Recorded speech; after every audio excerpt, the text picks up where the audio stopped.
Hey there, and welcome to Weeb Novel Audiobook, your hub for epic fanfics, original stories, and thrilling adventures brought to life. Make sure to subscribe for regular updates and swing by my Patreon for early access and exclusive mature content. Now, sit back and enjoy the journey. Outside the Berserk Beast realm. Inside a small wooden cabin at the entrance of the Berserk Beast realm, Elder Ren was cultivating with his eyes closed in a cross-legged position. In front of him, there was a small table with tiny green-colored pebbles placed in a proper order of 5x9, with 5 rows and 9 columns. But, 2 of the pebbles in a particular column were broken. Kaka. Suddenly, a bead from another column was broken on its own, making Elder Ren open his eyes. It looks like finally they killed him at the cost of losing 2 of their youngsters. Elder Ren was not happy nor sad as he silently muttered to himself. It looks like it must be the Bloodclaw tribe who was able to kill him. As expected of the Bloodclaw tribesmen, they are quite strong if they manage to kill that slippery eel of the Primal Fang tribe. He still had no expression on his face as he continued, it means they got their hands on that heavenly item from the Primal Fang tribe. When he thought about the heavenly item, Elder Ren's eyes shone with a glint, however, it quickly disappeared as he shook his head. Forget it. The sect leader promised them the sect won't be involved with the hermit tribe's matters anymore. With that being said, Elder Ren went back to his cultivation without even bothering to check on what's happening inside the Berserk Beast realm. If he entered the Berserk Beast realm to check the scene with his own eyes, he would have been shocked, but he had strict orders not to get involved in the hermit tribe's matters. Inside the Berserk Beast realm. Ding. The host's special talent I am your killer has been triggered. Ding. The host has killed Shadow Bee and fulfilled his revenge. Ding. The rewards from the special talent I am your killer are 1. 975 life points. 2. 100 years of lifespan. 3. Mastery of the Primal Beast transformation art increased to greater completion stage. What did I do? After seeing the first notification, Ethan hurriedly looked in the direction where Shadow Bee was standing earlier. But, now, he was no longer standing, but lying in his own pool of blood. You are supposed to be a hero. How could you die here? Ethan was fully focused on the blood mist butterfly, and he didn't think of Shadow Bee. Actually, Ethan just started feeling that Shadow Bee was not as bad and evil as he thought. Moreover, after working together as a team in purifying 12 batches of lightning apes, they became perfect teammates. Most importantly, from my heavenly talent Heaven's Virtue, I have received a penalty for killing him. Another reason why Ethan was shocked by Shadow Bee's death was he received a penalty, a huge penalty. Although he received some rewards from the special talent I am your killer, he received a huge penalty from his heavenly talent Heaven's Virtue.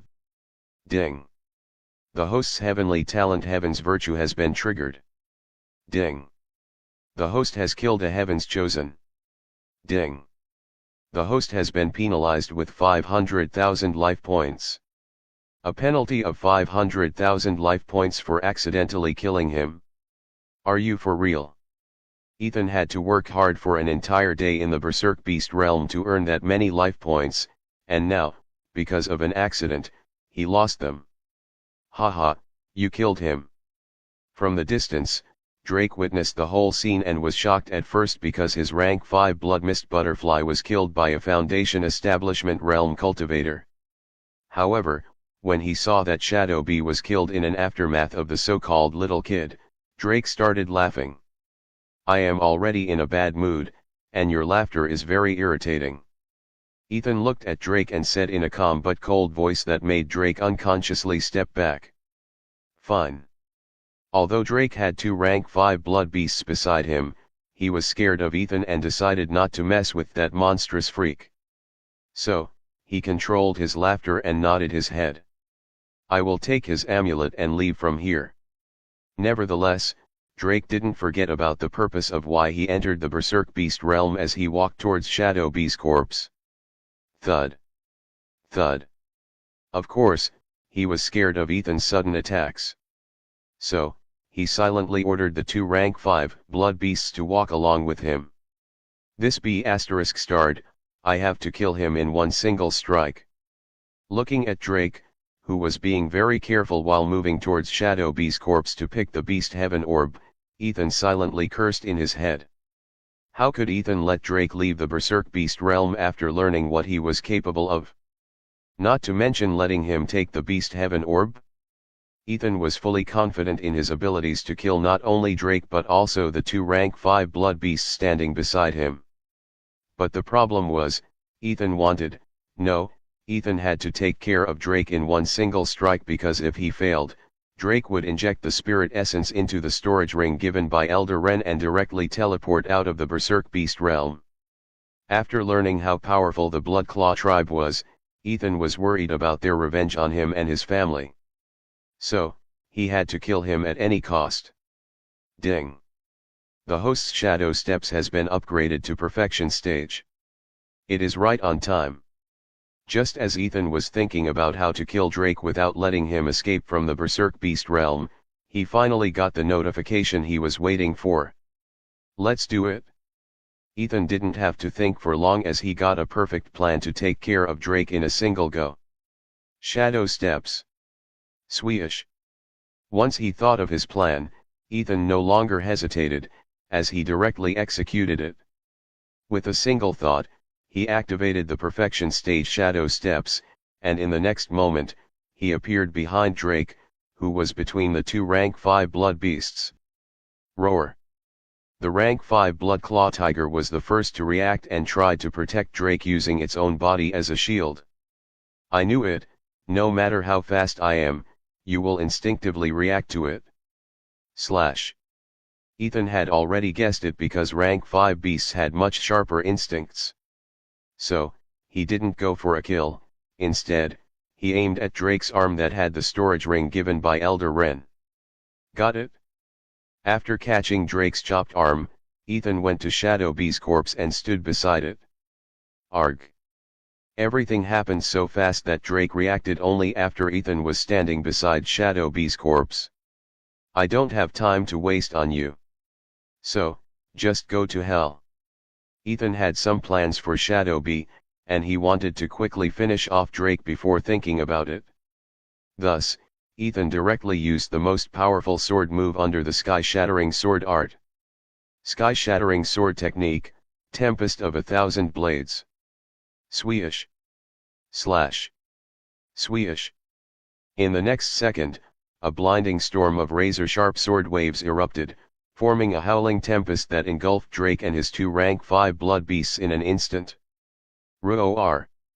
The blood-clawed tiger let out a final, deafening roar before its massive body was torn apart, flesh and bones shredded by the relentless storm of blades. Pwaya!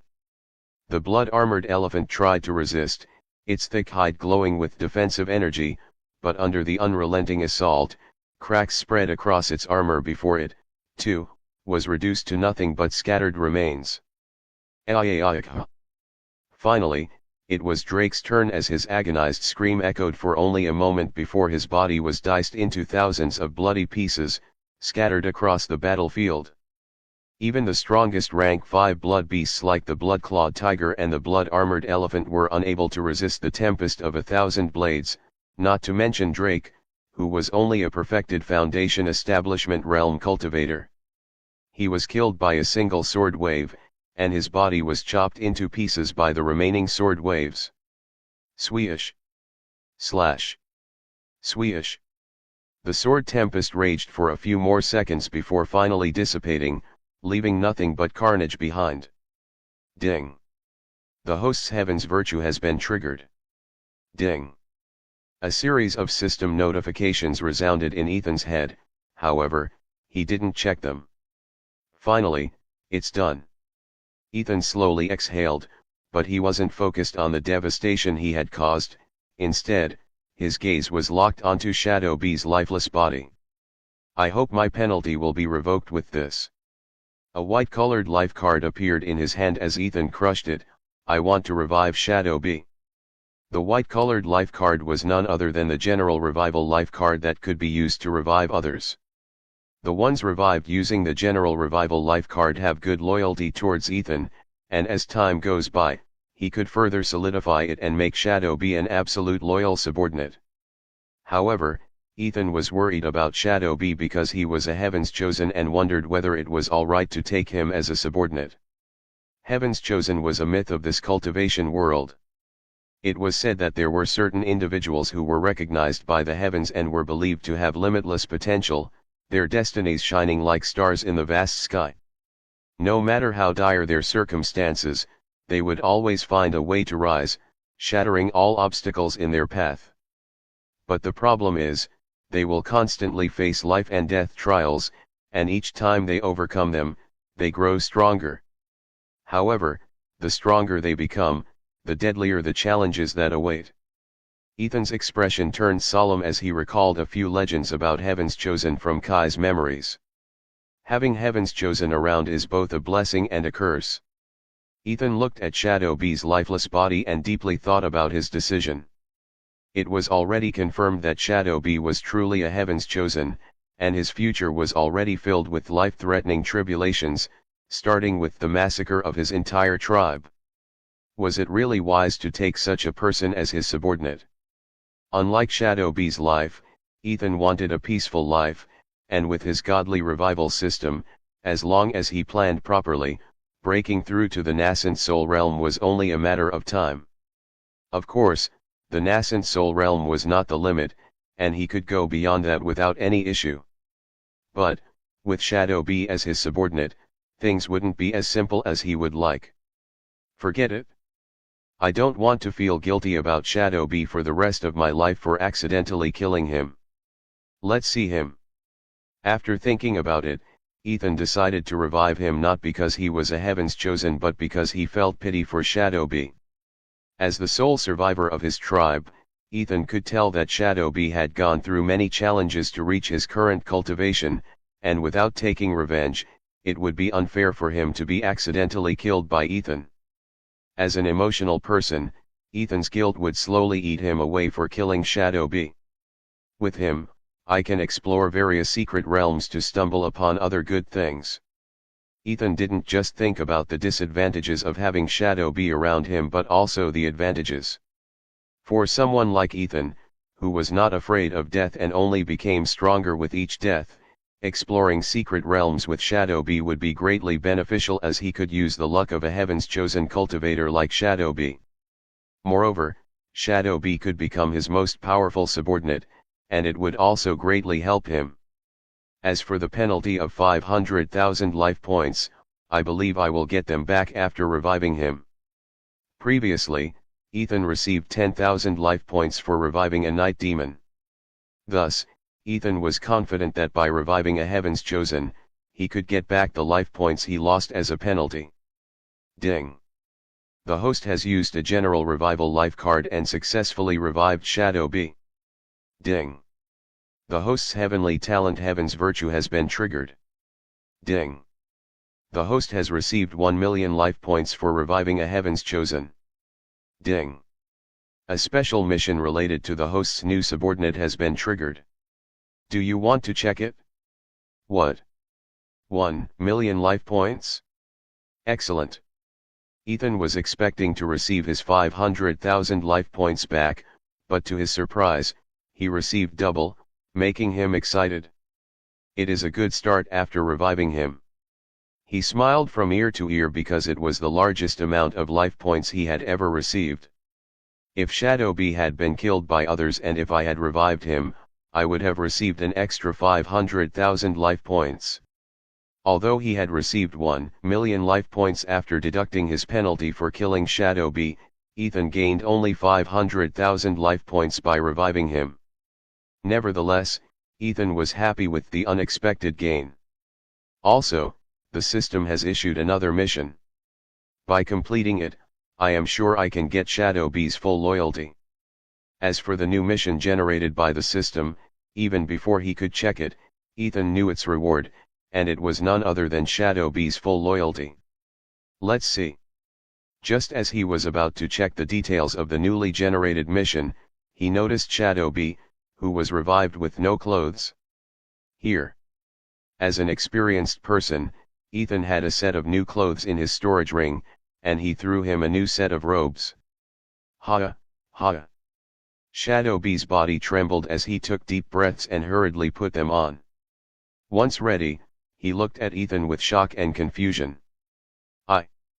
I was dead, killed by you, but... The memories of his final moments flooded his mind, making him space out. In the blood mist, he was attacked by a sharp wind blade that even destroyed his rank 5 body armor before cutting him in half. He saw his own blood splattering everywhere, followed by an intense pain for a moment before feeling nothing, obviously died. Yet now, he was alive, his body fully intact as if he had never died. Slowly, he turned his gaze toward Ethan, his expression complicated. You. Shadow B's voice was hoarse as he struggled to form words, you brought me back.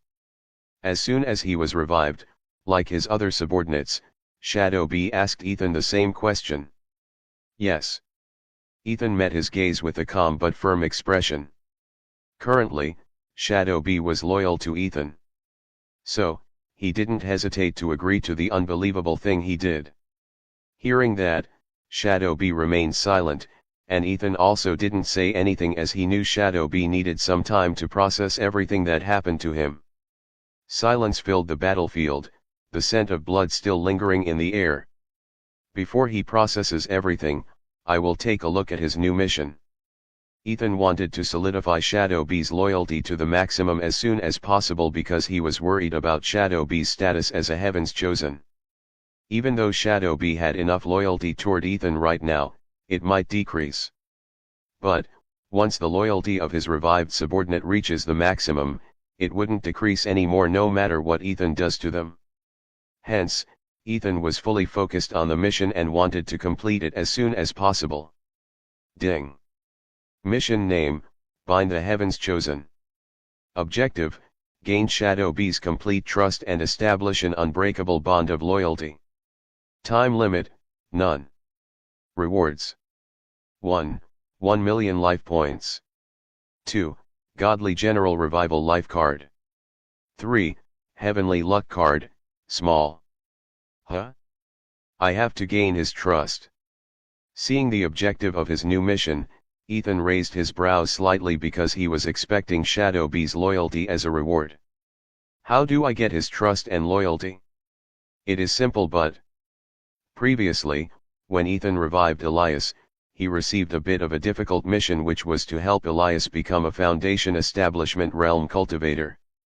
The rewards life points, a General Revival life card, and Elias's absolute loyalty.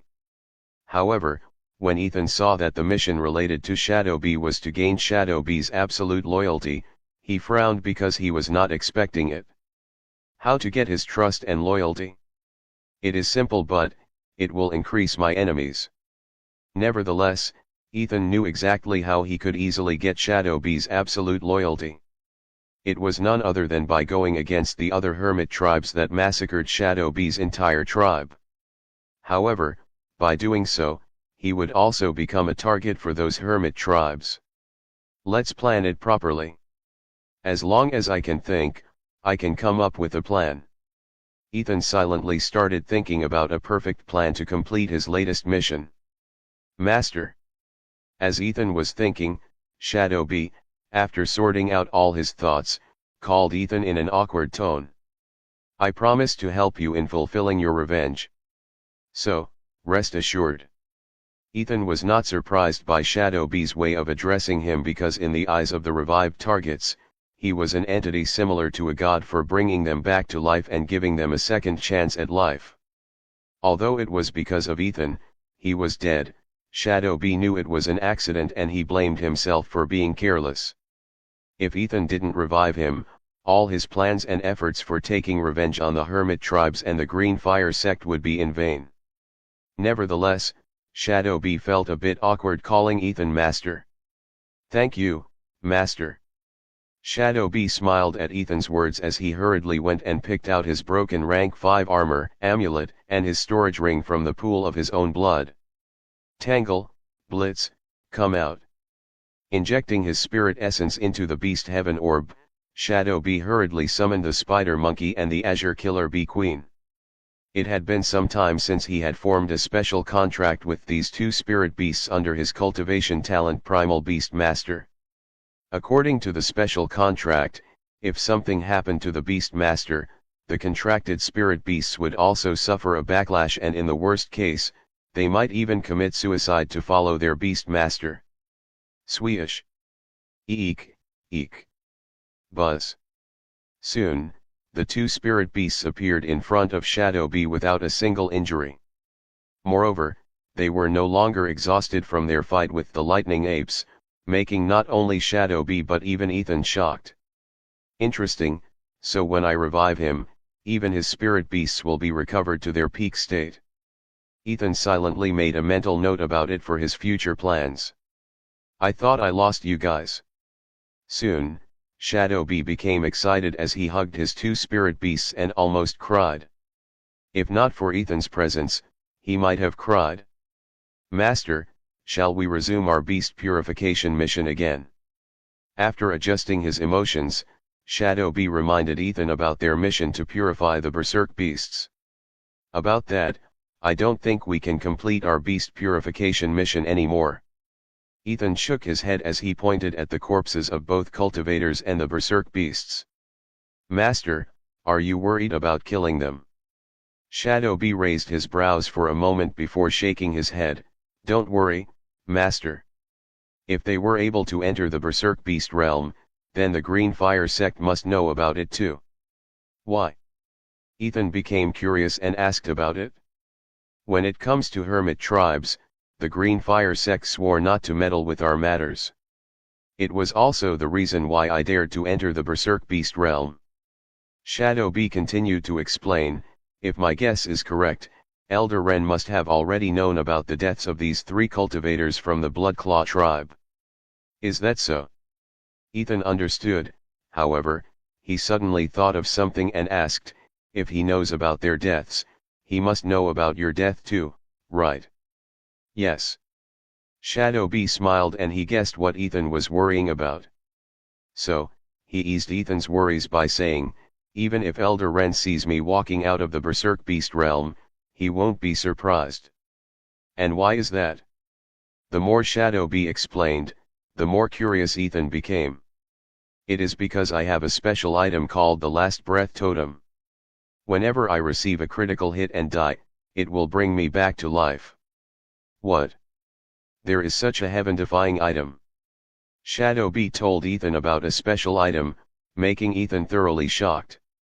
Although Ethan had personally received so many magical cards from the Godly Revival system, it was his first time hearing about such an item in the cultivation world. So, he was momentarily shocked before recovering from it and asking another question, then, what happened to it? Why didn't it trigger today? It would have been triggered if Master hadn't revived me within an hour. Shadow B took out a small bone totem from his storage ring and showed it to Ethan. Ethan carefully examined the Last Breath Totem in Shadow B's hands. It was a small, weathered bone-carved figurine, etched with mysterious runes that faintly pulsed with a dim, eerie glow. Though it looked fragile, Ethan could sense a familiar power within it, the same power that was stored inside the Revival Life card. So, in this world, there are others who have the revival ability just like me. Finally, Ethan realized that he was not the only one in the world with the revival ability, making him decide, from now on, I should be extra careful when killing someone and wait to make sure they won't be revived ever again. Tell me more about this Last Breath Totem. How does it work exactly? Any restrictions? Soon, Ethan was interested in that totem and started asking for more details about it. As for his earlier worries regarding the punishment for killing the 3 Bloodclaw tribesmen, they disappeared with Shadow B's assurance. Outside the Berserk Beast realm. Inside a small wooden cabin, Elder Ren raised his brows when he saw the fourth pebble on the table get destroyed. What's happening now? Did that brat from the Bloodclaw tribe get killed by the other two hermit tribes? Looking at the destroyed pebble, Elder Ren wondered which hermit tribe member killed Drake. The pebble connected to Shadow B's life and death was still broken even after he was revived, and now, Drake's pebble was broken, making Elder Ren conclude that Drake was killed by the members of another hermit tribe for the heavenly artifact in his possession. Elder Ren knew the cultivation of the hermit tribesmen that entered the Berserk Beast realm through the cultivation families. So, according to him, only the members of the other hermit tribes could kill Drake. I just hope they fight one another and kill themselves. Elder Ren scoffed and hoped all the participants belonging to the hermit tribe would die in the Berserk Beast realm. With that last member of the Primal Fang tribe dead, I wonder which hermit tribe will get that heavenly artifact. With that thought in mind, Elder Ren went back to his cultivation. Inside the Berserk Beast realm. So, each last breath totem can revive its owner 3 times before it turns to dust. Ethan learned everything about the last breath totem from Shadow B and could not help but silently think, no wonder he is a heaven's chosen. According to Shadow B, each hermit tribe has only one last breath totem that was usually in the hands of the tribe leader. Shadow B's father, who was also the tribe leader of the Primal Fang tribe, gave the last breath totem to his son before sacrificing himself to buy some time for Shadow B to escape the massacre. After getting the last breath totem, Shadow B had died once, using up one of the revival chances, leaving him with only 2 more. If Ethan had not revived him, another revival chance would have been used. Although the conditions for the last breath totem were a bit different from the revival life card, their effects were the same, which was to revive. Ethan silently thought in his head as he took it to feel it. Ding! The system has detected a special item, last breath totem. Ding! There are still 2 revival chances left in the last breath totem. Ding!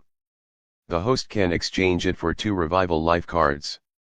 As soon as Ethan touched the last breath totem, he received a series of system notifications, giving him a pleasant surprise. What? I can exchange this last breath totem for revival life cards. Ethan was a bit surprised, however, upon thinking about it, he was not that surprised as they both had the same effect, which was to revive the owner. But, let's not exchange it. He didn't exchange it for the revival life cards because he already had 4. Moreover, only Ethan could use the revival life cards and not Shadow B. Hence, by exchanging it, Ethan would be cutting off Shadow B's revival chances, which he didn't want.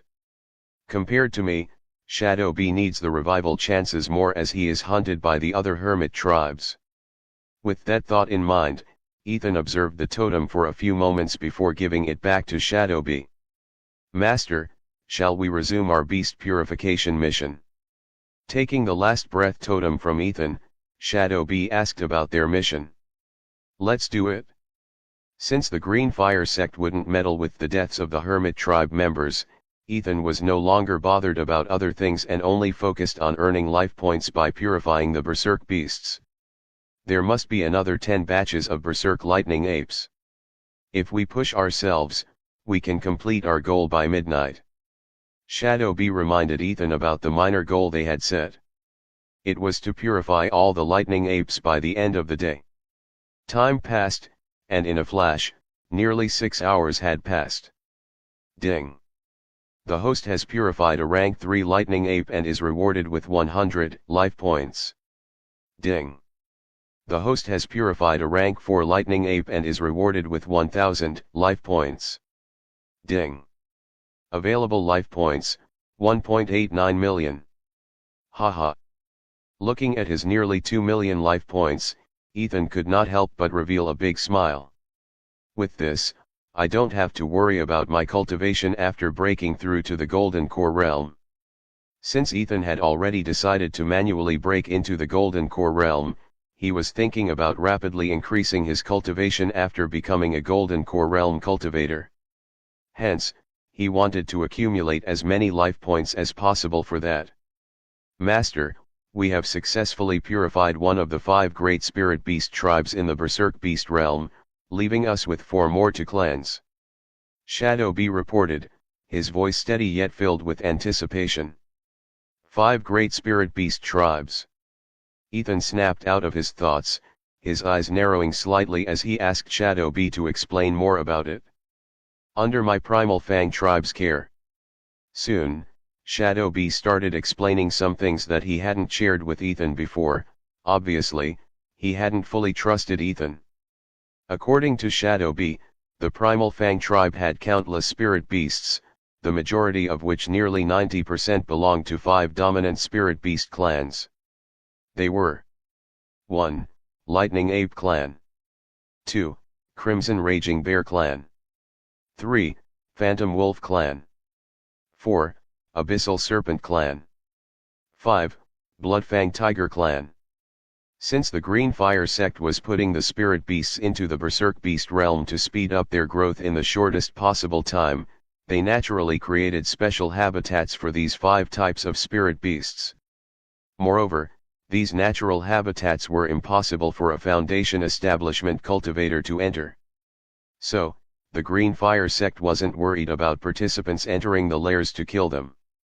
Occasionally, a few berserk beasts would come out of these natural habitats, just like the Crimson Raging Bears that Ethan purified on the first day. My plan is to raid the lair of 1 beast clan each day, purifying all the berserk beasts within 5 clans, 5 days. On the final day, we can focus on purifying the scattered berserk beasts. Previously, Shadow B wanted to slowly reveal his master plan to Ethan. However, since things had changed now, Shadow B fully trusted Ethan and shared his full plan and the corresponding details. So that was your master plan. It is simple but effective. Although the plan seemed simple, it was quite effective. The reason was simple: once they purified 1 beast clan, they could use this beast clan for their second raid, and thus, it would be much easier than their first raid. The same would apply to their subsequent raids, and they would become much easier for them to subdue the berserk beasts. If I can get around 1 million life points from each beast clan, then I will get another 4 million life points. Adding his already accumulated close to 2 million life points, it would be 6 million life points. With so many life points, I can finally use the Godly General Revival life card to turn my father into a cultivator. Ethan was excited, thinking about helping his father become a cultivator, and not just a lowly one but a Golden Core Realm cultivator. At that time, we can create our own family. Ethan got carried away with thoughts for a moment. However, he quickly shook them off and focused on the current issues. With your master's plan, we can purify 90% of them, and on the first day, I must have purified around 5% of the berserk beasts. Ethan stated the results of their master plan as he continued. As for the remaining 5%, we could save another 2 to 3%, however, the other participants would kill them before we complete your master plan. Yes, master. Shadow B nodded his head as he explained, without you, I would have only purified less than 10% of the berserk beast in the whole 7 days. But with you, we can purify more than 95% of the berserk beasts. Although we are giving up on the remaining less than 5%, there is nothing we can do about it. It was impossible for them to save every single spirit beast because there were other participants in the berserk beast realm who had already killed many berserk beasts and were still killing them as they spoke. Forget it. Let's go with your plan and purify as many berserk beasts as possible. In the end, Ethan stopped thinking much and decided to go with Shadow B's plan. Of course, for now, they decided to rest as they would be busy for the next 5 days purifying the berserk beasts from the remaining 4 beast clans. A few kilometers to Ethan's left. I don't think we can snatch the beast heaven orb from Drez anymore. It was already a difficult thing to deal with Drez, but that little kid beside him seems even more powerful as he was able to kill Drake and his rank 5 blood beasts. Shall we give up on the mission and let our elders take care of Drez? 3 silhouettes with glowing eyes were observing Ethan and Shadow B from the distance and discussing among themselves. Let's continue to observe them and wait for an opportunity to steal. Swish. How can you observe when you die now? Before the leader of the group could finish his words, Ethan's silhouette appeared behind them. Who? Slash. Before they could react, a long sword smoothly slashed their heads, killing them without knowing who and why they got killed. Another tribe is taken down. Ethan collected the 6 storage rings before disappearing into the darkness. A few kilometers to Ethan's right. Do you know who that little kid is? He was able to kill that arrogant B***starred and his rank 5 blood beasts in a single attack. Another 3 figures were quietly observing Ethan and Shadow B resting under a tree with a bunch of rank 3 spirit beasts guarding them. Huh? Where did that little kid go? He was sleeping on the Crimson Raging Bear a moment ago. Suddenly, they didn't see Ethan and hurriedly searched for him with their glowing eyes. Are you looking for me? Slash. Suddenly, they heard a voice, and just as they turned around to see whose voice it was, they realized the world was spinning as their heads rolled away from their bodies. The perfection stage of shadow steps and phantom concealment technique is insane. No one below the Golden Core realm can even sense my presence until I speak, haha. Ethan laughed as he quickly collected the storage rings and the corpses before returning to his resting spot. I wonder whether it is enough to complete my latest mission. With that question in his head, Ethan threw the corpses in front of Shadow B and said, I got you a little gift. Although Shadow B was currently loyal to him, Ethan didn't forget about solidifying that loyalty. The fastest way to achieve that was by killing the members belonging to the other hermit tribes. From Shadow B, Ethan learned that other than his primal Fang tribe, which has become a thing of the past now, there were 3 more hermit tribes. They are 1. Bloodclaw tribe, 2. Bonepiercer tribe, 3. Moonshadow tribe. The team they encountered in the afternoon was from the Bloodclaw tribe, and according to them, the other 2 hermit tribes have sent a team each to get the Beast Heaven orb from Shadow B. Since the team from the Bloodclaw tribe has already found them, Ethan guessed the other 2 teams might be close to them or even watching from a distance. Hence, before they resumed their beast purification mission in the afternoon, Ethan had quietly sent the purified rank 1 and rank 2 giant rats to spread around them for a few kilometers. Their duty was to inform him about anyone lurking or observing Ethan and Shadow B. Even after waiting for the entire evening, there was no information from the giant rats, making Ethan a bit disappointed as he wanted to complete his latest mission as soon as possible. However, just when he was about to rest for the night, Ethan received the information he was waiting for. In no time, he fully activated his night phantom concealment, which he upgraded to the perfection stage, and using another perfect stage technique, shadow steps, Ethan silently sneaked up on the 2 teams of hermit tribes that were watching him and Shadow B. I got you a little gift. Soon, Ethan threw those corpses in front of Shadow B, and he instantly recognized some of them and knew who they were. Master, when did you kill them? Shadow B looked at the corpses and then looked at Ethan, asking in a shocked tone. From the evening, they were always together, and he never saw or heard a single sound of Ethan's fight, making him thoroughly shocked. Just now, these little friends informed me about these sneaky B***stards. So, I went ahead and removed them from bothering us during our remaining stay in the Berserk Beast realm. Although Ethan had a predator's spirit to detect killing intent, these B***stards from the hermit tribes were very good at hiding their killing intent. Moreover, while they subdued and purified the Berserk beasts, Ethan didn't want to always split his attention on his surroundings for these sneaky B***stards. Hence, Ethan removed their only threat in the Berserk Beast realm, and now, they could fully focus on their beast purification mission. You killed them in less than a minute. Shadow B was shocked to hear Ethan's words. He knew how strong the members of the hermit tribe were, and moreover, these youngsters were all perfected Foundation Establishment realm cultivators. If Ethan had a cultivation of the Golden Core realm, Shadow B would not have been shocked this much, but Ethan had the same cultivation as him and the others. Ding. Due to the host's actions, Shadow B's loyalty has increased by 5 points. Note, for killing the Bonepiercer tribe members. Ding. Due to the host's actions, Shadow B's loyalty has increased by 5 points. Note, for killing the Moonshadow tribe members. Ding. Shadow B's current loyalty, 90 points. On the other hand, Ethan received a series of system notifications that made him smile. Killing Hermit tribe members really works. Ethan was not surprised by the increase in Shadow B's loyalty as he was already expecting it. 10 more points and I can complete the mission.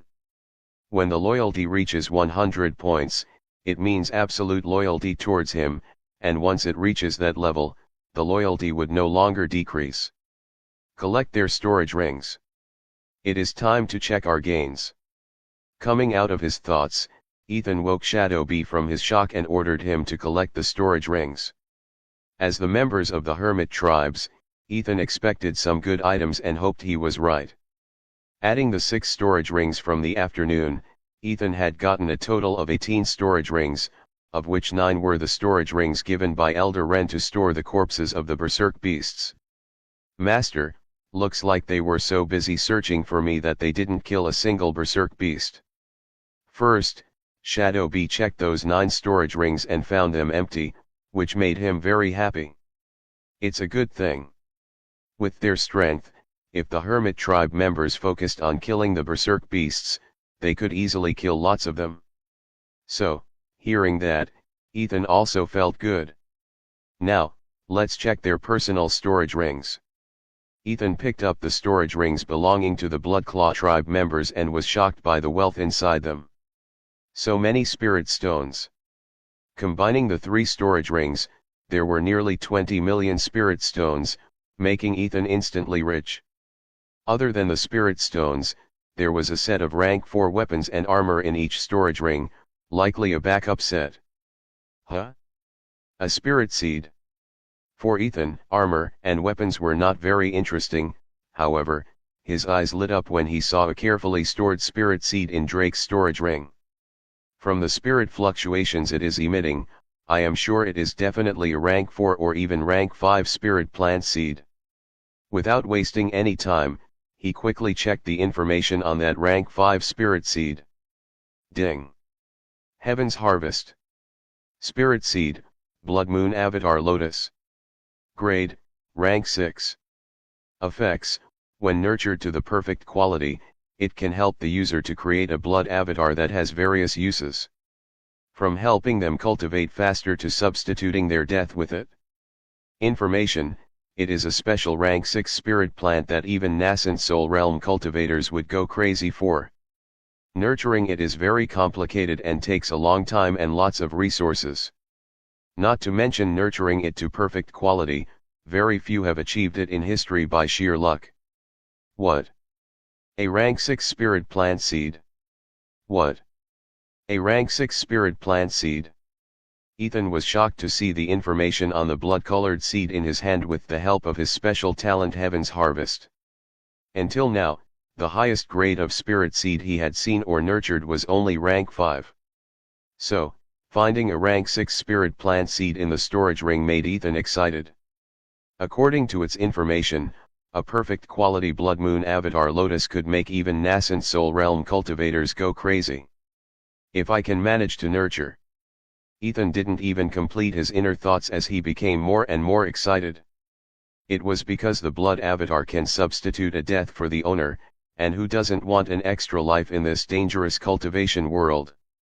Of course, death substitution was just one of the many benefits of having the blood avatar, making even the strongest nascent soul realm cultivators go crazy.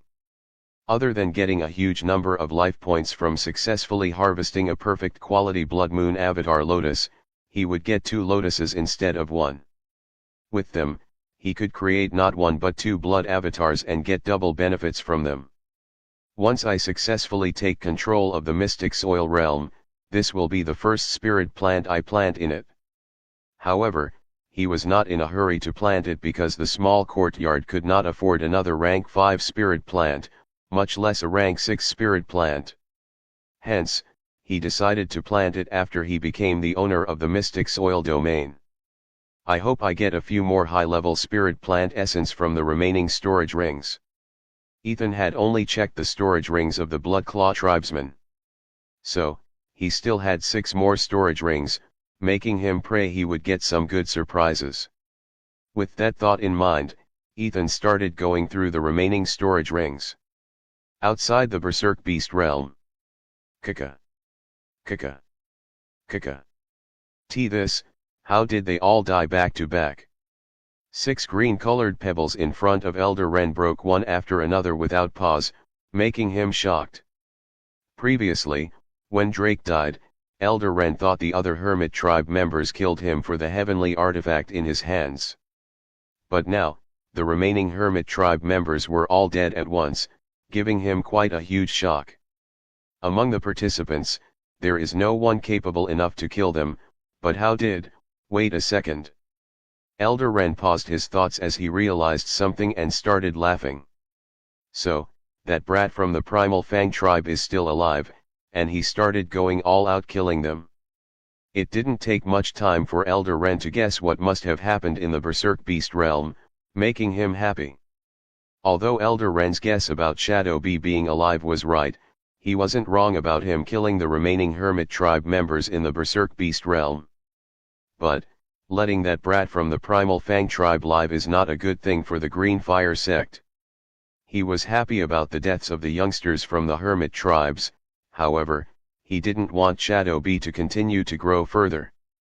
It was because the Green Fire sect had a hand in the massacre of the Primal Fang tribe, and if Shadow Bee continued to grow stronger, it would create a problem for the sect.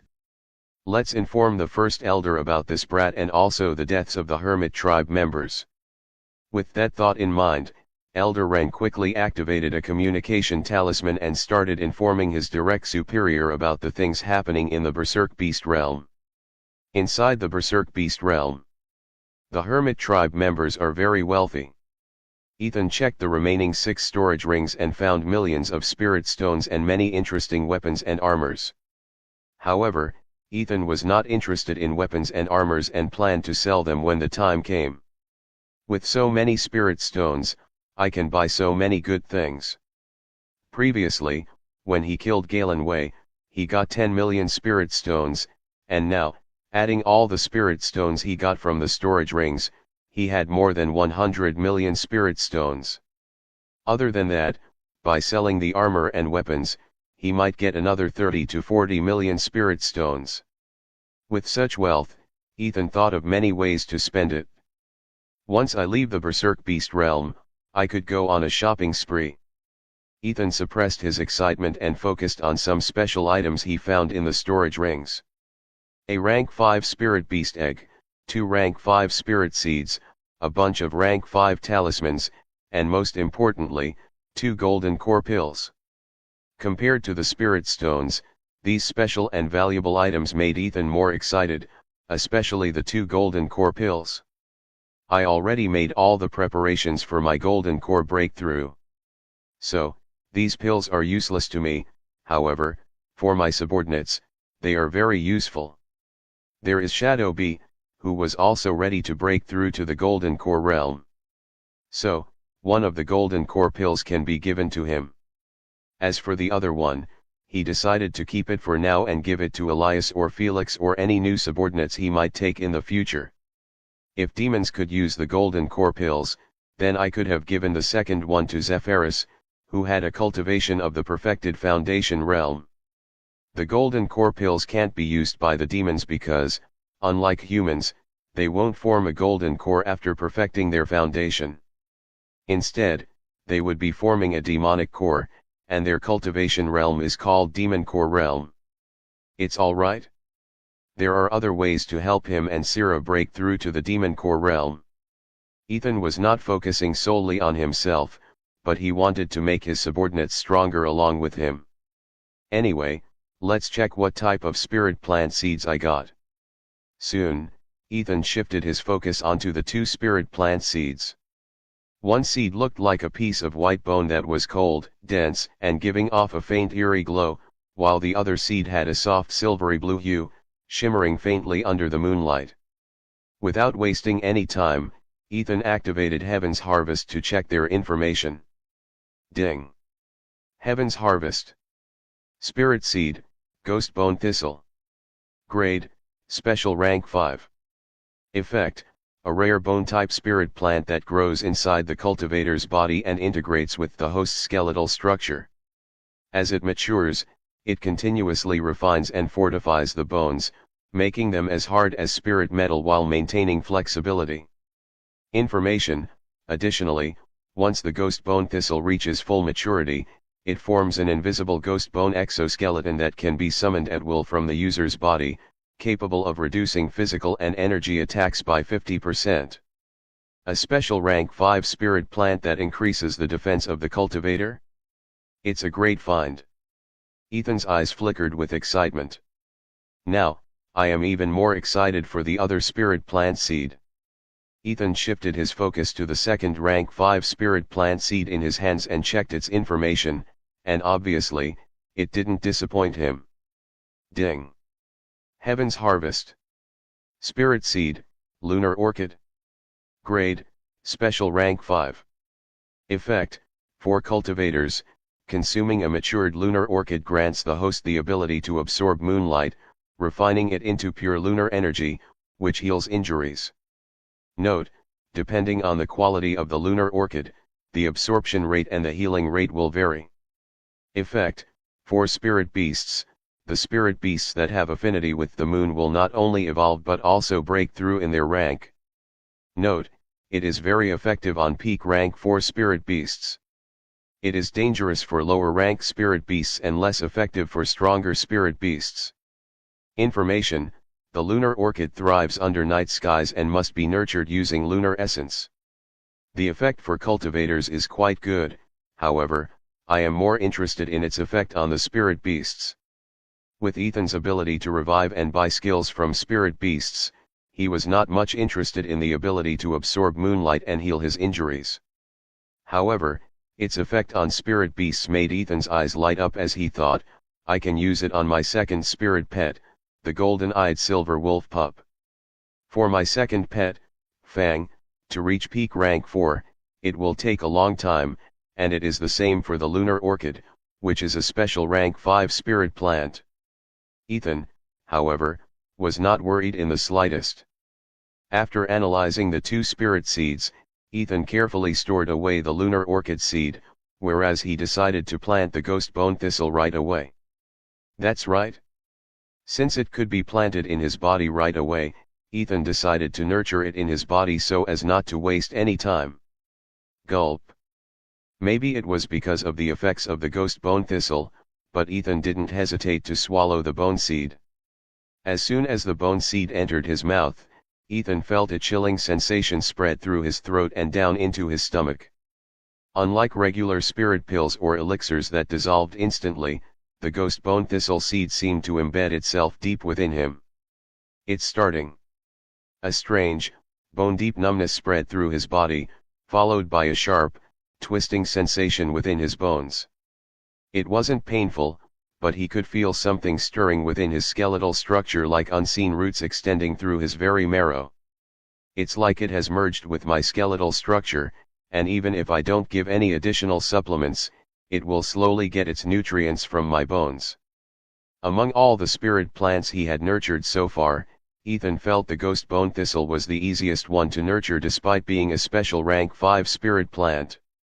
It didn't require spirit rain or any other nurturing techniques or resources for its growth because the cultivator's body was filled with enough nutrients to sustain its growth. Although the cultivator's bones supplied the nutrients for the ghost bone thistle's growth, these nutrients could be naturally replenished through the spirit essence entering the cultivator's body. Of course, since it was a special rank 5 spirit plant, the cultivator had to be at least a high-level foundation establishment realm to be able to replenish the nutrients his skeletal structure had lost due to the ghost bone thistle's consumption. With my cultivation, I can easily manage it.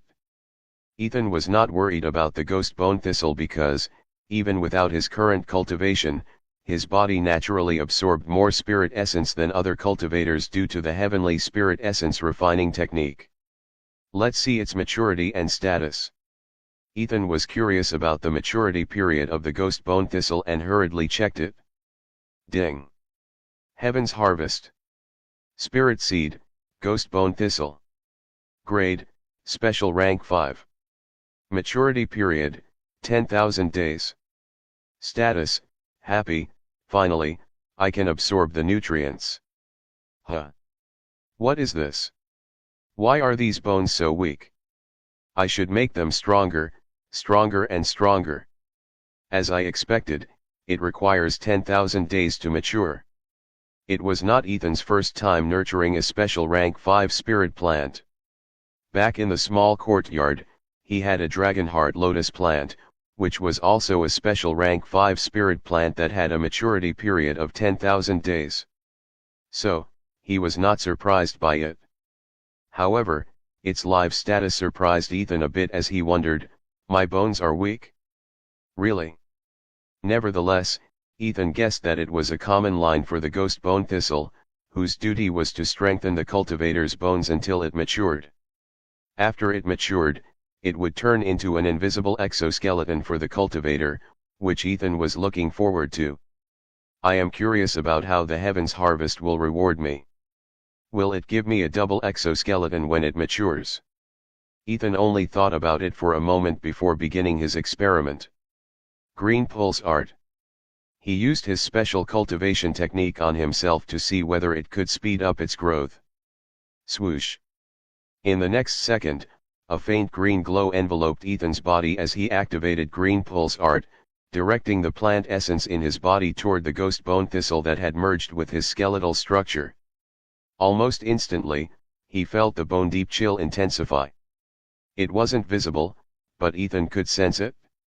The ghost bone thistle was stimulated by the plant essence he supplied and started greedily absorbing the plant essence from his very marrow. Let's see how much I can push it. After sensing the ghost bone thistle's reaction, Ethan knew he could speed up its growth using his Green Pulse Art. Hence, he decided to fully focus on guiding the energy flow carefully. Unlike external spirit plants that drew nourishment from the soil, the ghost bone thistle relied entirely on bone essence to grow. Of course, he was cautious because supplying too much bone essence could make his bones weaken. I think it is enough for now, huff. Although only 1 minute had passed, Ethan exhaled sharply, feeling a slight wave of exhaustion wash over him. His bones ached faintly, which made Ethan think it was a sign that they had been slightly tempered and refined by the ghost bone thistle's influence. Let's see how much it has grown from that single session. With the thought, Ethan checked its live status and maturity. Spirit Seed, Ghost Bone Thistle.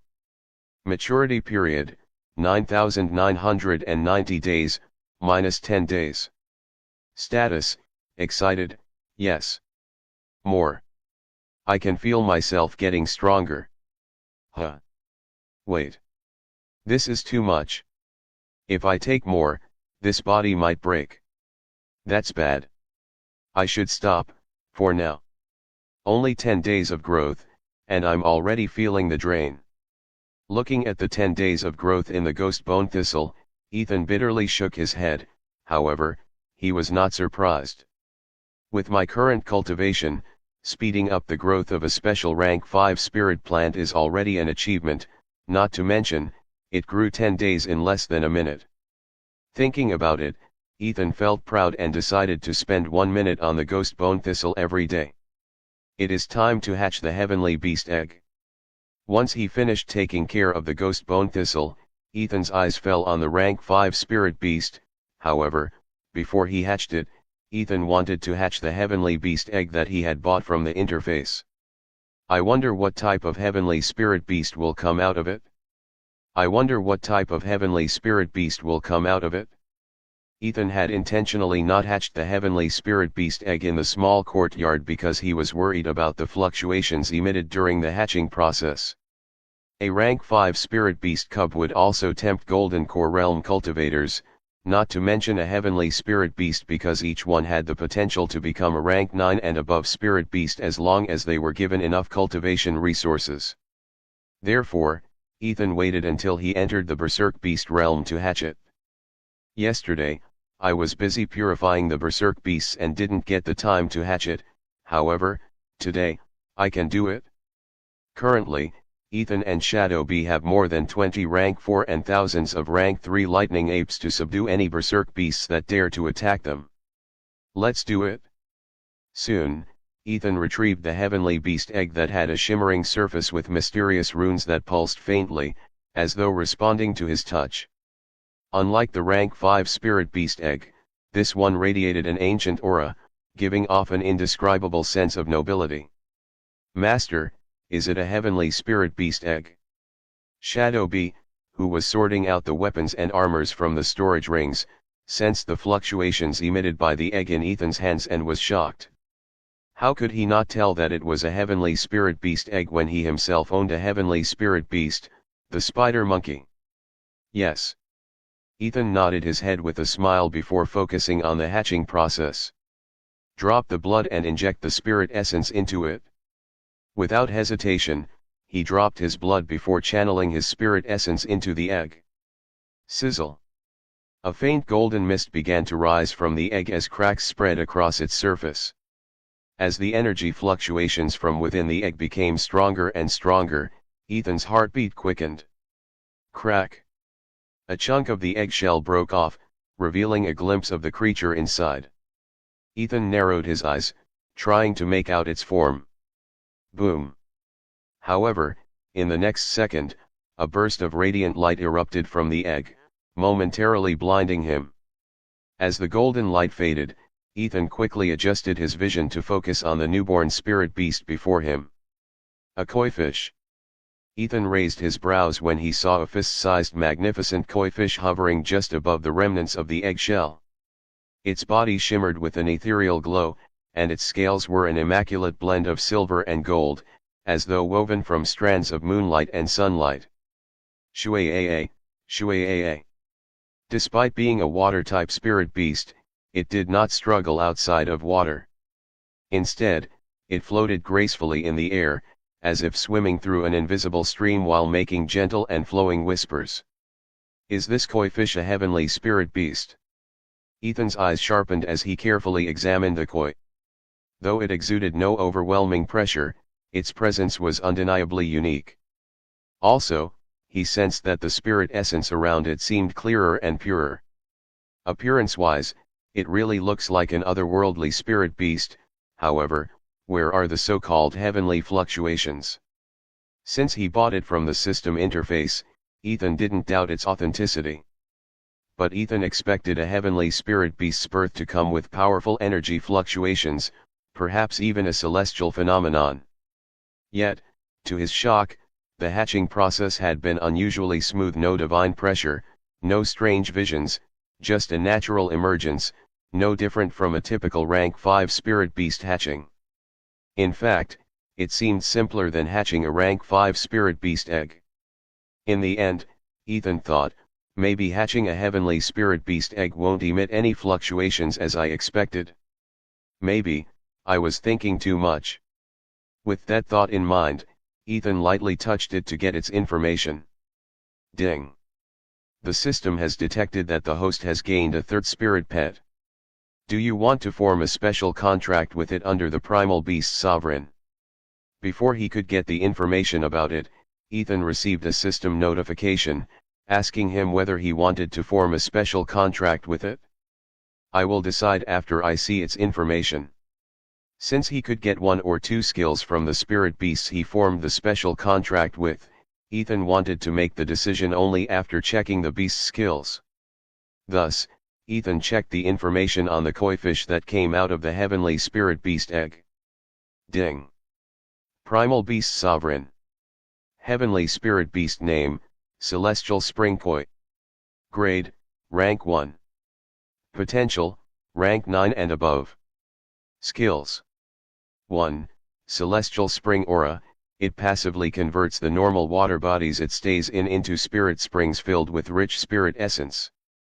Even cultivators can sit in those spirit springs to speed up their cultivation. 2. Celestial camouflage. When it senses danger, it will completely disappear from everyone's sight. Even nascent soul realm cultivators can't sense its presence. Note, more skills will be unlocked as it grows. Ultimate skill, Tide of Rebirth, locked. Note, the ultimate skill will be unlocked after the koi reaches rank 5. Information, the Celestial Spring Koi is a legendary spirit beast said to be born from the convergence of heavenly spring energy and pure celestial light.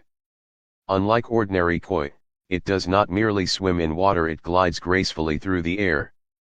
More information, the Celestial Spring Koi is deeply connected to spiritual waters, and its mere presence enhances the spirit essence in its surroundings. Wherever it resides, lakes turn into sacred springs, rivers flow with unparalleled purity, and cultivation speeds increase for those meditating near its waters. This, it has excellent skills. No matter how much he prepared himself, Ethan was still surprised by the 2 skills that the Celestial Spring Koi had. Actually, those skills were not heaven-defying skills, however, he could not forget that these skills were awakened as soon as the Celestial Spring Koi was born.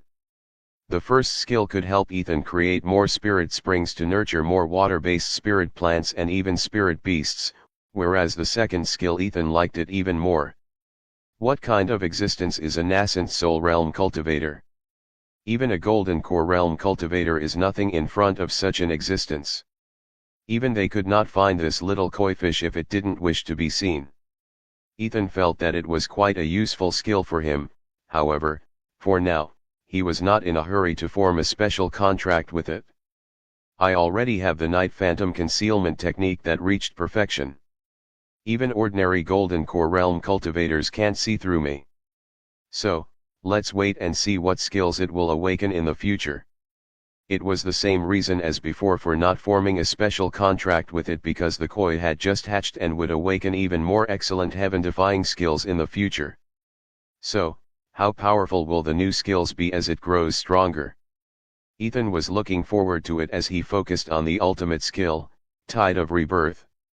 I can only know the full details about it once it is unlocked. From its name, Ethan could briefly guess that it was something related to revival, however, he felt it wouldn't be that simple.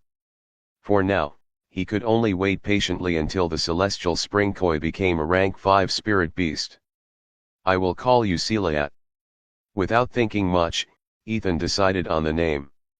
It was simple yet carried an elegant charm, befitting the ethereal beauty of the Celestial Spring Koi. Shuaye, Shuaye. The tiny koi let out a soft, flowing cry as if acknowledging its new name. Unlike the regular spirit beasts, the heavenly spirit beasts were more intelligent from the moment they were born. So, Ethan was not surprised by its reply to its new name.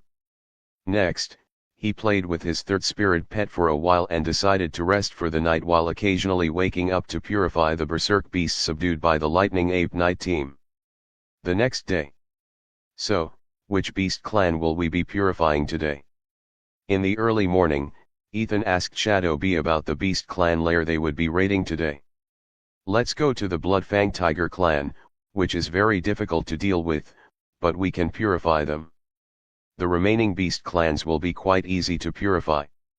Shadow Bee chose the strongest of the 5 beast clans because, with their help, they could easily subdue the remaining 3 beast clans.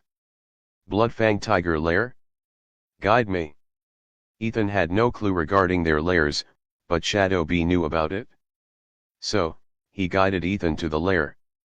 After running for 3 hours, they finally reached a place that looked as if they had entered a new world, just like the lair of the lightning apes. The lightning ape lair was good for the lightning apes, promoting their growth, whereas the lair in front of them was most suitable for the Bloodfang tigers. It was a rugged, maze-like terrain of cliffs with deep ravines and dense forests.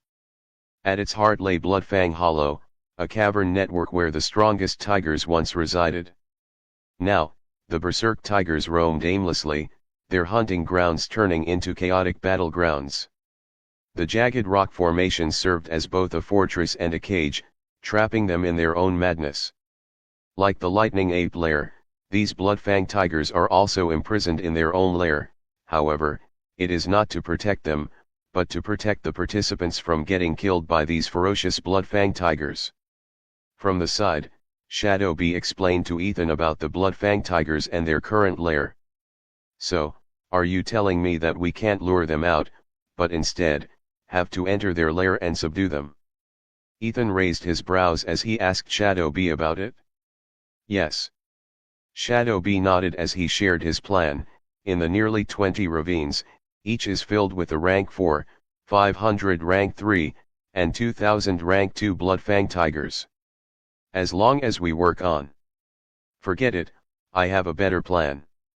Before Shadow B could finish his plan, Ethan understood what he was saying.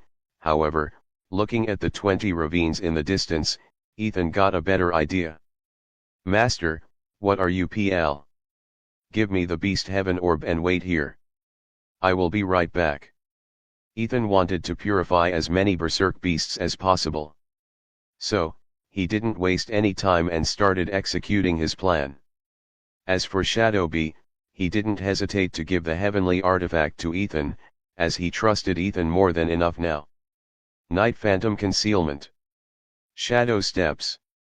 First, he activated his concealment technique to the fullest before activating his movement technique to enter one of the 20 rugged, blood-colored ravines. Swish. In a few seconds, Ethan reached the only rank 4 bloodfang tiger in the ravine. Infernal Flame Purity. As he reached the rank 4 bloodfang tiger, he was ready to use the infernal flame in his heart. The once tiny infernal flame in his heart had now become bigger as he purified the berserk beasts. Right now, it was still small, but compared to before, it had grown 3 times its original size. With the current state of the infernal flame, I am confident in purifying this rank 4 berserk bloodfang tiger in less than a minute. Ethan had already estimated the time needed to purify the rank 4 berserk beast in front of him. Purify. Taking one look at the surrounding hundreds of rank 3 and nearly 2000 rank 2 bloodfang tigers, Ethan placed his hand on the rank 4 bloodfang tiger to start the purification. Roar. The bloodfang tiger, despite being in its berserk state, sensed an invisible force creeping into its body. It let out a deafening roar before thrashing wildly, its razor-sharp claws swiping at the empty air. Growl. Roar. For a moment, it was confused, but it only made it even more furious for not finding the attacker. With the perfection stage of Night Phantom Concealment, even Golden Core Realm cultivators can't sense me, not to mention, you are just a rank 4 mindless berserk beast. Ethan chuckled as he went all out in purifying his first rank 4 bloodfang tiger. Roar. Roar. As it struggled with all its might, its bloodshot eyes darted around in confusion. Roar. Grr. Yet, no matter how hard it tried, it couldn't detect its attacker. Due to the increased craziness of the rank 4 bloodfang tiger, the surrounding rank 3 and rank 2 bloodfang tigers became alarmed and began roaring in unison. Their growls reverberated through the ravine, creating an eerie and oppressive atmosphere. But Ethan remained calm and fully focused on purifying the berserk beast. Seconds ticked by, the beast's resistance was fierce, and its berserk instincts refused to yield. 30 seconds passed as Ethan finally received a system notification. Ding. The host's Heaven's Virtue has been triggered. Ding. The host has received 1,500 life points for purifying a rank 4 bloodfang tiger. Looks like the infernal flame in my heart has become much stronger than before. It only required 30 seconds to purify a rank 4 berserk beast as strong as the bloodfang tiger. Ethan was not surprised by the increased life points for purifying a rank 4 berserk beast because the bloodfang tiger was a very strong spirit beast.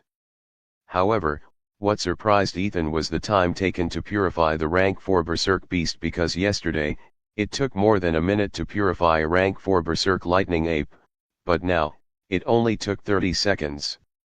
With the strengthening of my infernal flame, my plan will be much smoother. With a smile, Ethan stretched his body a little and moved like a ghost. His target was a rank 3 Bloodfang tiger, and before going to the next ravine, he wanted to purify all of them. Swish. Swoosh. Swish. Ding. The host has purified 2 rank 3 Bloodfang tigers and received 300 life points. Ding. The host has purified 2 rank 3 Bloodfang tigers and received 300 life points. Ding. The host. Since the rank 3 Bloodfang tiger was much weaker than the rank 4 Bloodfang tiger, Ethan only needed 5 seconds to purify them. What's more, he was purifying 2 rank 3 Bloodfang tigers at once. 20 minutes later. In just 20 minutes, Ethan had successfully purified nearly 500 rank 3 Bloodfang tigers, earning 75,000 life points. Once he purified them, Ethan quickly sent them into the Beast Heaven Orb. Now, all that is left in this ravine are close to 2,000 rank 2 Bloodfang tigers. Lightning apes, come out. Looking at the rank 2 berserk beasts, Ethan didn't personally act. Instead, he summoned 500 rank 3 lightning apes to subdue them. Roar. Soon, the battle between the 500 rank 3 lightning apes and 2,000 rank 2 Bloodfang tigers began. Let's go to the next ravine. As for Ethan, he didn't bother to watch the fight because he was confident that it was a one-sided battle, and the Bloodfang tigers would be easily crushed. Hence, he moved to the next ravine and repeated the same thing. Master is a monster, Tangle. He easily subdued a ravine full of Bloodfang tigers in less than 25 minutes. Shadow Bee, who was watching Ethan's movement from the high ground, was shocked. Also, his speed in purifying the berserk beast has reached an insane level. Can revive the cultivators, instantly learn cultivation techniques to perfection, casually hatch a heavenly spirit beast. Just who is he? The more Shadow Bee thought about Ethan, the more curious he became about Ethan's identity. As long as I follow him, I can not only take revenge on those 3 hermit tribes but also on the Green Fire sect. Shadow Bee became confident, thinking about Ethan's heaven-defying abilities as he continued thinking, before that, I have to break through to the Golden Core realm and sever my connection with the Suddenly, Shadow Bee realized something and soon, he became excited. It is gone. It is gone, it is finally gone. Is it because of Master? In the next second, Shadow Bee looked at Ethan in a new light. At the same time. Ding. Shadow Bee's loyalty towards the host has increased by 1 point. Ding. Shadow Bee's loyalty towards the host has increased by 1 point. As Ethan was busy purifying the berserk beasts in the ravine, he received a series of system notifications regarding Shadow Bee's loyalty. What did I do now? Why is it increasing all of a sudden? Ethan was pleasantly surprised by the series of system notifications. At this rate, I will complete the mission. Ethan didn't pause his purifying mission, however, he kept an eye on those notifications, hoping it would reach 100 points for him to complete the mission related to Shadow Bee. Ding. Shadow Bee's loyalty, 98 points. However, it stopped at 98 points, making Ethan shake his head and think, I know it won't be simple to complete the mission, however, I am curious about the sudden increase of 8 points in loyalty. I better ask him once I am done with my purification mission. Ding. The host has purified 2 rank 3 Bloodfang tigers and received 300 life points. Ding. The host has purified 2 rank 3 Bloodfang tigers and received 300 life points. Time continued to pass and in a flash, 8 hours passed by as Ethan, along with the lightning apes and the Bloodfang tigers, quickly purified all the berserk Bloodfang tigers in the 2 ravines. Ding. Available life points, 4.35 million. Father, Mother, once I return, I will turn you guys into Golden Core Realm cultivators. Looking at the huge number of life points, Ethan was excited about his parents becoming cultivators. I need 500,000 life points to break through to the Golden Core Realm. Using the Godly General Revival life card, I have to spend double, which is 1,000,000 life points for others. But my parents are not perfected Foundation Establishment Realm cultivators. So, I guess it will require at least 100,000 life points. In total, I need 1.1 million life points each to buy them a golden core realm cultivation. Ethan did the math, and to help both his parents, he required 2.2 million life points, and he had more than enough.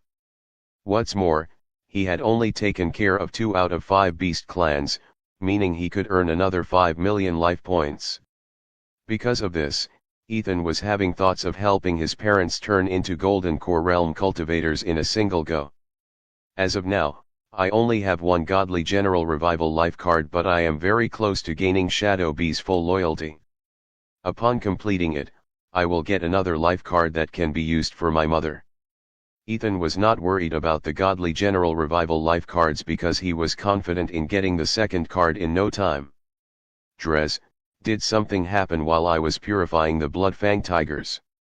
Once Ethan returned, he indirectly asked Shadow B about the sudden loyalty increase. Huh? Nothing happened, Master. Shadow B raised his brows as he shook his head, but suddenly, he thought of something and hesitated. What is it, Drez? Ethan could sense that something had happened from Shadow B's hesitation and asked about it. Master, other than Drez, I have another identity, Shadow B, a member of Eternal Shadow Guild. After gritting his teeth, Shadow B finally revealed his other identity to Ethan. So? Ethan calmly asked without any surprise. Master, you knew it already. Seeing this, Shadow B was shocked to learn that his master already knew about his other identity that no one knew. Do you think I don't know about it? Ethan didn't bother to hide the fact that he already knew about it. Huff. Shadow B took a deep breath and explained, Master, something really happened. All cultivators who join the Eternal Shadow Guild to become assassins will receive the shadow mark on their body, which is an unremovable insignia that allows the guild to track them anywhere. Once marked, escape is impossible. A member with shadow mark can't cut their ties with the guild. So far, no one has ever defected and lived to tell the tale. Back when my tribe was being massacred, I got a chance to join the Eternal Shadow Guild because if anyone kills me, my fellow guild members will take revenge on my behalf, hoping that I can at least bring one member of the Hermit tribe along with me to the afterlife. However, I realized that I was foolish. As a member of the guild, I had to complete at least one mission every week, otherwise, I would receive a penalty, and upon 3 mission failures, I would be killed. Shadow B revealed his life after the massacre of his tribe, how he lived as an assassin of the Eternal Shadow Guild, and how he got the name Shadow B. As expected of a shady organization, not just the rewards, but the penalties are deadly. Ethan was not surprised by the deadly penalties of the Eternal Shadow Guild, and at the same time, he realized the reason why Shadow B joined such a shady guild.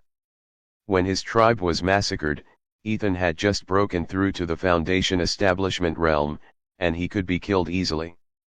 Hence, by joining the Eternal Shadow Guild, if he was killed by any of the Hermit tribe members, his fellow guild members would take revenge for him, of course, not for him, but for the rewards from the guild. Ethan had personally experienced how dangerous it was to kill a member of the Eternal Shadow Guild. So, are you telling me that after I revived you, the shadow mark has disappeared from your body? Putting aside all the information he gained about the Eternal Shadow Guild, Ethan looked at Shadow B with an excited smile on his face. Back when he was killed by Shadow B outside the Azure Serpent realm, Ethan checked his killer's information and learned that Shadow B was regretting his decision to join the Eternal Shadow Guild. So, if the shadow mark was gone, Shadow B would be finally free from the guild, and Ethan could tell this was the reason he received an 8-point increase in Shadow B's loyalty. Yes, Master. Shadow B excitedly nodded his head as he continued speaking. Previously, when I was revived using the last breath totem, the shadow mark was still present on my body. So, I thought revival wouldn't remove it, but earlier when I sensed it, the shadow mark had finally disappeared. Good. Ethan nodded his head as he silently thought, so, revival life cards have the ability to remove the special insignias from the body, making them more valuable than the special items like Last Breath Totem. By the way, Drez, how did you join the Eternal Shadow Guild in the first place? In this world, almost all the cultivators knew about the existence of the Eternal Shadow Guild, however, almost no one knew how to join it. So, Ethan was curious about how Drez was able to join it. I was scouted by one of the assassins who told me about the Soul Whisper, that helps in getting revenge against one's killer. Shadow B gritted his teeth as he cursed, I was naive to believe such good things existed without a cost. You were scouted? Ethan raised his brows as he thought, is it because he is a heaven's chosen that he was scouted into such a shady organization? Forget it. Right now, I should focus on getting those last 2 points of loyalty from him and completing the mission. Initially, Ethan had thought of slowly increasing Shadow B's loyalty over time, however, with the sudden increase of 8 points and only needing 2 more to complete the mission, he was eager to complete it. Shadow B, did you prepare enough cultivation resources to break through to the Golden Core realm? Ethan tried one of the ways to increase Shadow B's loyalty and took out a Golden Core pill. I have made full preparations for my breakthrough, and I was just stalling for time during this beast extermination trial. Shadow B didn't take the Golden Core pill from Ethan because he already had one in his possession. Ethan was speechless at Shadow B's wealth as he awkwardly stored the pill back into his storage ring. Shadow B was the only survivor of the Primal Fang tribe. As a hermit tribe, it had accumulated quite a lot of wealth and resources. Other than the Beast Heaven Orb, Shadow B got all those cultivation resources. Because of that, Shadow B had long prepared his cultivation resources to break through to the Golden Core realm. Let's raid another beast clan today. After storing the Golden Core pill, Ethan suggested they raid another beast clan as he added, this time, you have to take the lead in subduing the berserk beasts, and I will focus on purifying. After using the cultivation techniques back to back, Ethan was a bit tired, however, he wanted to speed up their plan of purifying the beast clans. It was still afternoon, and Ethan thought they had enough time to raid another beast clan, and even if they were tired, they could resume their raid tomorrow. Yes, Master. Shadow B excitedly nodded his head, and at the same time, Ethan received a notification. After 3 hours, they reached the next beast clan lair, which belonged to the Crimson Raging Bears. Just like the previous 2 beast lairs, they were trapped in their own natural habitat, however, Ethan and Shadow B used it to their advantage. They subdued the Crimson Raging Bears in batches, and by midnight, they successfully subdued and purified the entire Crimson Raging Bear clan. Master, there are only 2 more beast clans left, and with your speed of purification, I think we can complete our beast purification of the 5 beast clans tomorrow. Shadow B was excited to look at the huge number of spirit beasts in his Beast Heaven Orb. After tomorrow, we still have 3 more days left to subdue the loose berserk beasts and purify as many of them before they get killed by the other participants. Ethan was also in a good mood because of the huge number of life points he earned today. After that, they traveled to the next beast lair's location and rested for the night. Next day. Morning. Phantom Wolf Clan Lair. According to their plan, they raided the Phantom Wolf Clan, which was very easy to subdue in the morning. Moreover, with the beast army in the Beast Heaven Orb, it took less than 3 hours to subdue the nearly 40,000 phantom wolves. Of course, it took another 2 hours for Ethan to purify all of them before increasing their beast army to the next level. Afternoon. Abyssal Serpent Clan Lair. After subduing the 4 beast clan lairs, it only took an hour to subdue the 50,000 abyssal serpents, where most of them were rank 2. As for purifying them, Ethan casually touched them to instantly purify the demonic blood dragon essence from their bodies. System, show me the life points. Once he purified the last few abyssal serpents, Ethan checked his life points. Ding. Available life points, 9.95 million. Close to 10 million. I can do it. I can do it. Ethan didn't know when he would get a chance to earn so many life points in his life. So, he decided to accumulate even more. Drez, from tomorrow onwards, your mission is to bring the loose berserk beasts to me every night. While taking a break, Ethan issued a mission for Shadow B. Understood, Master. Shadow B, as a spirit beast lover, wanted to save as many spirit beasts as possible. So, he was more than happy to complete that mission to the best of his ability. It's only the 4th day since they entered the berserk beast realm, and there were still 3 days left. So, within the remaining 3 days, they could save lots of scattered berserk beasts. What are you going to do, Master? At the same time, Shadow B was curious about what Ethan was planning to do. I will do some good deeds. Ethan replied with a smile without giving away more details. He asked Shadow B, before you go tomorrow morning, just give me 10,000 rank 2 phantom wolves. Yes, Master. Shadow B was curious, however, since his master was not speaking about it, he didn't dare to ask about it. 5th day in the berserk beast realm. Swoosh.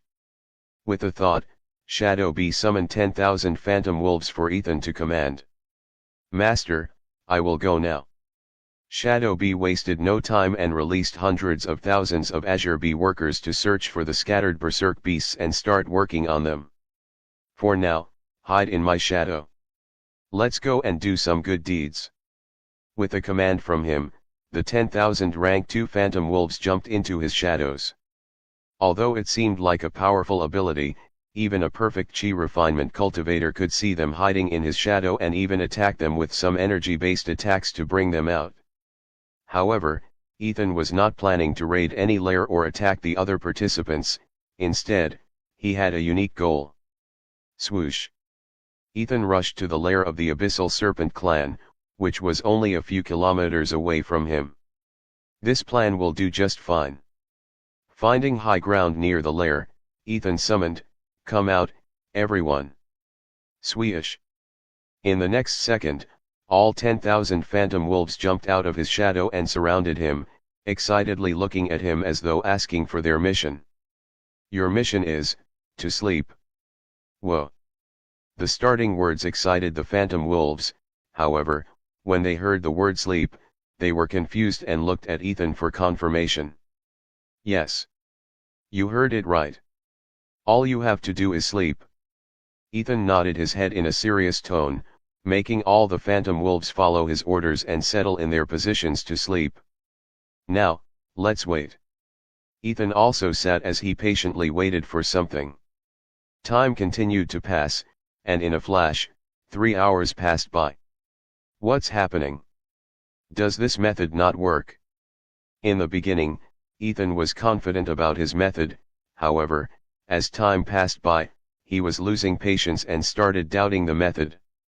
Kai-ha! Just as Ethan was losing hope in his plan, a blood-curdling scream was heard from the distance. Finally, it appeared. Although it was a scream that scared other participants, it excited Ethan because he was waiting for it.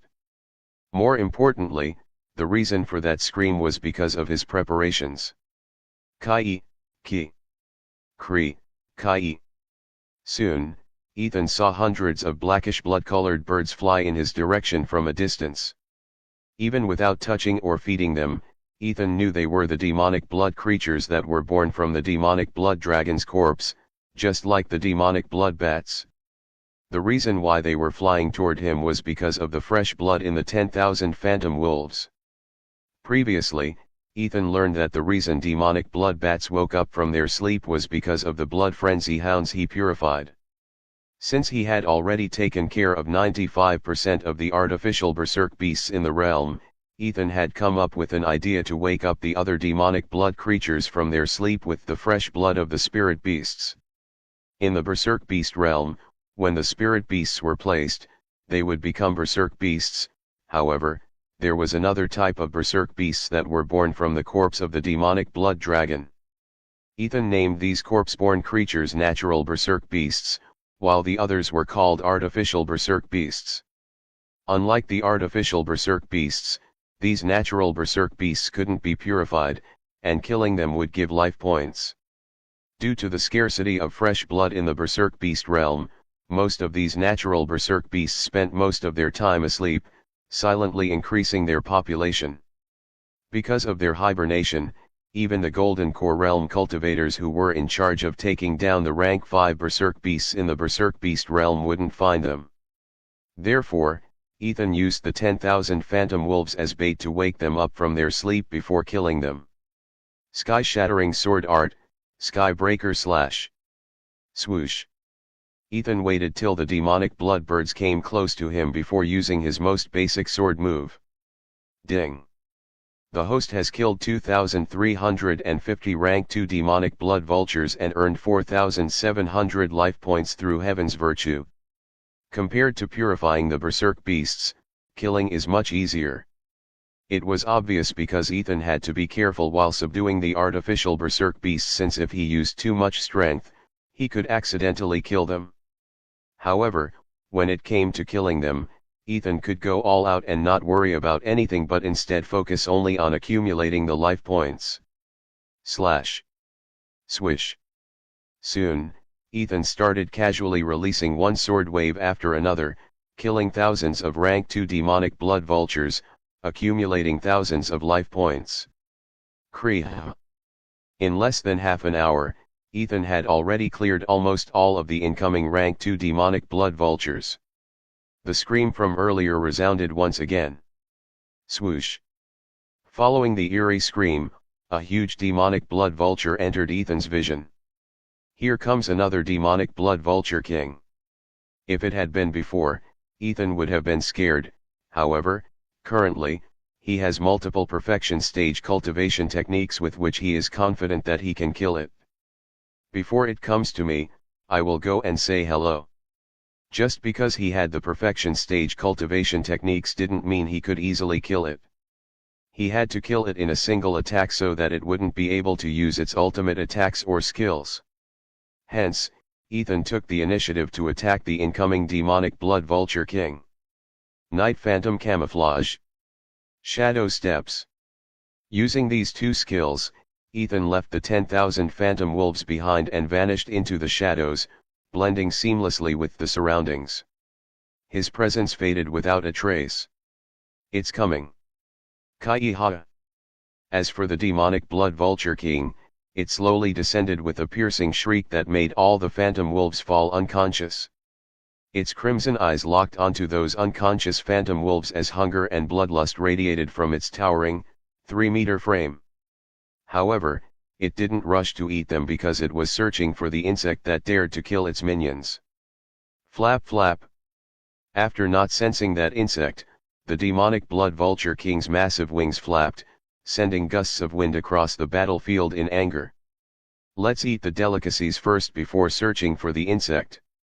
As a demonic berserk beast, compared to taking revenge for its minions, its top priority was always food. Thus, it decided to finish its brunch. Glitch. Its sharp, blood-stained talons gleamed ominously as it moved closer to the phantom wolves. The throat, it seems to be the weak spot. Ethan, who was hiding in the shadows, watched its every move and selected the part he wanted to attack. It's time. The moment the demonic blood vulture king prepared to pick up the phantom wolves, Ethan struck.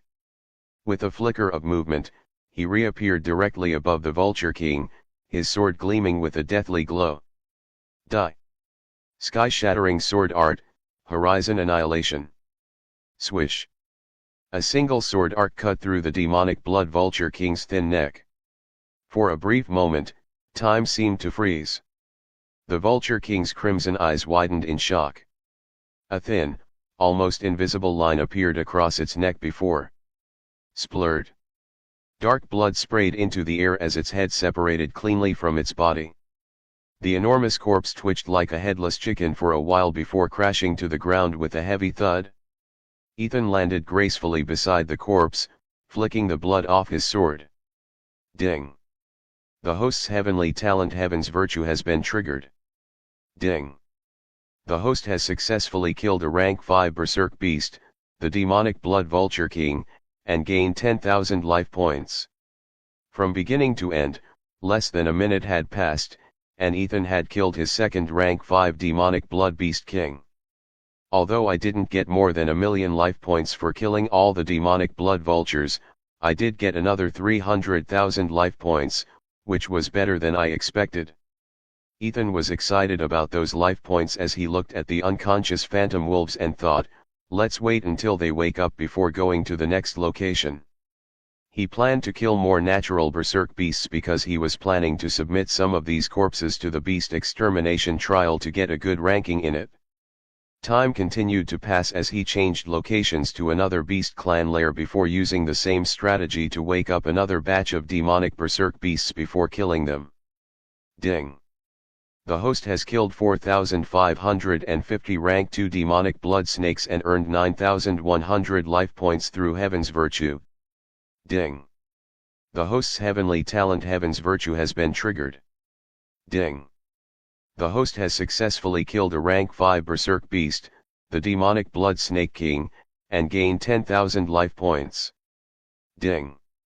The host has killed 4,550 rank 2 demonic blood wolves. Ding. The host has successfully killed a rank 5 berserk beast, the demonic blood wolf king, and gained 10,000 life points. By evening, Ethan had cleared 2 more batches of demonic blood beasts, earning another 700,000 life points, increasing his total accumulated life points to 11 million. Let's go and meet Shadow Bee before resuming the hunt for the demonic blood beasts. Ethan didn't know exactly how many types of demonic blood beasts were born from the demonic blood dragon's corpse, but he wanted to repeat the process until no more demonic blood beasts came to him. Guide me to your queen bee. Ethan released an azure killer bee from his robes and asked it to take him to Shadow Bee, who was keeping the azure killer queen bee on him. It was a method that Shadow Bee suggested for them to meet again in the berserk beast realm. Buzz. The azure killer bee buzzed in understanding and was about to fly away when Ethan received a couple of system notifications that pleasantly surprised him. Ding. The host's infernal purity heart has been triggered. Ding. The host has attracted a natural spirit, the primordial beast spirit. What? My special talent has finally attracted a natural spirit. Soon, Ethan became excited as he saw a small transparent, white-colored lion appear in front of him. Are you the natural spirit?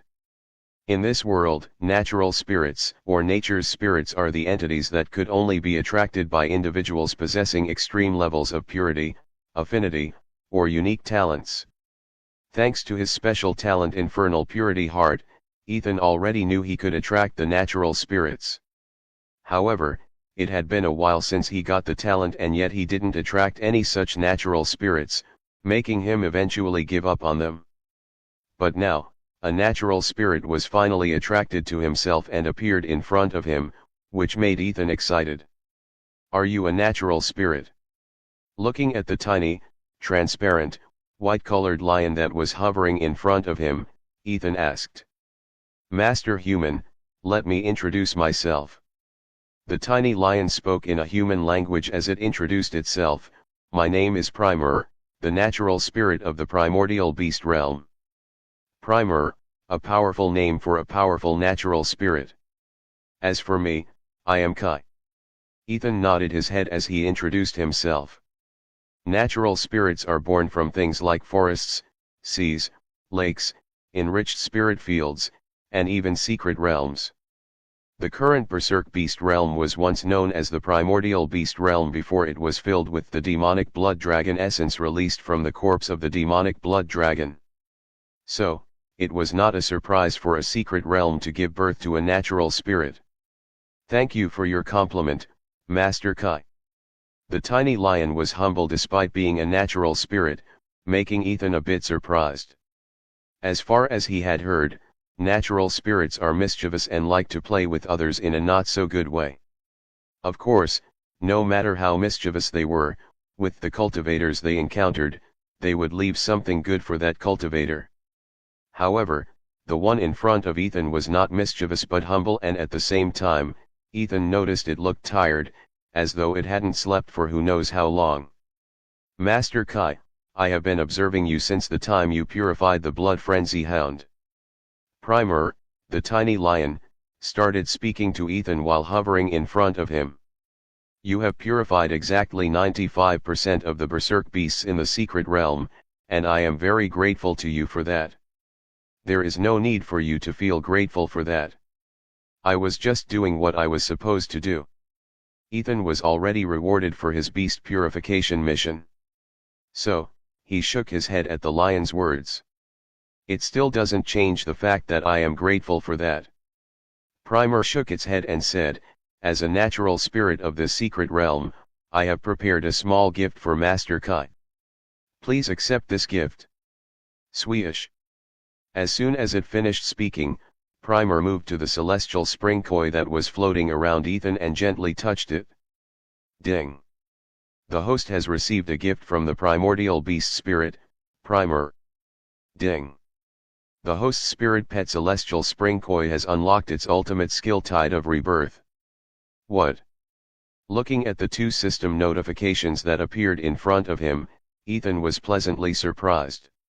For the celestial spring koi to unlock its ultimate skill, it was supposed to wait until it became a rank 5 spirit beast.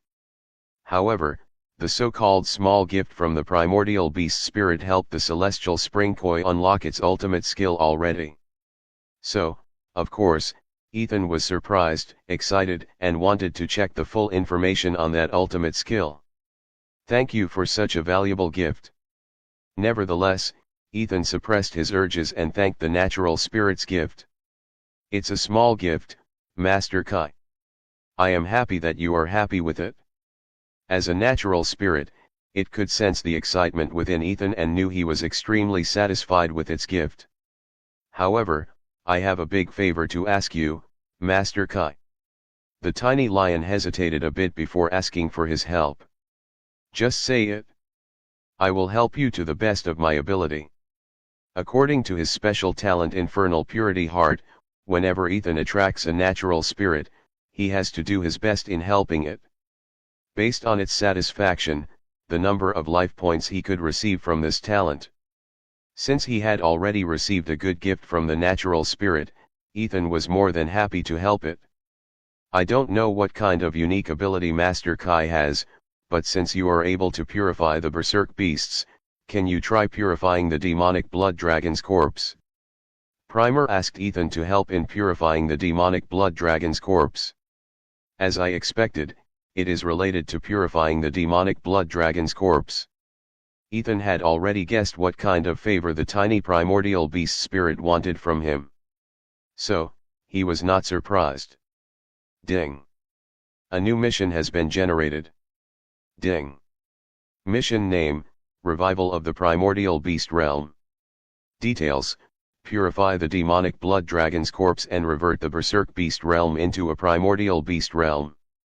Rewards, the primordial beast realm, 1 million life points, and some random life cards depending on the completion rating. The rewards are, damn good. Before he could reply to the primordial beast spirit, Ethan received a mission from the system, and when he noticed the rewards, he was shocked. Despite having more than 11 million life points, 1 million life points was more than enough to make Ethan go crazy. But, for the mission to purify the primordial beast realm, it was just one of the rewards. Compared to the life points, the most valuable reward was obviously the primordial beast realm. Although Ethan was already planning to take over the mystic soil domain, having another secret realm wouldn't harm. Moreover, the primordial beast realm was going to be very useful to him because it had various natural habitats for different spirit beasts. To make full use of his special talent Primal Beast Sovereign to earn life points, Ethan had long decided to nurture the spirit beasts, and with this primordial beast realm, he could have a steady source of life points. Mystic soil domain can be used for spirit planting, whereas the primordial beast realm can be used to nurture the spirit beasts. I can earn lots of life points in the future from these two secret realms. Although Ethan had yet to get any of the secret realms, he was confident about getting both of them no matter the cost. Moreover, he also had lots of life points, which boosted his confidence to the next level. Even if you didn't ask for it, I was planning to purify the demonic blood dragon's corpse in the secret realm in the future. Soon, he kept his thoughts aside and assured the primordial beast spirit, "Since you are now asking me, I will try to complete it as soon as possible." "Thank you, Master Kai, thank you very much. As long as you can purify it, I will forever be in your debt and become your loyal servant." The tiny lion became excited after hearing Ethan's words, as it offered itself if Ethan could complete that task. Hearing that, Ethan was not surprised because the rewards for the mission stated that he would become the owner of the primordial beast realm, which means he would become the owner of the primordial beast spirit born from it. "Master Kai, I will guide you to the place where the demonic blood dragon's corpse is." The tiny spirit eagerly said it would guide. However, Ethan shook his head. "Before we focus on the dragon's corpse, I need your help with something." After learning his ability to purify the demonic blood dragon's essence from the spirit beasts, Ethan had long decided to take care of the demonic blood dragon's corpse, which was the main reason for the berserk nature of the spirit beasts in the secret realm. However, Ethan didn't have any plans to purify it right away because he knew an entity that could affect the entire secret realm was not something that he could take care of, at least with his current cultivation realm. Thus, he planned to take care of it after he became a golden core realm. However, things had changed now with the appearance of the natural spirit and the mission issued by the system. Nevertheless, Ethan still didn't want to go anywhere near the demonic blood dragon's corpse and thought, "Let's pay a visit when my godly revival ability comes off cooldown." Although he had 4 revival life cards, Ethan didn't want to carelessly use them. Moreover, he was planning to see what kind of stats would appear on the interface if he got killed by the demonic blood dragon's corpse. With the life points he had accumulated, Ethan could tell that it would generate the most powerful options, which he could buy and become even stronger. Hence, he decided to take care of the demonic blood dragon's corpse after his godly revival ability came out of cooldown.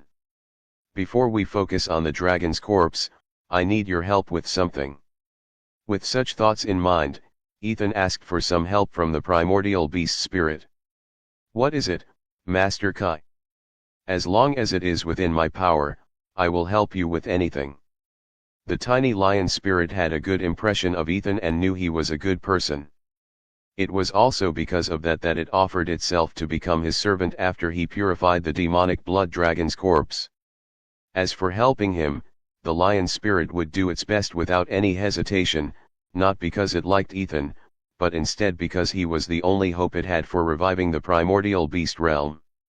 "Since you are the natural spirit of this secret realm, can you sense the demonic blood beasts like the demonic blood bats, vultures, serpents, and wolves I killed?" Ethan asked Primer if it had any abilities to sense the exact location of the demonic blood beasts. Although he had not such a bad strategy to awaken and lure the demonic blood beasts, it was taking hours to take effect. Ethan wanted to see whether he could save those waiting hours for each batch of demonic blood beasts he lured with the help of the tiny lion spirit. "After the primordial beast realm turned into a berserk beast realm, my power has greatly decreased." Primer's initial words made Ethan shake his head in disappointment. However, when he heard the second sentence, his eyes lit up. "However, my senses are still the same, and I can even spot the berserk beasts in the entire secret realm, not to mention those demonic beasts have a thick scent of demonic blood dragon, which makes them much easier to sense." "Really? Let's go and clear them." "Master, I am here." Before Ethan could finish his words, he heard a familiar voice, and upon turning his head, he saw Shadow Bee. After working for a day, Shadow Bee captured more than 1,000 berserk beasts, and since it was getting dark, he decided to meet with Ethan and purify the berserk beasts he captured. So, Shadow Bee used his Azure Killer Bee Queen to track Ethan's location through the Azure Killer Bee in Ethan's possession. You have come at the right time. Seeing Shadow Bee, Ethan's eyes lit up as he suddenly thought of a brilliant idea. Drez, this is the natural spirit of the primordial beast realm. Primer, you must know him, right? Since Primer was secretly observing Ethan, he knew it would recognize Shadow Bee. So, he introduced Primer to Shadow Bee. Natural spirit of the primordial beast realm. I am pleased to meet you, Sir Primer. Shadow Bee was shocked to see the tiny flying lion in front of him and hurriedly greeted it. As a descendant of the primal Fang tribe, he was strictly taught to respect the natural spirits, especially the natural spirits related to forests or spirit beasts. The tiny lion in front of him was a natural spirit of the primordial beast realm, which was related to the spirit beasts. So, he was very respectful towards it. You must be the descendant of that old fool from the primal Fang tribe. You have his aura and talent. On the other hand, Primer seemed not to know just Shadow Bee, but even his ancestor, which didn't surprise Ethan or Shadow Bee. As a secret realm related to spirit beasts, how could Shadow Bee's ancestor not enter it at least once? Moreover, with a talent like Primal Beast Master, how could he not get noticed by the natural spirit of the secret realm? Primer, aside from helping me in locating the demonic blood beasts born from the demonic blood dragon's corpse, can you help Drez capture more berserk beasts? Once the introductions were completed, Ethan asked the tiny lion spirit about its abilities. I can do that. Primer nodded its head, and in the next second, the tiny lion spirit split into two, becoming two small lion spirits. Ethan was not surprised by the spirit's ability to split into two because as a natural spirit, it could and had to observe the entire secret realm. It had already split into enough lion spirits all over the berserk beast realm, observing all the things happening in the secret realm. So, splitting into another lion spirit was not an issue for it. Great. Let's push ourselves for the next 2 days in clearing the demonic blood beasts and purifying the berserk beasts. Seeing two lion spirits in front of him, Ethan shared his goal for the next 2 days before the beast extermination trial ends. Yes, Master. Yes, Master Kai.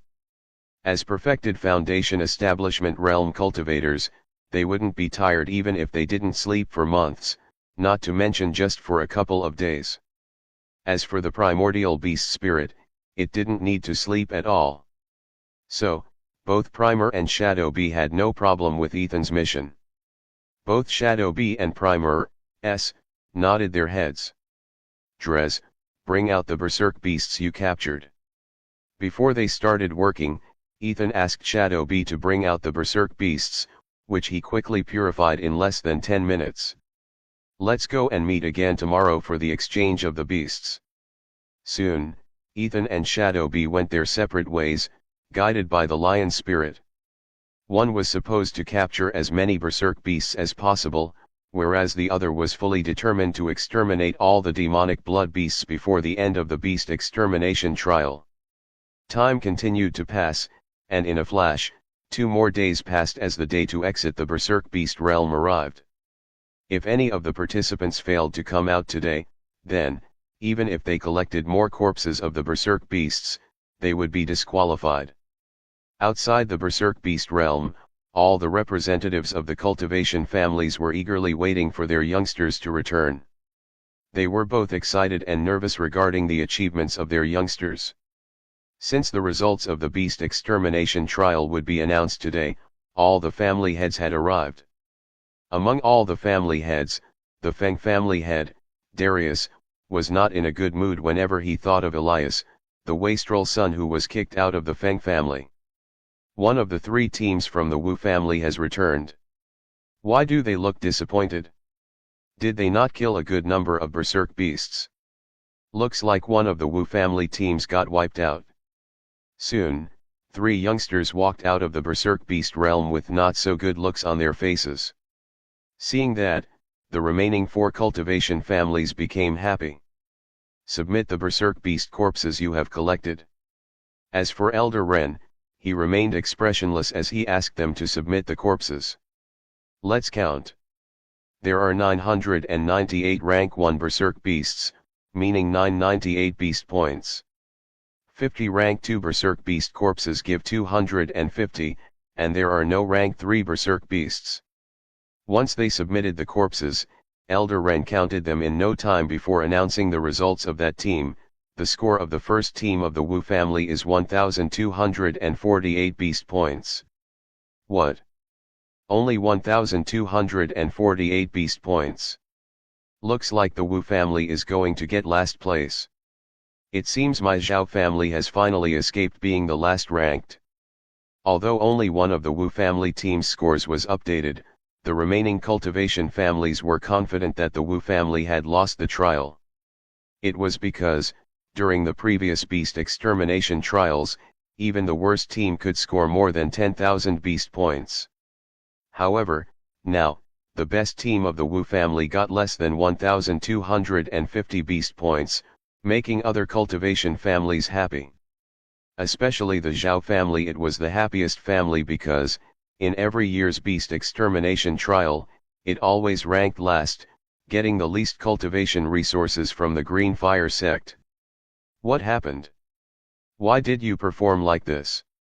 On the other hand, the family head and the others from the Wu family had dark faces as they asked for an explanation from their first team members. We didn't find any berserk beasts to kill. The youngsters were equally frustrated as they retorted by claiming the lack of berserk beasts in the secret realm. What? What nonsense are you saying?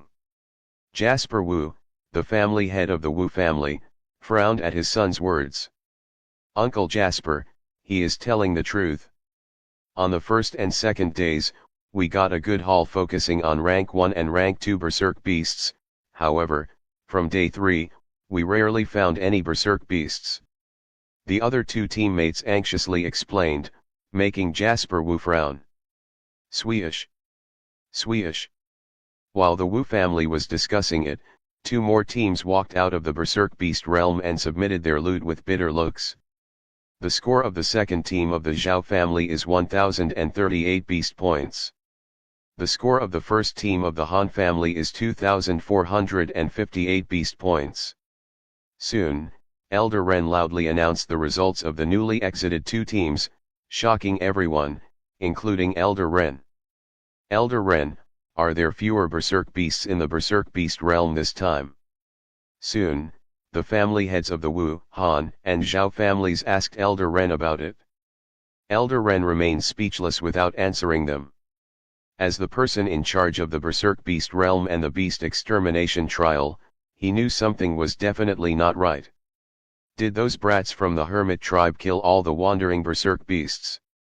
No, they were killed by the brat from the primal Fang tribe on the second day of the trial. Did that brat from the primal Fang tribe purify all the wandering berserk beasts? No, it is impossible. Many thoughts flashed in Elder Ren's head, and he wanted to rush into the berserk beast realm. However, thanks to the special formation placed by the sect for the beast extermination trial, no golden core realm cultivators could enter it. Sweesh. Sweesh. The score of the second team of the Wu family is 1538 beast points. The score of the second team of the Han family is 1458 beast points. The score of the first team of the Feng family is 3458 beast points. Amidst his thoughts, Elder Ren saw 3 more teams walk out of the entrance and quickly counted before announcing the results. Damn it, at this rate, I will be punished. Seeing the low score of each team, Elder Ren started to worry about his punishment. Wait a second. Why the hell would I be punished? Soon, Elder Ren's eyes lit up as he muttered, I can put all the blame on the hermit tribe members. They asked me to turn a blind eye to their actions, and I did. The result is, obviously, the decrease in the berserk beasts. With that thought in mind, Elder Ren was no longer bothered or worried about it. However, he still didn't forget to inform the first elder, who was his direct superior. Seeing that Elder Ren was not answering them and remained expressionless like always, the family heads thought there must be fewer berserk beasts in this year's trial, making them relax. Time continued to pass, and in a flash, a couple of hours passed by as a few more teams walked out with similar scores to the previous teams except for 2 teams. The score of the third team of the Feng family is 10,340 beast points. The score of the third team of the Lin family is 18,797 beast points. What? How did these 2 teams of the Lin and Feng families get such huge beast points? Are they cheating? They must be. Otherwise, how could they have collected so many corpses when the other teams that were stronger than them could not? Hearing the results, except for the Lin and Feng families, the remaining 3 cultivation families complained. Although the Feng family was dissatisfied with the Lin family's score, they were happy with their own score because, with such a score, they easily secured second place in the trial. So, despite being archenemies of the Lin family, the Feng family didn't complain. Instead, they even rebuked the remaining 3 cultivation families.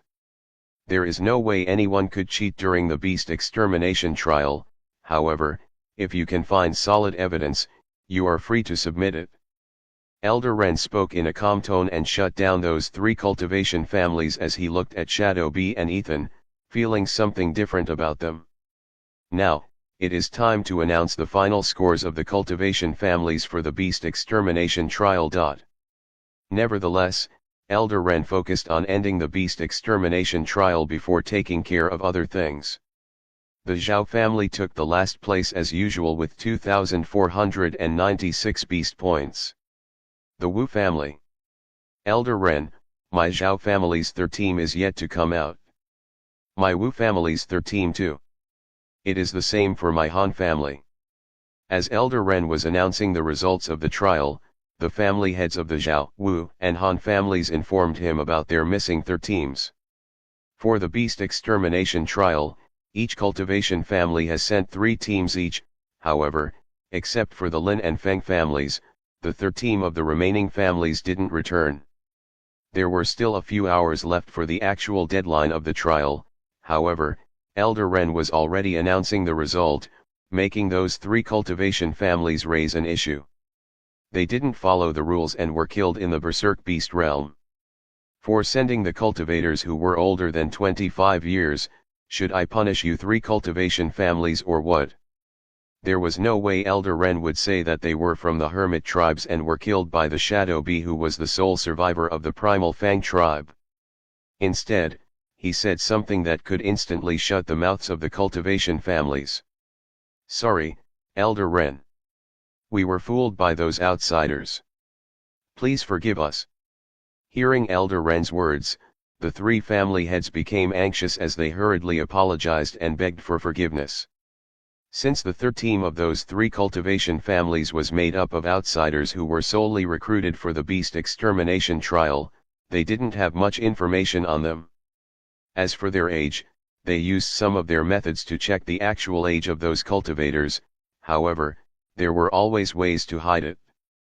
Nevertheless, the cultivation families were not worried much about it because those who were above 25 years old, they would be killed the moment they entered the Berserk Beast realm. But, who would have thought that those mindless fools would risk their lives to enter the Berserk Beast realm? Although they were a bit doubtful of Elder Ren's words, in the end, other than believing him, there was nothing they could do about it. As Shadow Bee said, the sect doesn't seem to be bothered with the deaths of the hermit tribes. Even though Ethan already learned from Shadow Bee, he was a bit worried about the sect. However, when he heard Elder Ren's words, his last bit of worries disappeared without a trace. Good. As for Elder Ren, he nodded his head as he resumed announcing the scores and rankings of the beast extermination trial. The Zhao family took the last place as usual with 2,496 beast points. The Wu family is in 4th place with 2,786 beast points. The 3rd place goes to the Han family with 3,916 beast points. The Feng family has gotten the 2nd place with 16,890 beast points.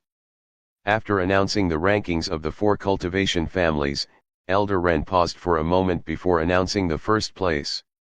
The Lin family has won first place with 25,468 beast points. Congratulations. Thank you, Elder Ren. Edwin Lin, the family head of the Lin family, was over the moon as he excitedly thanked Elder Ren. Feng family, you are also not bad. Nodding his head, Elder Ren said to the Feng family head, Darius, making the other party profusely thank him. As for the remaining 3 cultivation families, their emotions were mixed. The Han family was the most disappointed one because they used to be first or second in the previous beast extermination trial, but now, they got 3rd place. The Wu family was neither happy nor sad because they used to be ranked around 2nd or 3rd, but due to the initial shock of the first team, they believed they would get the last ranking in this year's trial. In the end, they were barely satisfied with 4th place. As for the Zhao family, they were initially excited believing they had finally escaped last place in the trial. Nevertheless, after the announcement of the results, they bitterly smiled and accepted their fate as the bottom ranker.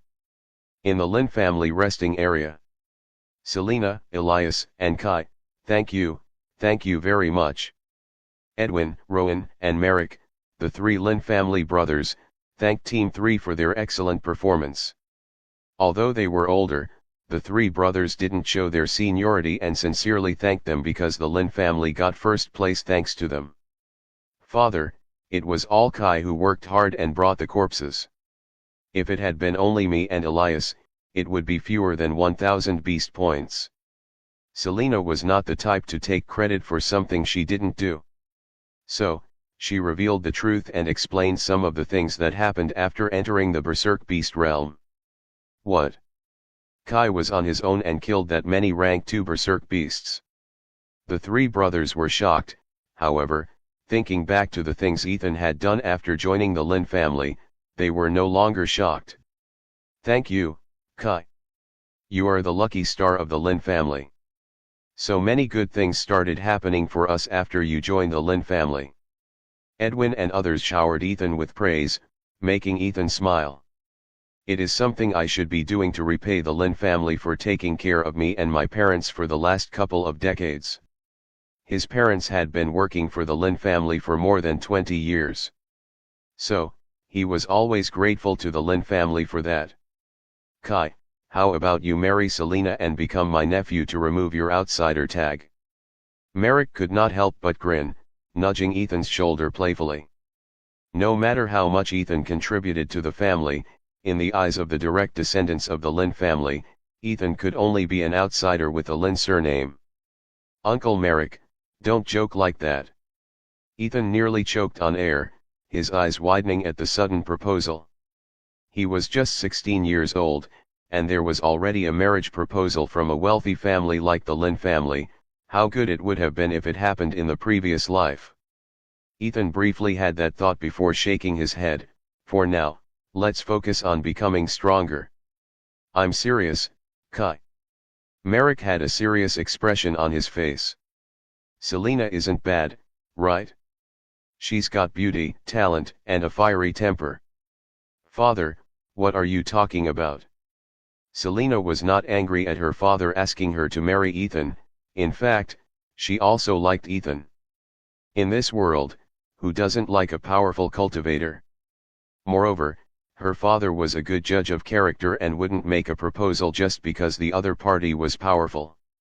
However, she was triggered when Merrick mentioned her fiery temper, making Merrick instantly shut his mouth. Haha. Edwin and the others burst into laughter, nodding in agreement. Everyone, pay attention. It is time for the rewards. As the cultivation families were going through their emotions, some were celebrating, and others were disappointed, but Elder Ren focused on his work. The Feng family will receive 3 foundation pills, 1 Azure Foundation pill, 50,000 spirit stones, and more spirit farming missions. He announced the rewards for the 2nd place before handing the pills and spirit stones to the family head, Darius, under the envious looks of the bottom 3 cultivation families. the Lin family will receive 5 foundation pills, 3 Azure foundation pills, 100 Azure spirit pills, 100,000 spirit stones, along with the other promised rewards. Next, Elder Ren announced the Lin family's rewards that made all the remaining cultivation families, including the Feng family, green with envy. Nevertheless, they clapped and congratulated them. Since the ranking and rewarding of the cultivation families are completed, shall we reward the top participants? Soon, the exciting part that Ethan and other participants were waiting for finally came as Elder Ren started announcing the rewards for the top 3 participants in the trial. When submitting the Berserk Beast corpses to Elder Ren, each member in the team could share the beast points according to their wish. Most teams, by default, choose to put all the beast points under one teammate's name to make him a top participant in the trial. According to those beast points, an individual ranking would be given to the participants, and the top 3 would be given the best rewards. The third place goes to Selena from the Lin family with more than 8,000 beast points. Step forward to receive your rewards. Elder Ren called Selena and announced her rewards. She will receive a custom-made rank 4 weapon, 10 Azure Spirit Pills, and 10,000 Spirit Stones. Thank you, Elder Ren. Taking the pills, Spirit Stones, and an insignia with a hammer symbol, from Elder Ren, Selena thanked him. Dres from the Feng family has the second highest points with 9,500 beast points. He will receive a verdant soul fruit, 20 Azure Spirit Pills, and 20,000 Spirit Stones. What? A verdant soul fruit? Isn't that a rare spirit fruit that can increase the cultivation of a foundation establishment realm cultivator by a realm? Yes. As long as the cultivator has a cultivation of level 5 or below in the foundation establishment realm, it can increase their level for them. The second place belonged to none other than Shadow Bee, who received some generous rewards that created a surprise among the onlookers. The Azure Spirit Pills and the Spirit Stones were good rewards, however, what caught everyone's eyes was the Verdant Soul Fruit. The Verdant Soul Fruit's effects were similar to the Mystic Earth Fruit that Ethan once consumed, however, its effects were limited to cultivators at level 5 in the Foundation Establishment realm. Still, it was a very valuable cultivation resource in the eyes of the cultivation families because, with it, their genius youngsters could break through to level 5 in the Foundation Establishment realm, saving them a lot of time. Thank you for the rewards, Elder Ren. Although the verdant soul fruit was quite valuable to the cultivation families, for Shadow Bee, it was useless as he was only a step away from becoming a golden core realm cultivator. Nevertheless, he still took it along with his other rewards before thanking Elder Ren. Also, you have a special reward, Dres. Just as Shadow Bee was about to return to the Feng family, Elder Ren spoke again, saying, "The first elder of the Green Fire sect wants to take you as his personal disciple if you join the sect. What do you say?" "What? An offer to become a personal disciple of the first elder? Isn't the first elder the one who takes care of all the matters related to the Green Fire sect? Why would such a powerful person want to take him as a personal disciple?" Soon, Elder Ren's words created a commotion among the cultivation families. They were not surprised that someone like Dres, who got the second position in the beast extermination trial, was recruited by the Green Fire sect. However, becoming a personal disciple of the first elder was a shock to them. Although Dres might be a genius who reached the Foundation Establishment realm before the age of 25 years, in the sect, there were countless disciples who had much better talent than Dres, at least that's what everyone thought. However, Elder Ren knew what Dres was capable of and how much potential he had. After thinking, the sect decided to recruit Dres into the sect and make him loyal to the sect. Looks like the sect realized his potential and wanted to recruit him. As for Ethan, after hearing Elder Ren's words, he guessed correctly. Although it was Ethan who killed the members of the 3 hermit tribes inside the Berserk Beast realm, in the eyes of Elder Ren, they were killed by Dres, the only participant who was capable of killing them. In the past, they tried to kill him, however, no matter what they did, Dres would always escape, and they knew catching him was not an option. Therefore, they decided to recruit him. Sorry, Elder Wren, but I am not interested in joining the section. However, there was no way Shadow Bee would ever join any sect, especially the Green Fire sect. So, he directly rejected it. Are you sure about it? Elder Wren already expected Shadow Bee's answer. So, he was not surprised as he silently transmitted his voice, the sect has decided to hunt you down no matter where you hide. So, I suggest you reconsider your decision. I am not far from breaking through to the Golden Core realm. When I do, I will start officially challenging the elders of the Green Fire sect one by one. Unlike Elder Wren, Shadow Bee couldn't transmit his voice, and even if he could, Shadow Bee would still speak in a loud voice as he announced, if you have the ability, try killing me in those official challenges I'll be issuing soon. You. Elder Wren frowned as he didn't expect Shadow Bee to have thoughts of challenging the elders of the Green Fire sect one by one. Nevertheless, he maintained his dignity as an elder of the sect and scoffed at Shadow Bee, let's see whether your skills are as sharp as your mouth. What's happening? Did that brat really reject such a generous offer from the Green Fire sect? Who does he think he is? If I had received such an offer, I would have fallen to my knees and taken it with excitement. That's why the Green Fire sect didn't offer you any such recruitment offers. From beginning to end, less than 1 minute had passed, and the onlookers were still trying to understand what was happening before they reacted only after the conversation between Elder Wren and Shadow Bee had ended. They thought Shadow Bee was arrogant and didn't know what was better for him, but only Ethan knew why Shadow Bee wouldn't join the Green Fire sect. What's more, Shadow Bee was a Heaven's Chosen, and he would regularly have his own fortuitous encounters, making him stronger. Sweesh. Soon, Shadow Bee disappeared from everyone's sight without a trace, shocking everyone as they realized that Shadow Bee was hiding his perfected foundation establishment realm cultivation. Everyone, let's focus on the rewards. Elder Wren shook his head and announced the top ranking of the Beast Extermination Trial.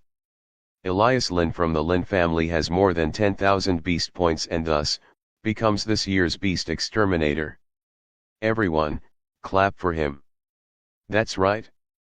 The first place in the Beast Extermination Trial belonged to Elias and, of course, it was Ethan's decision. Whether it was Elias or him, whomever received the rewards, they would eventually end up in Ethan's hands. Moreover, Ethan wanted to make the Feng family see exactly who they kicked out of their Feng family. With my plan, the rewards from the top 3 places belong to me. Before leaving the secret realm, Ethan gave some demonic blood bat corpses to Shadow Bee, and some demonic blood wolf corpses to Elias and Selena to manipulate the score of the trial. Because Ethan didn't want the rewards to go to others but to his own people. Thus, seeing that everything went as he planned, Ethan, as the mastermind, silently chuckled, and at the same time, he could not wait to see what kind of rewards Elias would receive for being the Beast Exterminator for this year. Clap. Soon, Elias walked forward as everyone clapped for him, including his father Darius Feng, who had mixed emotions and regretted kicking Elias out of the Feng family. Where did it go wrong? Where did I go wrong? Soon, he started questioning himself and his actions of kicking Elias Feng out of the family while regretting those actions. However, there was no medicine for regrets other than bearing them till he died. Damn that wastrel. It was just that he was lucky. On the other hand, the 2 step-brothers of Elias couldn't digest Elias becoming the Beast Exterminator. To make themselves feel better, they thought Elias was just lucky that his teammates had given him the beast points, making him the top participant in the Beast Extermination Trial. Elias, you have already proven yourself with your breakthrough to the Foundation Establishment realm, and now you have become the Beast Exterminator for this year's trial. Elder Wren looked at Elias with an approving gaze before announcing, as the Beast Exterminator, you will receive 100-year blood ginseng that can increase your lifespan by 10 to 100 years depending on your luck, a verdant soul fruit, 30 azure spirit pills, and 30,000 spirit stones. What? 100-year blood ginseng. I wonder whether he will sell it. One of my family's elders is reaching his end. With it, he could live for decades and even a century if he was lucky. The Green Fire sect is as generous as ever. Of course, it is. By showing the cultivation resources in their possession, they would force our youngsters to join the sect even if they were only qualified to be outer disciples. The rewards of the top ranker of the trial created a huge commotion, especially the 100-year blood ginseng. Everyone thought of buying it, however, they knew it was not possible for now. If Elias really had an intention to sell it, the Lin family would be the first to buy it. So, they gave up, and to escape their envious feelings, they soon found a target to feel better. I wonder how the Feng family is feeling now. Although they got second place in the family ranking, they might not be enjoying it after seeing the wastrel they kicked out of their family. I wonder whether they will create any drama for us to watch. I hope they do and entertain us.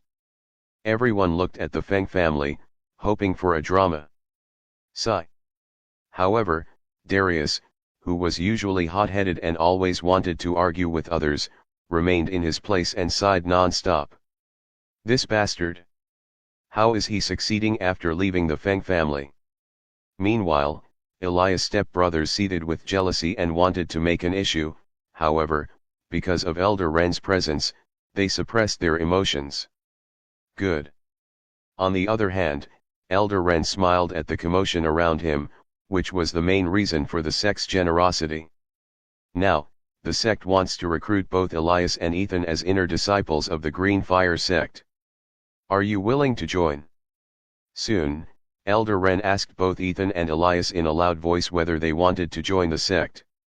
Elias might be 24 years old, but Elder Ren knew how fast his cultivation speed was. As for Ethan, Elder Ren felt something special about him, and he even broke through his cultivation in the Berserk Beast realm, reaching level 5 Foundation Establishment realm.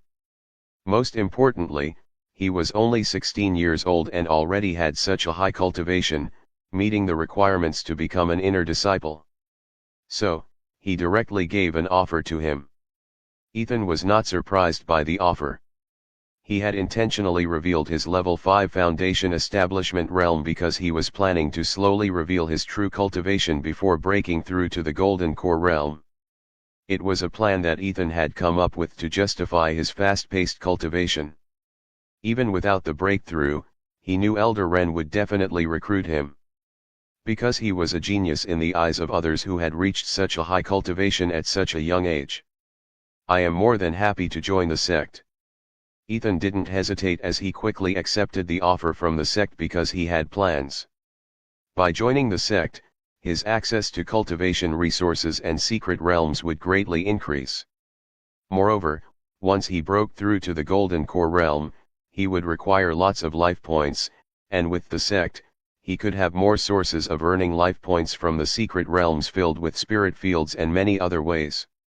Moreover, rejecting their offer would only bring more problems. There is no need to openly start a war with the Green Fire sect. Ethan only wanted to peacefully grow stronger, strong enough to protect himself, his family, and his subordinates. Elder Ren, I have decided to follow Ethan, who changed my life. So, I can't join the sect, but I will follow him as his servant. From the side, Elias didn't accept the offer. Instead, he said he would enter the sect as Ethan's servant. As an inner disciple, a cultivator could bring 1 or 2 servants. So, Elias asked whether he could enter the sect as Ethan's servant. It is not a problem. Elder Ren frowned only for a moment before nodding his head in excitement. Excellent, excellent. Since Ethan had already decided to join the sect, his servant would also be considered a sect member but would have almost no privileges. But, whatever future achievements Elias made, the sect would take full credit. Even a servant from the Green Fire sect has a cultivation of the Golden Core realm. How does that sound? With such thoughts in his head, Elder Ren became happy as he looked at Edwin Lin. your Lin family has provided the sect with 2 outstanding talents. I will make sure you are rewarded heavily. Thank you, Elder Ren. Family head Edwin and others from the Lin family became excited as they hurriedly thanked Elder Ren. You can expect a golden core pill this time. Elder Ren gave a hint to Edwin before saying to Ethan and Elias, you two will follow me to the sect to complete the procedures. After that, you can either live in the sect or live with the Lin family. In the past, Ethan didn't join the Green Fire sect despite having a good cultivation because he only had an inferior spirit root. However, things have changed now. Currently, he had a high-grade spirit root. Even though it was temporary, the sect won't find it suspicious because there were many cultivators whose lives were changed after entering the secret realms, especially the secret realm like the mystic soil domain. So, he no longer had any problem joining the Green Fire sect. You two will follow me to the sect to complete the procedures.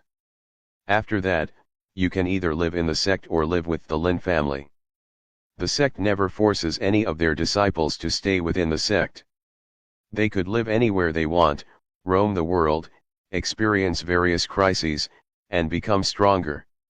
However, they had to complete the mandatory missions issued by the sect and return to the sect when they were needed.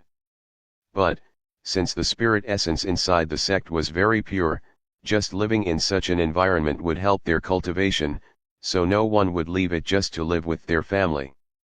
Because of that, Selena and other family youngsters who became the inner disciples of the Green Fire sect mostly stayed in the sect and occasionally came to the family to participate in the trials or spend some time with their parents. Let's go. As soon as he finished his words, Elder Ren didn't waste any time and lifted both Ethan and Elias with his golden essence before bringing them to the Green Fire sect. Open. With a flick of his hand, Elder Ren took out a jade token, pouring his essence into it. A golden wave unfurled across the air, opening a shimmering spatial gate. A portal to the Green Fire sect's secret realm, Ethan muttered, already anticipating it. The Green Fire sect was not constructed in the physical world but concealed in a boundless hidden domain, shielded from outside attacks and full of spirit essence. It was called the Green Fire realm. As they crossed the portal, Ethan and Elias experienced their surroundings warp before it opened up within an awe-inspiring scenery. Great mountains loomed around the sect, hidden forever in mist, and enormous spirit veins stretched deep under the earth, emitting clean, condensed spirit essence into the air. This is the Green Fire sect. Elias breathed out, feeling the rich spirit essence in the air. From now on, you two are inner disciples of the Green Fire sect. But whether you go up or down depends on your own ability. Elder Ren welcomed them with a smile on his wrinkled face. There are a total of 21 mountains in the Green Fire realm, each owned by a supreme elder who has the cultivation of the nascent soul realm. While going through the registration process, you can select which mountain you want to join. I suggest you join the mountain peak that is suitable for you so you can quickly raise in the ranks. While explaining the Green Fire sect, Elder Ren took them to a huge mountain in the center of the secret realm where they underwent the registration process. So, which mountain do you want to join? Since Elder Ren was the one who recruited them, he was the one to oversee the entire process. Once there were no issues with Ethan and Elias, he asked which mountain peak they would join. Elder Ren, I have talent in spirit plants and want to join the mountain peaks related to nurturing the spirit plants. Ethan didn't hide his talent for spirit plants and wanted to join a branch that excelled in nurturing them. There are a total of 10 mountain peaks that excel in nurturing spirit plants. Elder Ren's answer surprised Ethan, however, thinking that he was in the Green Fire sect, which excels in spirit plants and alchemy. He was not too surprised by so many mountain peaks related to nurturing them. Since you are from the Lin family, why don't you join Pentashade Peak?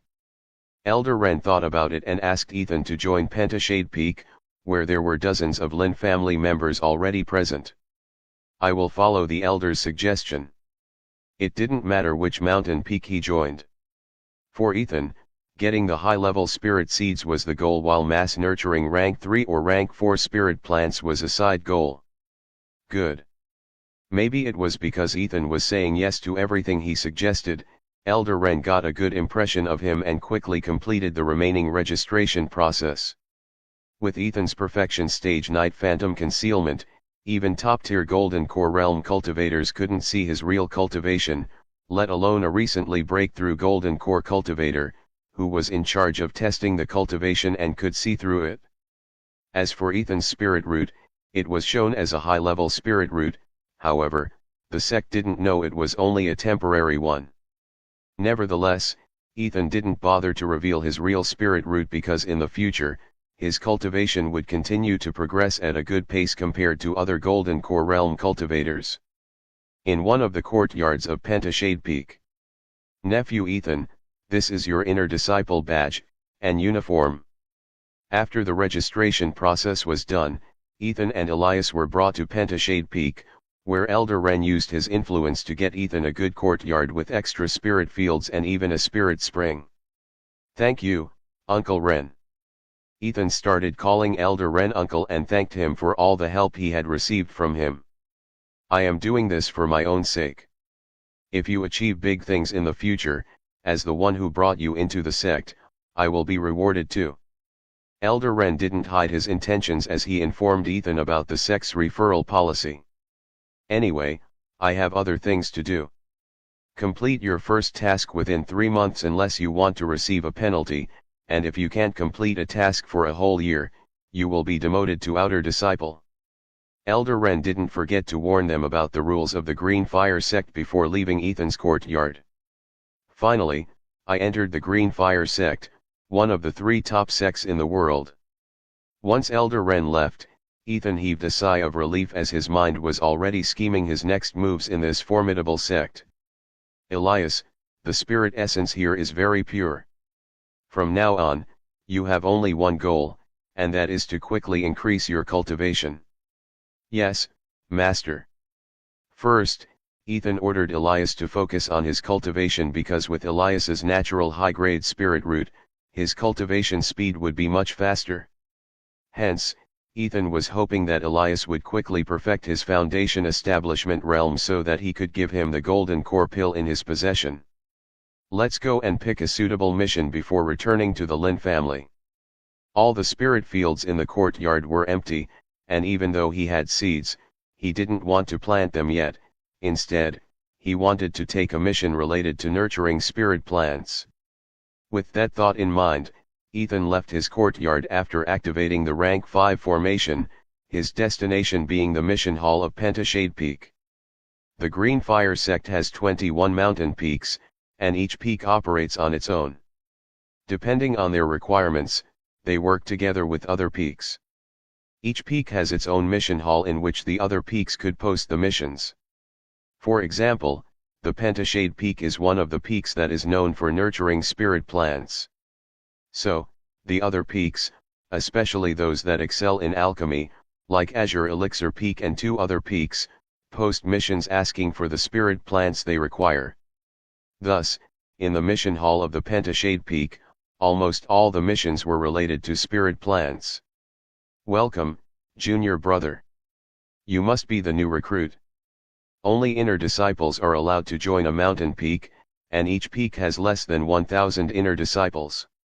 Whenever a new disciple enters the mission hall, he would stand out because of his unfamiliar face, along with his fresh inner disciple uniform, making him instantly recognizable.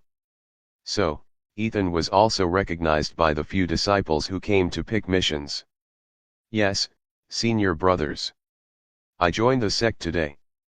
Ethan was polite as he greeted the senior brothers before going to the mission board that was filled with all types of spirit plant nurturing missions. Mission: the Mystic Flame Peak needs a huge quantity of Mystic Flame Grass, a rank 4 spirit plant. Rewards: 1 sect token per Mystic Flame Grass. Note: depending on the quality of the harvested Mystic Flame Grass, more tokens will be rewarded to the disciple. Mission: the Crimson Cauldron Peak needs a huge quantity of 5 elemental spirit grass, a special rank 3 spirit plant. Rewards: 1 sect token per 5 elemental spirit grass.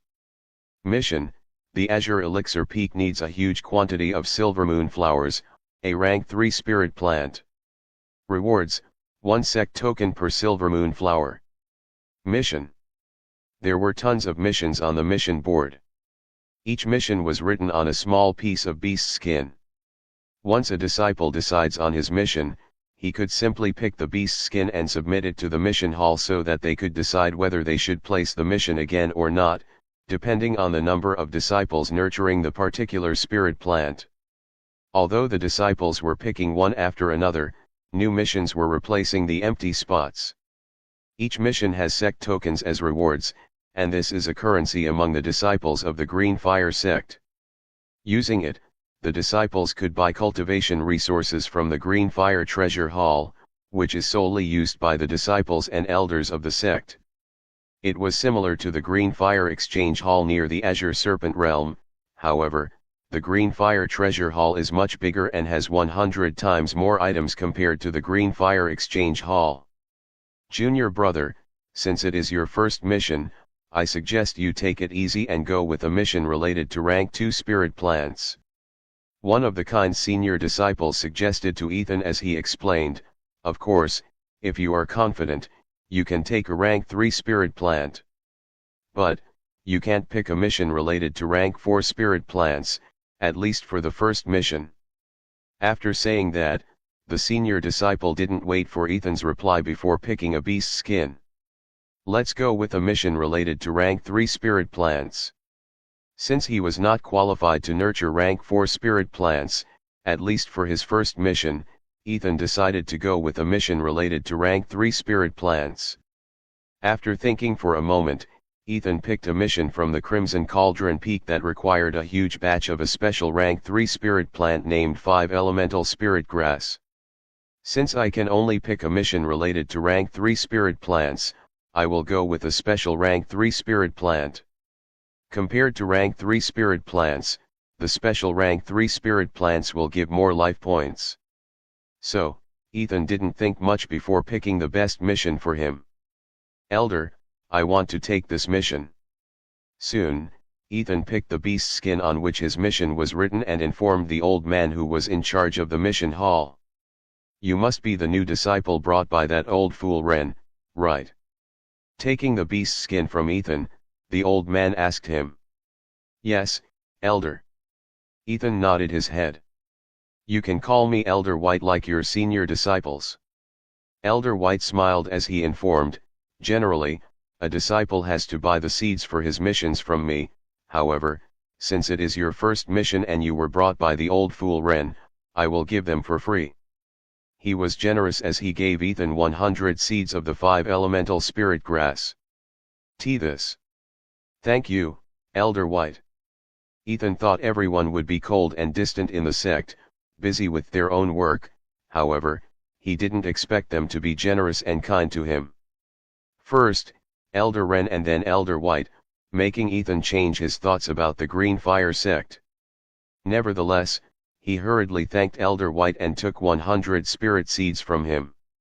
Once you successfully nurture them, depending on the quality of the harvest, you can pick multiple missions and even increase the quantity of the spirit plants you nurture.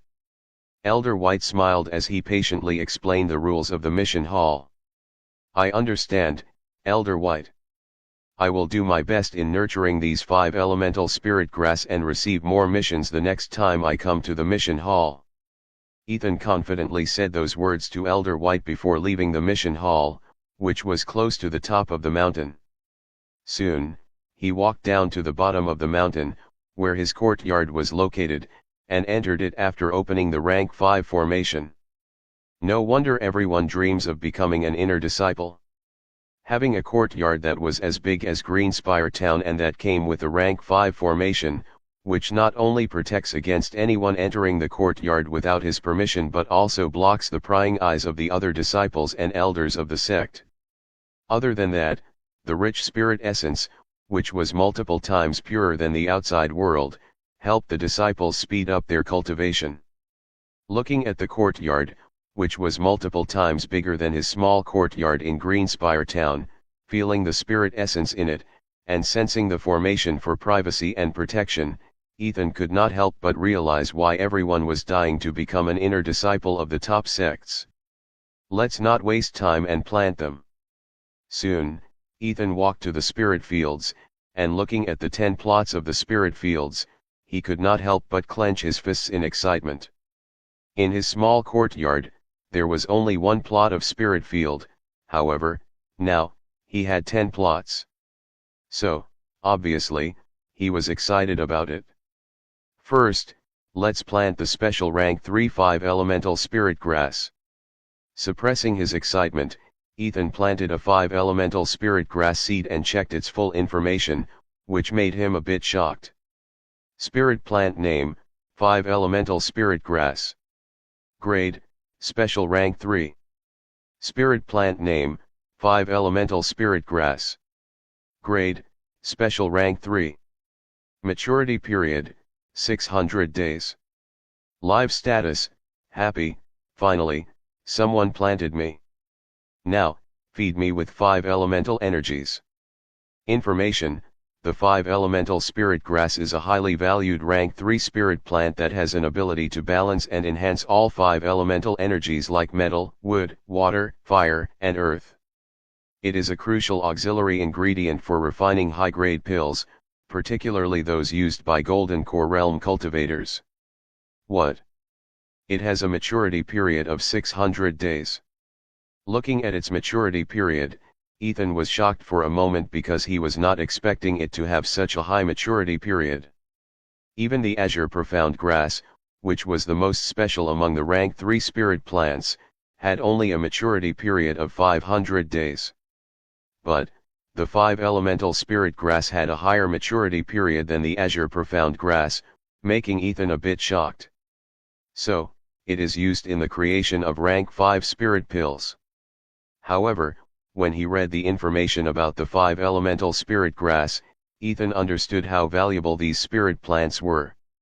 Anything that had something to do with rank 5 items was considered valuable. So, he nodded his head and started planting the remaining 99 seeds. To speed up their growth, it requires 5 elemental energies. Let's provide them with what I can. Flourishing Spirit Rain. Swish. Maturity period, 598. Huh? Just providing a round of spirit rain reduced their maturity period by 2 days. Ethan was surprised and excited for a moment, however, he bitterly smiled when he read its live status. Live status, happy, I got enough spirit water for the day. Now, the remaining 4 energies.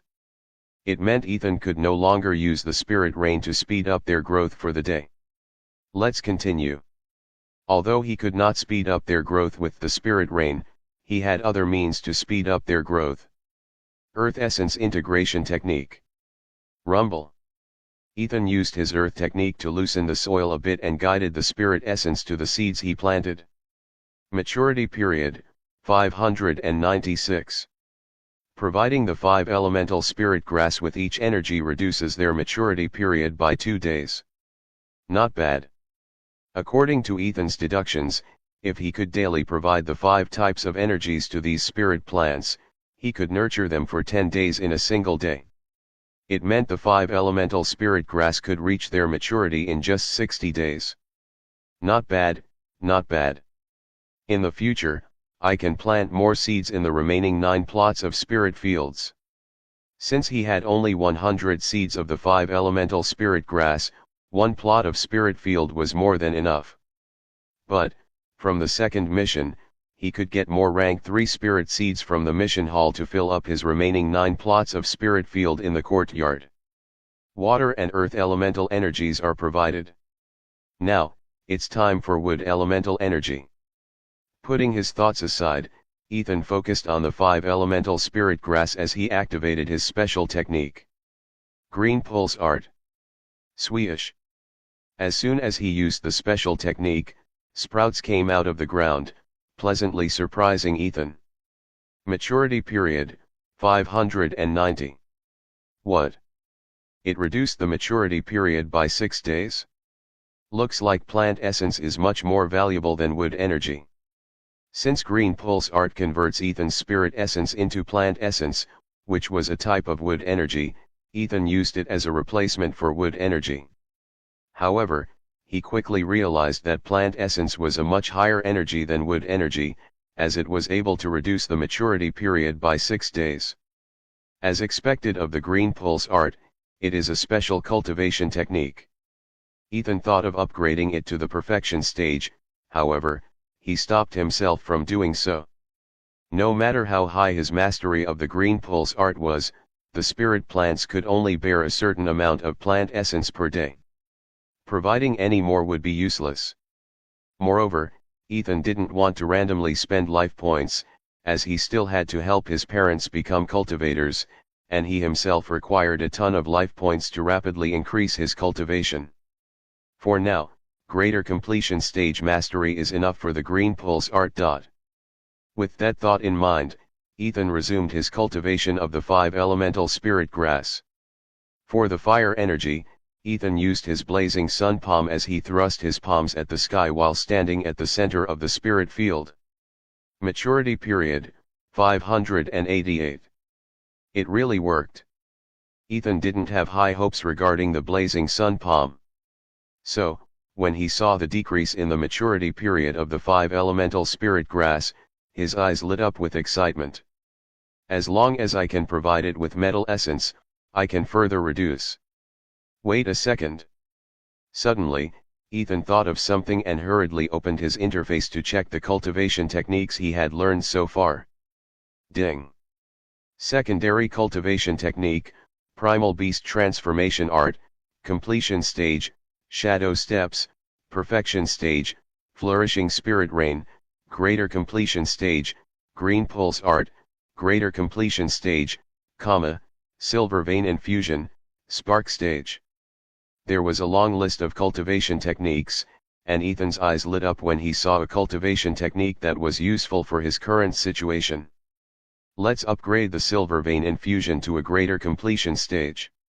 Since he needed a cultivation technique to supply the metal essence for the 5 elemental spirit grass, the silver vein infusion was a perfect cultivation technique for it.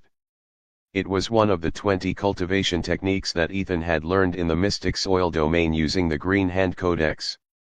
Back then, he had just spent 1 life point to learn all 20 cultivation techniques in the Codex, hoping that they would help him, and finally, it had indeed helped him. What's more, there is even a cultivation technique for supplying fire essence to the spirit plants. At the same time, Ethan found another cultivation technique that could help him in nurturing fire-type spirit plants. However, for now, he felt blazing sun palm was more than enough for him. With that thought in mind, Ethan started upgrading the silver vein infusion. Ding. The host has used the godly cultivation insight on the silver vein infusion. Ding. The host has spent 4,700 life points for the insights into the silver vein infusion. Ethan absorbed the insights and directly used the cultivation technique to supply the spirit plants with the metal essence they were asking for. Maturity period, 586. With that, Ethan had successfully reduced the maturity period for the 5 elemental spirit grass by 14 days in a single day. As long as I continue to nurture them like this, it will only take 43 days. Ethan smiled, thinking that he needed less than 50 days to harvest these special rank 3 spirit plants. Since the 5 elemental spirit grass is taken care of, now, it is time to plant the remaining 9 plots of spirit fields. With that thought in mind, Ethan started planting the mutated spirit grass seeds, blood spirit grass, and even spirit grass seeds before nurturing them for a couple of hours. Ding. The host's godly revival ability has come off cooldown. Just as he finished his nurturing session, Ethan received the system notification that he was waiting for. Now, it is time to purify the demonic blood dragon's corpse and become the owner of the Berserk Beast realm. Ethan was waiting for his godly revival ability to come out of cooldown before working on the mission to purify the demonic blood dragon corpse in the Berserk Beast realm. Since it had come out, Ethan decided not to waste any time and leave the Green Fire sect. Soon, Ethan exited his courtyard and then his mountain peak, Pentashade Peak. Honke! Honke! Just as he left the mountain, Ethan heard the excited rumbling of honking growls from the distance. The sounds came from the low-level spirit birds named Iron-bill spirit geese that were used for transportation within the sect. The Green Fire realm was vast and filled with countless mountains, and among them, the 21 named mountains that had spirit veins and produced rich spirit essence were quite deep in the secret realm. Unlike Golden Core realm cultivators, who could fly, Foundation Establishment realm cultivators couldn't. So, the sect had created a transportation system using the Iron-bill spirit geese that were quite fast and big enough to carry 2 disciples on their backs. So, this is the transportation system that Elder Wren mentioned. Ethan had already learned about it when Elder Wren brought him into the sect. Although Ethan had once joined the Skycloud sect, which was as powerful as the Green Fire sect, he was just a servant disciple who was not even qualified to enter the secret realm in which that sect was situated. Only after a servant disciple passed the sect assessment and became an outer sect disciple would he be allowed into the sect, becoming a true disciple. So, Ethan was experiencing and witnessing all the things that he once used to hear from his fellow servant disciples. I want to leave the sect. What is the cost? Shaking his head, Ethan walked to the outer disciple who was in charge of the Iron-bill geese for Pentashade Peak and asked with a smile. That's right. To use the Iron-bill spirit goose, a disciple had to pay, and depending on their destination, the price varied. So, Ethan asked about the price for his destination. Senior brother, it costs only 2 spirit stones. Despite joining the sect before Ethan, that outer sect disciple had to address Ethan as senior brother, following the hierarchy of the sect. So, he answered Ethan respectfully. Not a bad price. Ethan had millions of spirit stones, and spending 2 spirit stones was nothing for him. Soon, he paid the spirit stones and mounted a rank 3 Iron-bill spirit goose before flying towards the exit of the secret realm. Ding! Primal Beast Sovereign. Spirit Beast Name, Iron-bill Spirit Goose. Grade, Rank 3. Skills, Wind Glide, Resilient Constitution, Iron Pecking. Information, the Iron-bill Spirit Goose is a sturdy and reliable spirit beast commonly used for transportation in large sects. Despite its unassuming appearance, it possesses remarkable endurance and defensive capabilities, making it a favored mount for long-distance travel. Potential, Rank 4. Likes, flying, gliding, spirit fishes, spirit insects, and dancing. Dislikes, disciples who don't feed them after riding. Along the way, Ethan casually checked the information on the Iron-bill spirit goose. It only has 1 attacking skill. No wonder it is used for transportation. It had skills that were good for this transportation business, and even its information confirmed the same. From its likes, I can tell it is enjoying its job, but the only dissatisfaction is that some customers don't feed it. Ethan smiled as he knew what to do.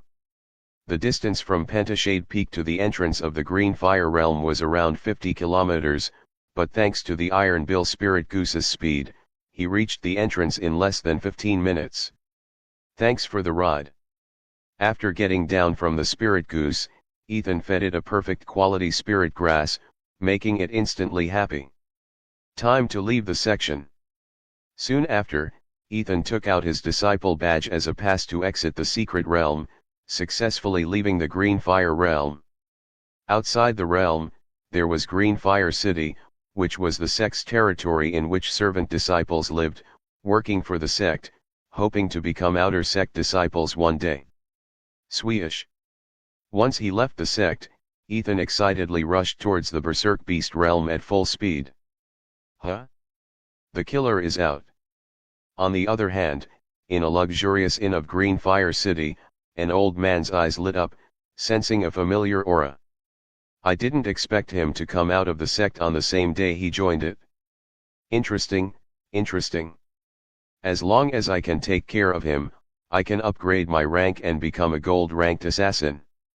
The old man didn't waste any time and quickly left the inn, following the traces of the familiar aura.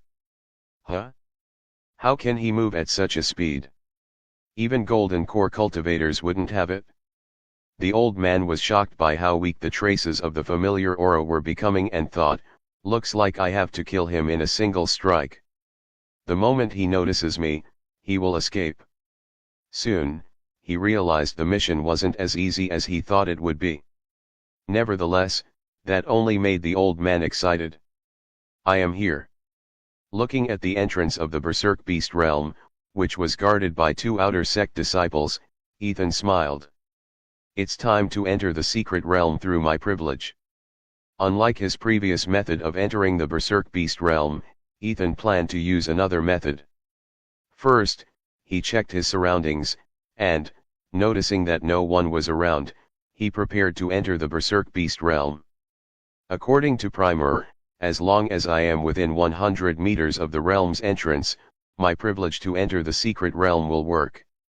Thinking back to the words from the primordial beast spirit, Ethan placed his right palm on the back of his left hand and injected spirit essence into it. Swish! Soon, a tiny lion tattoo appeared on Ethan's hand that shone brightly for a moment, and in the next second, Ethan disappeared from his spot. A few dozens of kilometers away from the Berserk Beast realm. Huh? It disappeared. The old man who was tracking a familiar aura halted in his steps when he suddenly lost the traces of the familiar aura. Did he enter a secret realm? The old man thought of the reason why it suddenly disappeared and concluded that the target had entered a secret realm. He just came out of the secret realm and now entered another one. He must be a cultivator full of adventurer's spirit. The old man shook his head and decided to wait until he came out of the secret realm. Wait a second, in this direction, the closest secret realm is none other than the Berserk Beast realm. While waiting, the old man thought about something, and his eyes lit up. If he entered the Berserk Beast realm just after exiting it, I sense there must be a very valuable reason behind his actions. When this thought came to his head, the old man didn't waste any time as he rushed towards the Berserk Beast realm. Let's not waste any time waiting for him outside the Berserk Beast realm and enter it. He thought his target must have discovered a treasure or something very valuable. That's why his target was re-entering the Berserk Beast realm in such a hurry. So, the old man also wanted to enter the Berserk Beast realm and find out what was making his target re-enter the Berserk Beast realm in such a hurry, before killing him. Before that, let's take care of these 2 ants. Slash. Slash. In a flash, the old man entered the Berserk Beast realm, leaving the 2 outer sect disciples who were guarding the entrance as corpses. Finally, I can sense it, he really is in the Berserk Beast realm. Once he entered the Berserk Beast realm, the old man became excited because his guess regarding the target re-entering the Berserk Beast realm was correct. In one of the main mountains of the Green Fire sect in the Green Fire realm. Ren, are you telling me that all the Berserk beasts in the secret realm were taken away by that B***starred from the Primal Fang tribe? A middle-aged man asked Elder Ren in a furious tone. Yes, First Elder. Elder Ren nodded his head as he continued, I think he must have stored all the Berserk beasts in that heavenly artifact. After the trial, Elder Ren helped Ethan join the sect, and after that, he waited until all the cultivators from the cultivation families left before removing the formations placed at the entrance of the Berserk Beast realm. Once he removed it, the Golden Core realm cultivators could enter it, and soon, he realized that there was not a single Berserk beast in the entire Berserk Beast realm, thoroughly shocking him. After the shock, he became panicked and quickly returned to the sect to inform the First Elder. Since the Berserk Beast realm provided so many resources required by the sect, the First Elder hurriedly left his cultivation chamber. At first, he was shocked, then became furious and scolded Elder Ren, but deep down, he knew it was not Elder Ren's fault. No. He can't do that. The First Elder shook his head and explained to Elder Ren, although he can store them in the beast heaven orb, he can't keep them for long because they corrupt the environment inside the beast heaven orb. Unless he wanted to corrupt the environment inside it and turn his spirit beasts into berserk beasts, he wouldn't do it. The first elder was furious, but he suppressed it before saying, "Inform the hermit tribes about how their youngsters were killed by that little bee asterisk starred without leaving behind the corpses." "Yes, first elder." Elder Ren nodded his head, but he could see that the first elder was still furious. "First elder, if you don't mind, how about taking the help of the Eternal Shadow Guild?" "Shut up. If the Supreme Elders or the sect leader knows about it, we will be heavily punished for associating with a shady organization like Eternal Shadow Guild. The first elder glared at Elder Ren before silently transmitting his voice to Ren. "However, as long as you do it without anyone knowing, it is all right." "Understood, first elder. I was wrong in saying such things." Elder Ren understood the meaning behind the first elder's words and hurriedly nodded his head in understanding.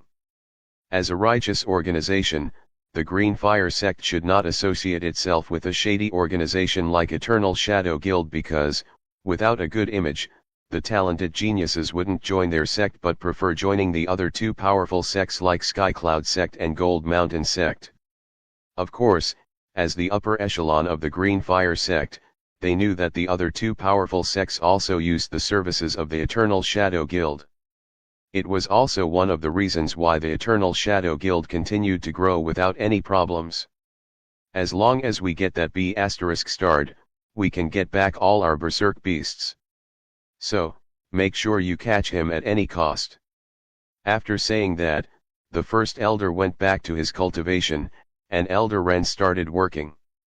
In the berserk beast realm. "Master Kai, you are back. I was waiting for you." Under the blood moon, Ethan's figure appeared in the berserk beast realm, and as soon as he did, he was greeted by the natural spirit, Primer. "Since I promised to return, I will keep my promises." Ethan smiled as he replied to the tiny lion spirit before asking it, "Now, shall we go and see how powerful the demonic blood dragon's corpse is and see whether I can purify it or not?" Without wasting any time, he asked the natural spirit to guide him to the corpse. Since the corpse was able to affect the entire secret realm, Ethan was not sure whether he could really purify it or not. So, he asked the tiny spirit to not keep too many hopes on him. Sweesh. Soon, the tiny spirit guided him into the depths of the secret realm, where a huge abyss stretched endlessly before him. The abyss was dark, eerie, and filled with an overwhelming pressure, making Ethan raise his brows. Predator's spirit. If not for the predator's spirit, Ethan would have already fallen to his knees under such a dense, bloodthirsty aura that sent chills down anyone's spine. So, this is the source. Ethan narrowed his eyes as he activated his skill Azure Serpent Eyes to see whether he could see into the darkness of the abyss. It's useless. I can't see. However, it was useless because the darkness was so thick that Ethan couldn't see anything even with the Azure Serpent Eyes. Sweesh. Just by standing here, my body is rapidly absorbing the demonic blood dragon's essence. Ethan sensed that his body was being corrupted at an incredible speed and, of course, it was passively refined by his infernal flame. Infernal Flame Burner. Wasting no time, Ethan sat on the edge and activated the newly unlocked effect under his special talent Infernal Purity Heart to actively purify the demonic blood dragon's essence in his body. Burn, burn, burn and disappear. A blackish red flame erupted from his heart, which rapidly spread throughout his body, burning away the invading energy. His body started emitting a black mist that disappeared into thin air, and his body was covered in the blackish red flames, which were none other than infernal flames.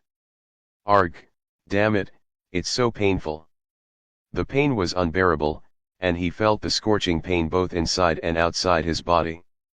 Initially, Ethan thought his infernal flames wouldn't harm him, however, he was wrong about it because he was going all out to burn the rapidly invading demonic blood dragon essence in his body. Master Kai, you are right. As long as you can refine all this demonic blood dragon essence from this abyss, it might revive the secret realm. Unlike Ethan, the tiny spirit was not at all affected by the demonic blood dragon's essence. Instead, it noticed something as it hurriedly informed Ethan on how to solve the secret realm's problem. "Art good that it is working." Ethan was groaning in pain as he thought his plan of purifying the demonic blood dragon's corpse was working. "I have to hold on. I can still cleanse it. I can get the Berserk Beast realm, life points, and more rewards." The pain was unbearable. However, he gritted his teeth and endured it, thinking about the rewards he could enjoy if he completed the mission. The demonic blood dragon's essence sizzled as it clashed with his purifying flames, but it didn't stop flowing into him. Swish! Swoosh! Ethan's body was like a sponge, absorbing the demonic blood dragon's essence faster than he could purify it. This rate of corruption. It's too much. I can't keep up. The infernal flame within him flickered, weakening as the amount of demonic blood dragon essence increased in his body. No matter how hard he pushed, the purifying fire couldn't keep up. In fact, it was decreasing. 1 hour passed. Ding. The host's body is corrupted by 25%. Since the rate at which he was purifying the invading demonic blood dragon essence was slow, his body started corrupting, and in just an hour, it had already reached 25%. However, Ethan still continued the process, hoping to unlock a new effect under the special talent Infernal Purity Heart. 2 hours passed. Ding.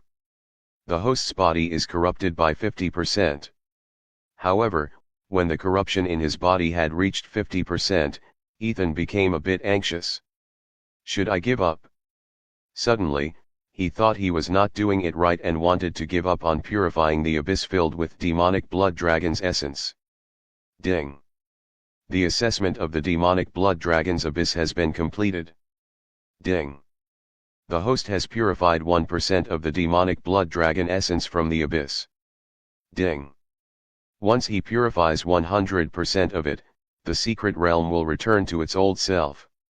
Just when Ethan was doubting his actions and thinking of giving up, he suddenly received a series of system notifications that gave him some hope. I was not doing it wrong, I was not doing it wrong. Although he had purified only 1%, Ethan was happy that the method was working. Good, I just wanted some assurance, and now, I got it. With those system notifications, Ethan went all out as he forgot all the scorching pain both inside and outside his body. He continued to absorb the demonic blood dragon essence into his body as he tried his best to purify it. Another 2 hours passed by in a flash as Ethan received another set of system notifications. Ding. The host's body is corrupted by 90%. Ding. The host has purified 2% of the demonic blood dragon essence from the abyss. I think it is time to move away from the abyss. With 90% corruption in his body, Ethan decided to move away from the abyss. Once he was away from the abyss, Ethan planned to purify the demonic blood dragon essence from his body before repeating his mission of purifying the demonic blood dragon abyss. However, he soon realized a problem. His body, it was unable to move his body. Master Kai, move away from the abyss. At this rate, you will turn into a berserk beast and explode with the continuous supply of the demonic blood dragon essence. The primordial beast spirit became anxious as it asked Ethan to move away from the abyss. As a natural spirit of the secret realm, Primer observed what happened to the spirit beasts that stood close to the abyss. First, they would turn into berserk beasts, and following that, their bodies would explode due to the thick demonic blood dragon essence. Since Ethan had the ability to purify the demonic blood dragon essence, Primer thought he would be different. However, it was too late to realize that Ethan's purification ability was nothing. It is all because of me, I should not have urged you to purify the demonic blood essence in the secret realm.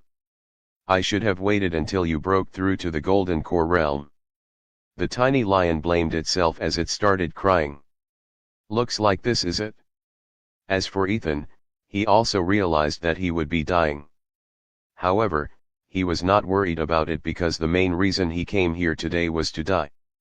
He was curious about the options that would appear after getting killed by the demonic blood dragon's corpse. At the same time, he assessed the situation and even learned that it was possible to purify the demonic blood dragon essence from the abyss, which would, in turn, revive the primordial beast realm. In short, Ethan believed his trip to the Berserk Beast realm was successful.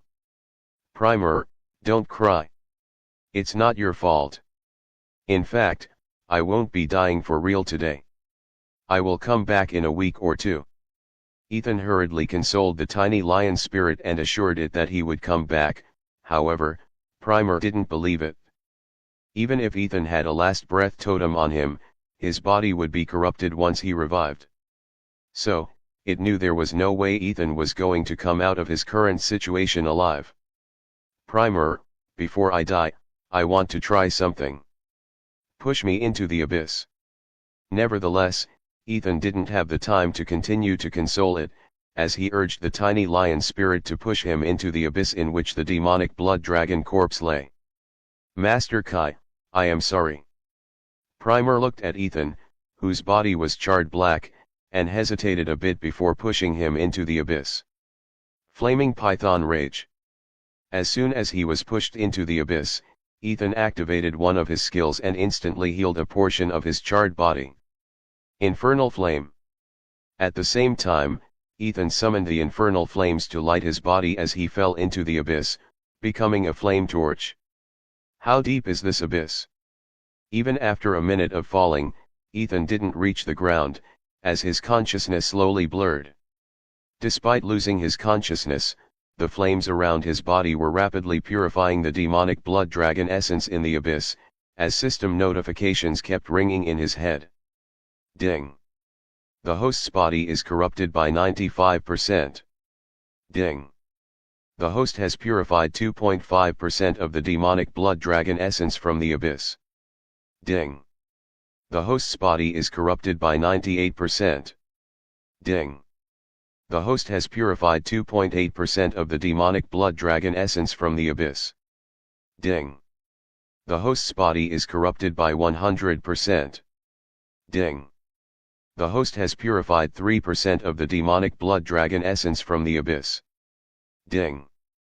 The host's body has been fully corrupted by the demonic blood dragon essence and has turned into a berserk beast. Roar. Soon, Ethan's consciousness returned, however, he was completely berserk and roared like a beast.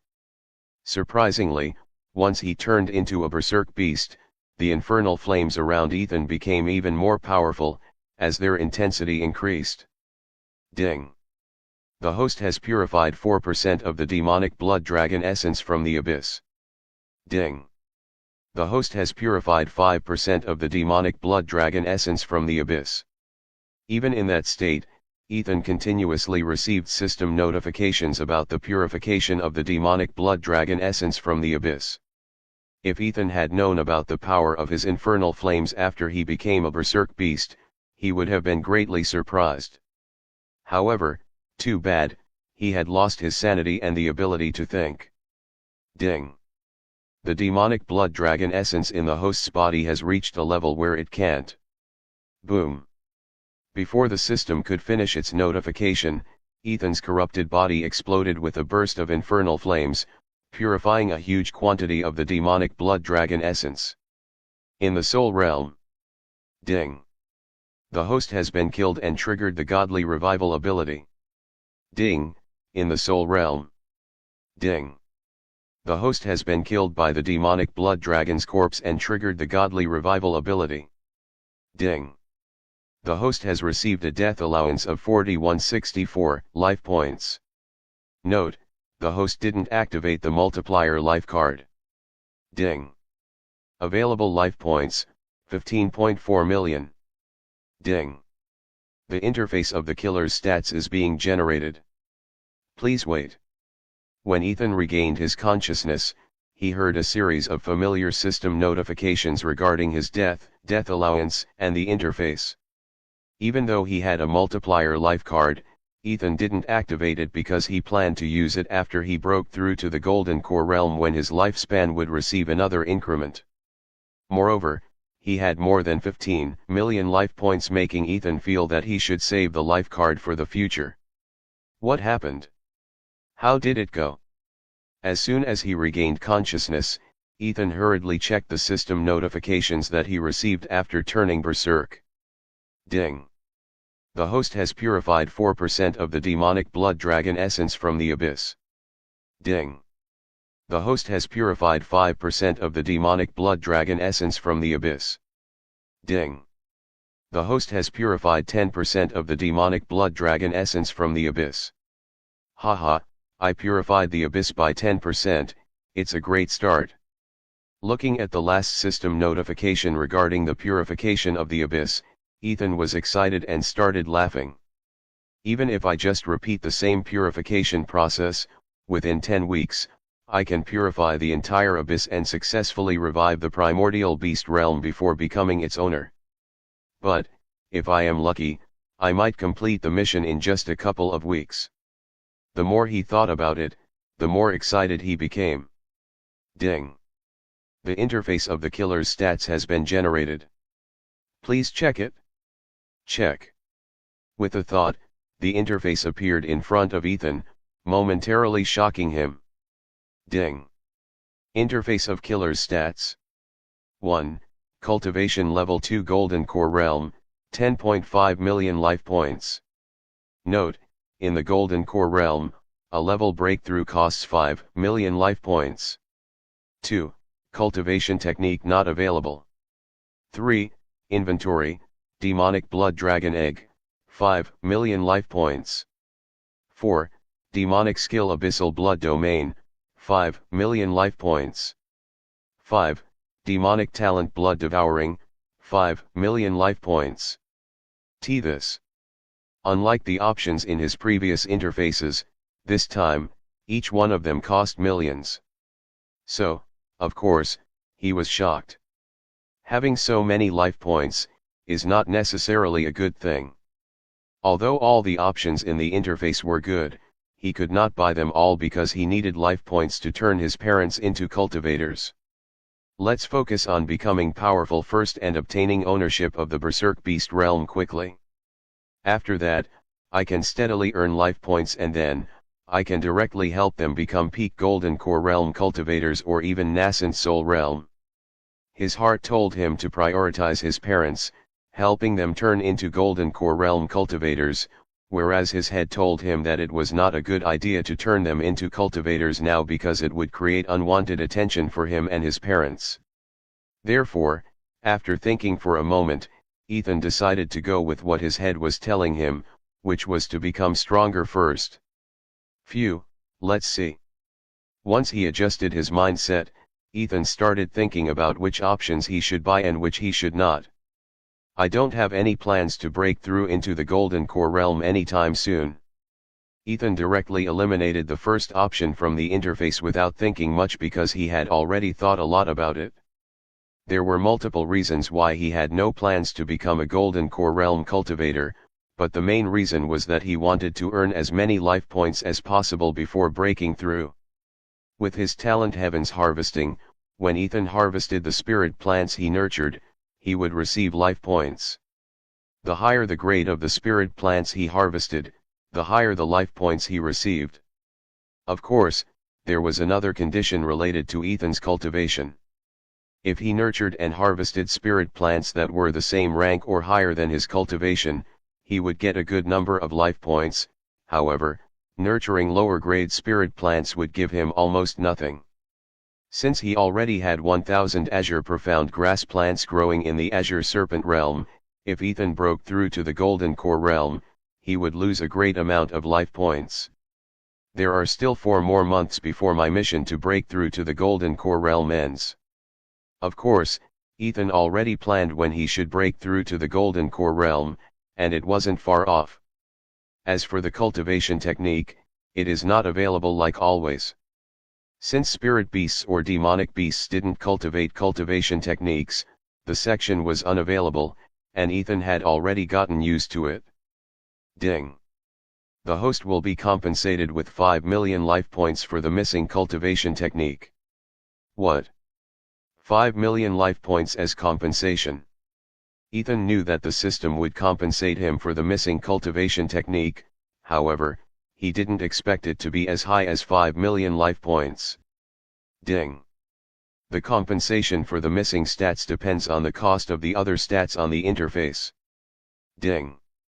Since the minimum cost of an option in the interface is 5 million life points, the host will be compensated with the same amount. Amidst Ethan's shock, the system sent a couple of notifications, informing him of the reason for such a high compensation. So, the reason why I got 5 million life points is that I have 15 million life points. The reason why the interface of the killer's stats generated such costly options was because of his huge life points. Hence, Ethan gave full credit to his savings of more than 15 million life points. Wealth is a magnet, once you have it, more comes your way. Ethan couldn't help but think about a quote from his previous life as he excitedly focused on the remaining 3 options. The demonic blood dragon egg is a must and should be bought. The next option in the interface was none other than the demonic blood dragon egg. For Ethan, whether it was a spirit beast or a demonic beast, it didn't matter because he believed as long as he gave them enough love while nurturing them, they would become a family. Next is a demonic skill, the abyssal blood domain. After deciding to buy the demonic blood dragon egg, Ethan checked the next option, which seemed to be a powerful skill just from the name itself. Since it cost 5 million life points, Ethan believed it was definitely very powerful and could be useful to him. Thus, he decided to buy it. As for the demonic talent, it is always a must-buy. When it comes to talent, Ethan didn't think much because he had long decided to buy all the talents that appears on the interface. Moreover, from the name of the demonic talent, Ethan could tell that it was a powerful talent. But, for more details, I have to wait until I revive. Ethan smiled before ordering the system. I want to buy all the options except for cultivation. Thanks to the compensation of 5 million life points, Ethan could buy one of the options from the interface for free. So, even if he bought the remaining 2 options, he would be left with more than 5 million life points. Therefore, Ethan didn't waste any more time thinking as he bought the 3 options. Ding. The host has spent 15 million life points and bought the following 3 options. 1. Demonic blood dragon's egg. 2. Abyssal blood domain, skill. 3. Blood devouring, talent. Ding. The purchased items will be delivered once the host completes his revival. Activate soul sight. Once the confirmation from the system came, Ethan activated the soul sight by spending 1 life point. He was curious about what the inside of the abyss looked like. Before he died, Ethan was unable to see through the thick demonic blood dragon essence even with his azure serpent eyes. However, he believed that with soul sight, he might be able to see what he could not before. Swish. The moment Ethan activated soul sight, the endless darkness around him underwent a dramatic transformation. The thick demonic blood dragon essence that had previously obscured his view was now stripped away, revealing the true depths of the abyss. It looks like a world of its own. As Ethan observed the environment at the bottom of the abyss, his heart trembled. There were countless rivers of dark crimson energy flowing like molten lava and pulsating with an eerie, sinister rhythm. The more he looked at them, the more he felt an oppressive presence, something ancient, something vile lurking in the shadows. Did the demonic blood dragon corpse give birth to an evil spirit? Although he was in the soul realm, for some reason, Ethan felt like he was being observed. So this is the abyss. Ding. The system has detected an ominous evil spirit that is eyeing the host's soul. Ding. Triggering automated safety measures. Ding. Canceling the host's soul sight. What? Suddenly, Ethan received a series of system notifications, and in the next second, his vision changed, returning to the familiar endless darkness. System, don't tell me that I can be attacked even when I am in the soul realm. Ethan was shocked when he realized what had just happened and why he lost his soul sight. So, he asked for confirmation from the system. Ding. Host, as the saying goes, if you gaze long into an abyss, the abyss also gazes into you. Ding. When the host activates the soul sight to see his surroundings, the souls and evil spirits can also see him. Ding. Therefore, when the host is in places like the abyss or similar eerie places, it is better not to activate the soul sight. I understand. I will be careful. Ethan understood and decided not to use the soul sight carelessly just because it costs only 1 life point. So, there is an evil spirit inside the abyss and a very powerful one. No wonder I was unable to move my body once it got corrupted. With no soul sight, Ethan had lots of time to waste. Thus, he started thinking about the evil spirit and a few more things that happened because of the evil spirit. But, as far as I know, evil spirits tend to possess cultivators and evolve into evil cultivators.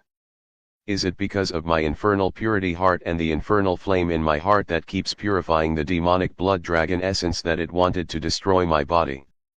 However, I don't think it expected me to have the blazing python physique and the flaming python rage that complemented my infernal flame, purifying the demonic blood dragon essence even when I turned into a berserk beast and even after my body exploded. While waiting for his 1-hour mandatory revival time to complete, Ethan got lost in his thoughts. He gained a better understanding of his current death and the evil spirit inside the abyss, and at the same time, he also started planning on how to purify the abyss in the shortest possible time. Ding.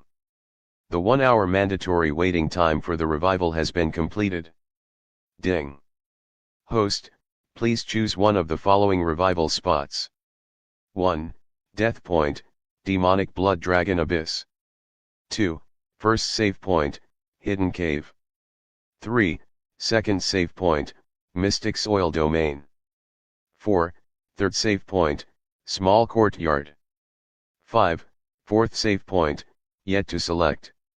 Soon, the system notifications appeared, asking for his revival spot like always. The Death Point, there was no way he would revive there unless he wanted to die again, wasting a revival life card.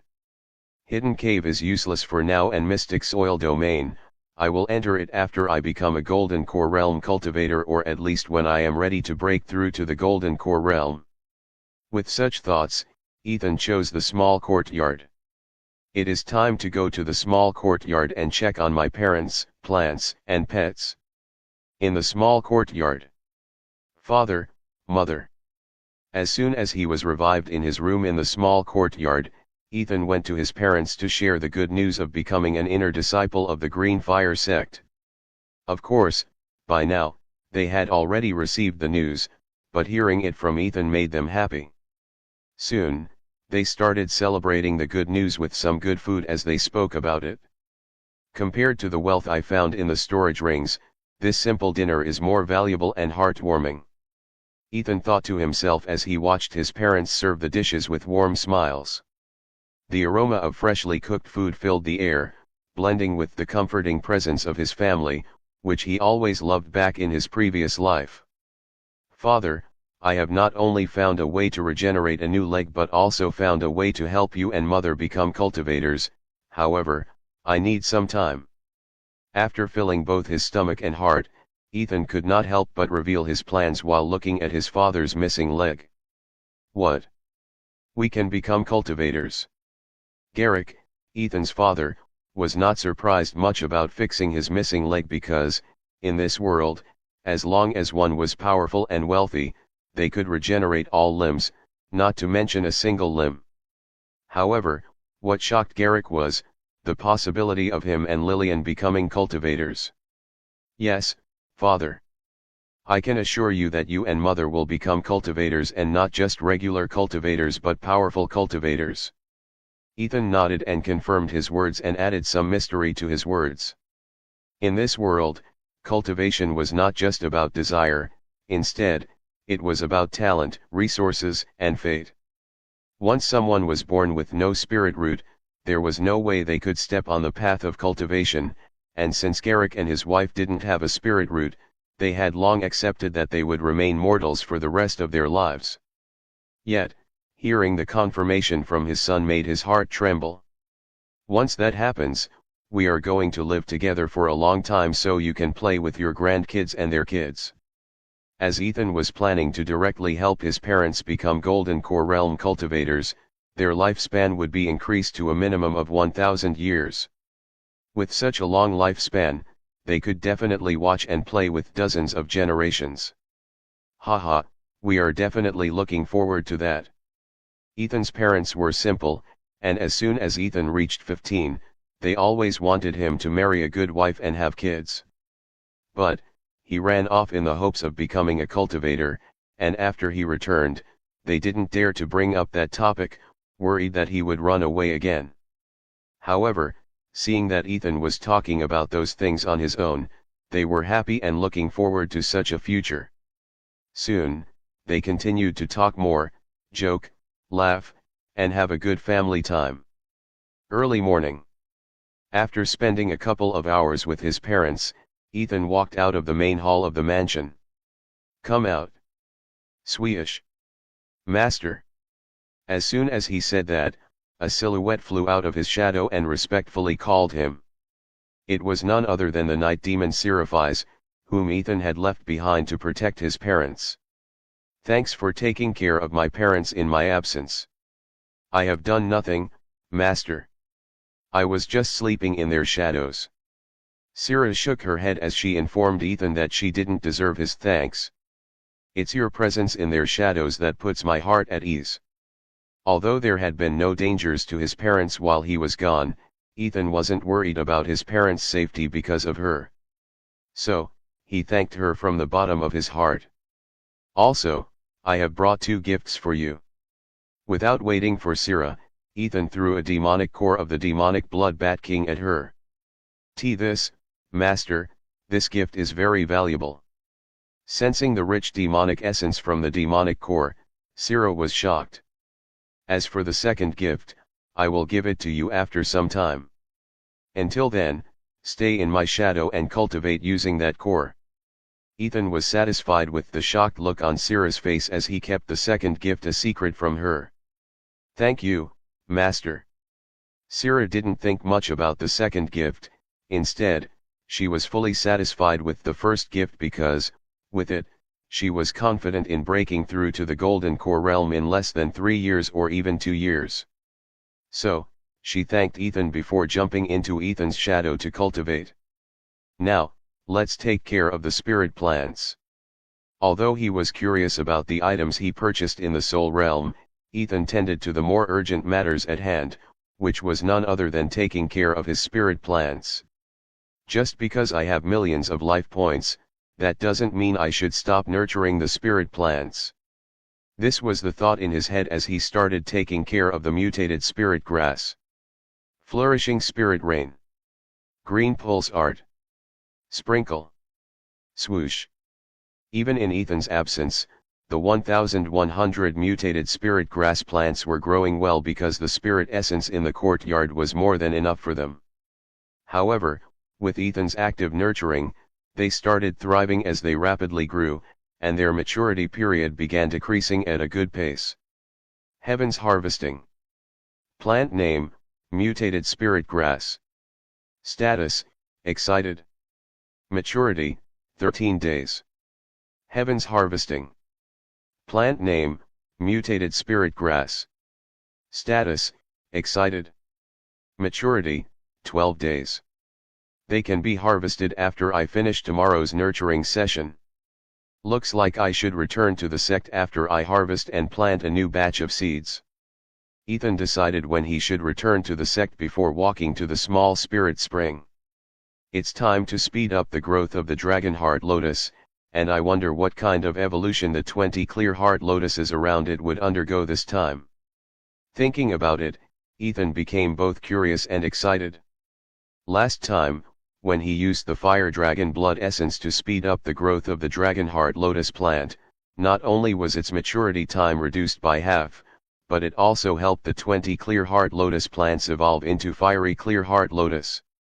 It was also thanks to this that Ethan's special talent evolved and turned into infernal purity heart, which gave birth to an infernal flame in his heart.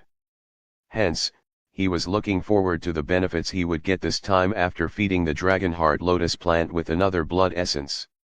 It is even better blood essence than the fire dragon blood essence. With the thought, Ethan took out the blood dragon blood essence, which was as big as his fist and dark red in color. Spirit plant name, Dragonheart Lotus. Grade, Special Rank 5. Status, Happy, my dear servant, you have finally returned. As long as you feed me something delicious, I will overlook your absence for a week. Maturity, 4,890 days. As usual, Ethan first checked its status and maturity period before saying, Dragonheart, I brought you another delicacy. I hope you like it. Without any delay, he dropped the blood dragon blood essence into the spirit spring, close to the dragonheart lotus plant. Swish. As soon as the blood essence touched one of the crimson petals of the dragonheart lotus, it shuddered violently. All its petals closed tightly and greedily absorbed the blood essence like a heavenly delicacy through its roots. Swish. At the same time, the dragonheart lotus emitted dark red-colored energy. Unlike before, it is not emitting fiery energy but blood energy towards the clear heart lotuses around it. Since Ethan had already experienced the symbiotic relationship between the dragonheart lotus plants and the clear heart lotus plants in the spirit spring, he was not surprised but excited to watch from the side. Spirit plant name, Clear Heart Lotus. Grade, Special Rank 3. Status, Excited, Senior is blessing us with pure blood dragon essence. Status, Excited, this is so pure. I might be able to evolve into a rank 4 blood heart lotus if I absorb enough pure blood dragon essence. Status, Excited, no, I will evolve into a blood dragon lotus. Like before, the 20 clear heart lotus plants on the edge of the spirit spring were crazily devouring the pure blood essence emitted by the dragonheart lotus plant to evolve into special rank 4 spirit plants. It's time to work. Ethan, as their nurturer, could not stand back and watch without doing anything. He used his farming cultivation techniques to create the spirit rain and supplied them with pure plant essence to both help them evolve and speed up their maturity. Time continued to pass, and 1 hour went by as the evolution phenomena that Ethan was eagerly waiting for finally arrived. Swish. Swish. The 20 clear heart lotus plants were covered in blinding evolution light one after another, making Ethan heave a sigh of relief. Once they were covered in the evolution light, Ethan believed nothing could go wrong anymore. Hence, he was no longer worried about them and patiently waited for the evolution light to disappear, leaving behind the evolved clear heart lotus plants. Let's see what kind of evolution they underwent this time. Ethan's anticipation grew as he observed the evolved clear heart lotus plants. The clear heart lotus plants, once ordinary in comparison to the dragonheart lotus, now radiated an aura of newfound vitality and strength. Their green-colored leaves now had a hint of red shade in them, and the pure white petals had turned blood-colored like a rose, exuding a faint glow under the morning light. Without wasting any time, he touched one of the evolved clear heart lotus plants to get the full information about it. Ding! Heaven's harvesting. Spirit plant, blood heart lotus plant. Grade, Special Rank 4. Effect, when beasts consume this lotus, they will awaken the dormant bloodlines in their bodies, and if they already have any bloodline awakened, then it would strengthen the existing bloodline. Note, it is less effective on humans. It is very rare for humans to awaken their dormant bloodlines, but they can slightly strengthen their existing bloodline. Maturity, 100 days. Status, haha, finally, I became a special rank 4 blood heart lotus plant. I didn't disappoint my ancestors. A blood heart lotus which can help the beasts awaken their dormant bloodline. Ethan's eyes lit up when he saw the effects of the evolved clear heart lotus plant.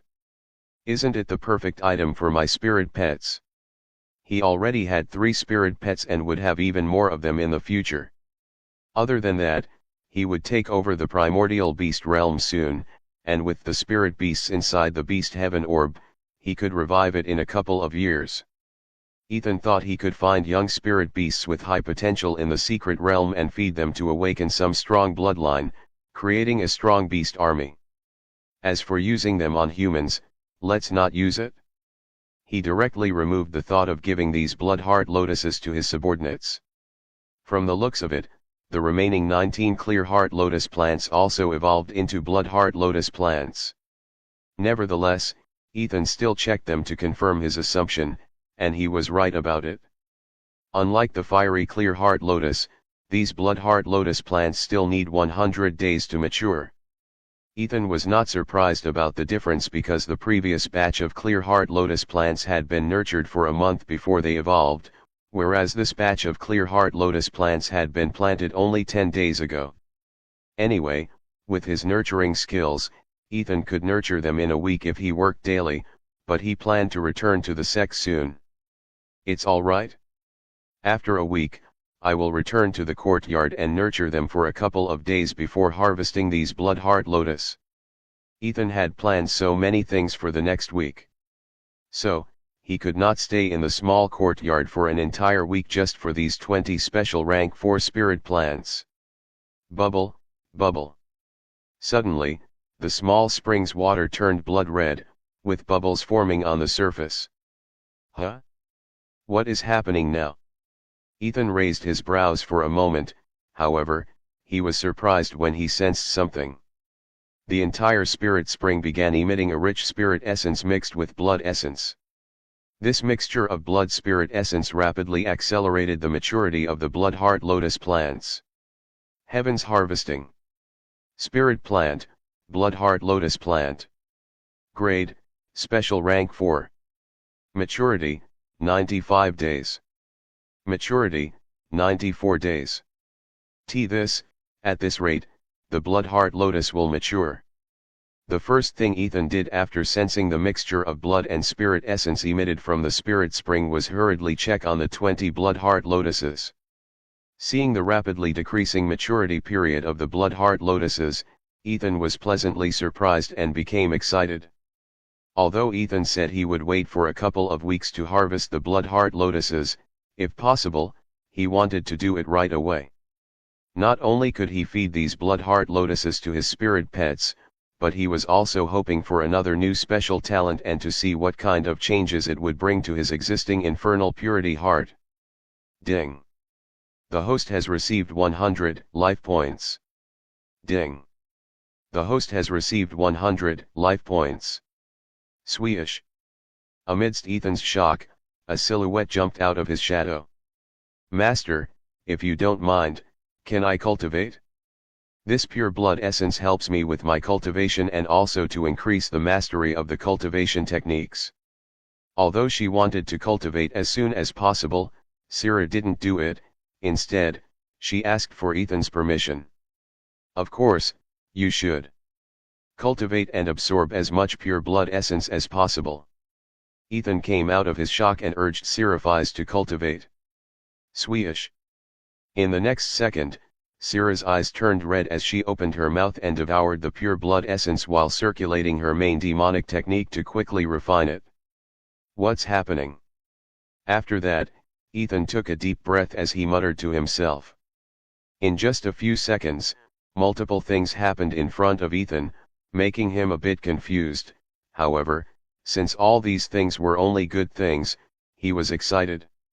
Nevertheless, he wanted to find out exactly why such things happened all of a sudden. First, where am I getting these free life points? Ethan focused on the series of system notifications related to the free life points he was getting per second. So, it is the work of my talent. It didn't take long because Ethan noticed the first system notification. Ding. The host's special talent blood devouring has been triggered. Converting the pure blood essence into life points. It was the new special talent that Ethan bought after dying in the abyss and after reviving. He didn't check as he got busy with other things. Let's see what the actual effects of my new special talent are. Seeing that, he was getting life points from the pure blood essence around him, Ethan hurriedly checked the details of that talent. Ding. Special talent, blood devouring. Effect, the host can absorb and refine pure blood essence, all types of blood, and blood-related treasures and convert them into life points. The higher the purity and grade of the blood essence, the greater the life points gained. I know it is a special demonic talent, but it looks even more demonic than I thought. Ethan raised his brows for a moment before shaking his head. With this talent, I got another source of life points. Excellent. Whether something is righteous or demonic, it depends on how it is used, at least that is what Ethan believed. Of course, there were cultivators who used righteous skills and talents to do evil things. Anyway, the demonic skills or talents are a bit more powerful than the righteous ones and are quite helpful for cultivators like Ethan. It was also because of this reason that he was actively buying demonic skills and talents, even learning the demonic cultivation technique from Seraphis. As expected of a talent that I spent 5 million to buy. Each second he was getting 100 life points, and it's been already more than 2 minutes, and he was still getting them. So, obviously, Ethan was excited. Because of the blood essence, the blood heart lotuses are also close to their maturity. I just hope this phenomenon lasts for another couple of minutes. Ethan silently hoped in his heart as he looked at the bubbling red-colored water in the spirit spring, understanding why it was happening. Although he knew it had something to do with the blood dragon blood essence he dropped into the spirit spring, Ethan believed the ongoing phenomenon was not just because of that. If that were the case, it would have happened when I put it into the spirit spring. Ethan continued to think when he suddenly saw something in the pool that made him understand what had really happened. Celia, is this your doing? Looking at the white and gold scaled fish in the spirit spring, Ethan asked the celestial spring koi. Last night, when he was revived in his room, Ethan asked the celestial spring koi to rest in the spirit spring. Of course, he was expecting it to enhance the spirit essence in the spirit spring.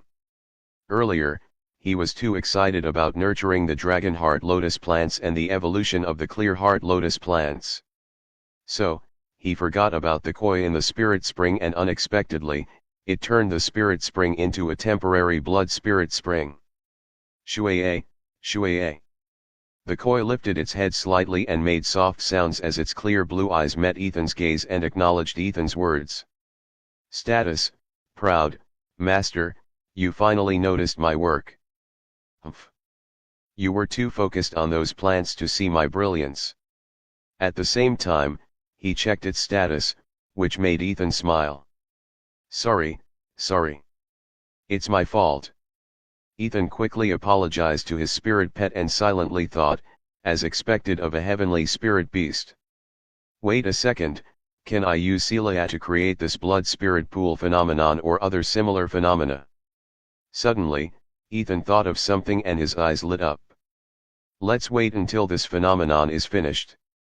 I should research more about Celia's abilities and skills. With that thought in mind, Ethan stopped thinking about it and enjoyed the system notifications that informed him about the free life points. Time continued to pass, and in a flash, 15 minutes had gone by. The once bubbling blood spirit spring gradually began to settle. The thick blood red hue in the water slowly faded as it returned to its usual crystal clear state. The rich scent of blood essence lingering in the air dissipated, and it was replaced by the familiar refreshing aura of pure spirit essence, much purer than before the blood pool phenomenon. It's finally over. Ethan watched as the last few ripples in the spirit spring disappeared, confirming that the temporary blood spirit spring had reverted to its normal form. Congratulations, Sira.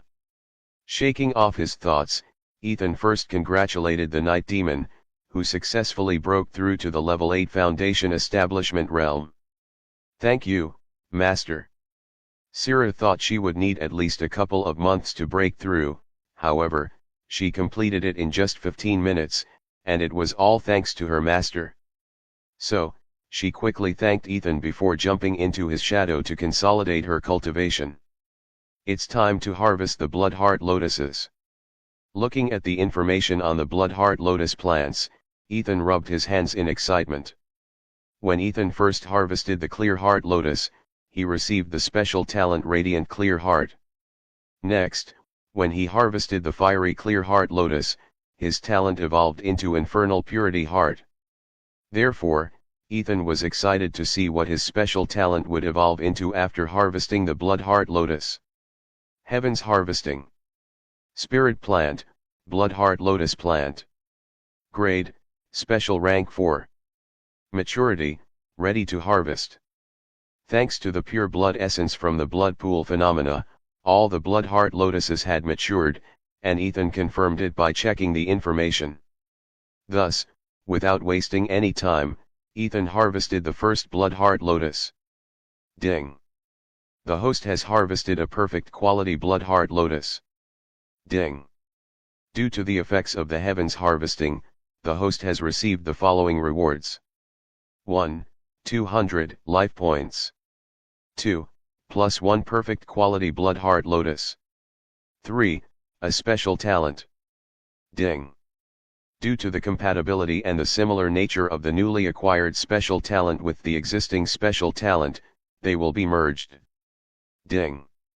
The host's special talent Infernal Purity Heart has evolved into the special talent Infernal Purity Blood Heart. As soon as Ethan harvested his first blood heart lotus, a series of system notifications appeared in front of him. Infernal Purity Blood Heart. Ethan was not surprised by those system notifications because it was not his first time. Hence, he directly opened his profile to check the information on his newly evolved special talent. Ding! Special talent name, Infernal Purity Blood Heart. Effects. 1. The user can think properly in any situation and come up with a perfect plan. 2. The user's heart resonates with the essence of nature, attracting and becoming likable to natural spirits and spirit plants, and upon satisfying them, he will receive life points. 3. The user's heart is covered in an infernal flame that rapidly purifies all kinds of demonic, evil, or berserk energies. 4. The user can condense a special blood drop from his heart, which can be fed to others to make them his blood servants. Note. 1. With each condensation of a special blood drop, the host will lose a portion of his cultivation. 2. More details regarding the special blood drop can be checked once the user condenses it. What? I can condense special blood drops to create blood servants. Interesting. From harvesting the fiery clear heart lotus, Ethan's talent evolved and gave birth to the infernal flame in his heart. So, he was already expecting a good effect from his newly evolved special talent. However, when he read the newly awakened effect, Ethan was shocked because it was as useful as the infernal flame he received from the previous evolution of his special talent. In fact, it is more useful than the infernal flame as I can avoid unnecessary killing of my enemies. Sooner or later, he would be going against the 3 hermit tribes, and it was even possible that he would go against the Green Fire sect. But, using the special blood drops from his heart, he could avoid unnecessary massacres. Although with each blood drop I lose a portion of my cultivation, it's not a big deal. With his high-grade spirit root and the heavenly spirit essence refining technique, Ethan was confident in recovering the cultivation he lost from condensing the special blood drop. Let's condense the special blood drop and get more information on it. Ethan silently thought in his head. However, before that, he still had some things to take care of. The first small task is to harvest the remaining 19 blood heart lotuses. With that thought in mind, Ethan started working. Ding! Harvest complete. Received plus 200 life points, plus 2 perfect quality blood heart lotus. Ding! Harvest complete. Received plus 200 life points, plus 2 perfect quality blood heart lotus. Unlike harvesting the first blood heart lotus, Ethan didn't have to spend much time checking the rewards because he would only get the special talent for the first harvest. I thought I had to wait for a couple of weeks or even more to harvest them, but here I am, harvesting them already, all thanks to Celiat. As he continued harvesting the remaining 19 blood heart lotuses, Ethan praised his celestial spring koi. Now, it is time to harvest the dragon heart lotus. The moment his eyes landed on the lotus plant, a faint red and golden glow flickered around it. The aura it emitted was completely different from before. The once dormant energy had now become fierce, pulsating with a majestic, almost draconic presence. It feels like I am standing in front of a dragon. Although Ethan wouldn't feel any pressure or suppression from the aura or killing intent, thanks to the predator's spirit, he could tell the difference. Right now, the Dragonheart Lotus's aura was similar to a powerful rank 5 dragon that was full of energy and excitement. It's ready. Even without checking its information, Ethan was confident that it had matured from its appearance and the aura it emitted. Spirit plant name, Dragonheart Lotus. Grade, Special rank 5.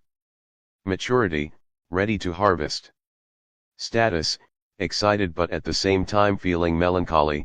My dear servant, you have worked hard.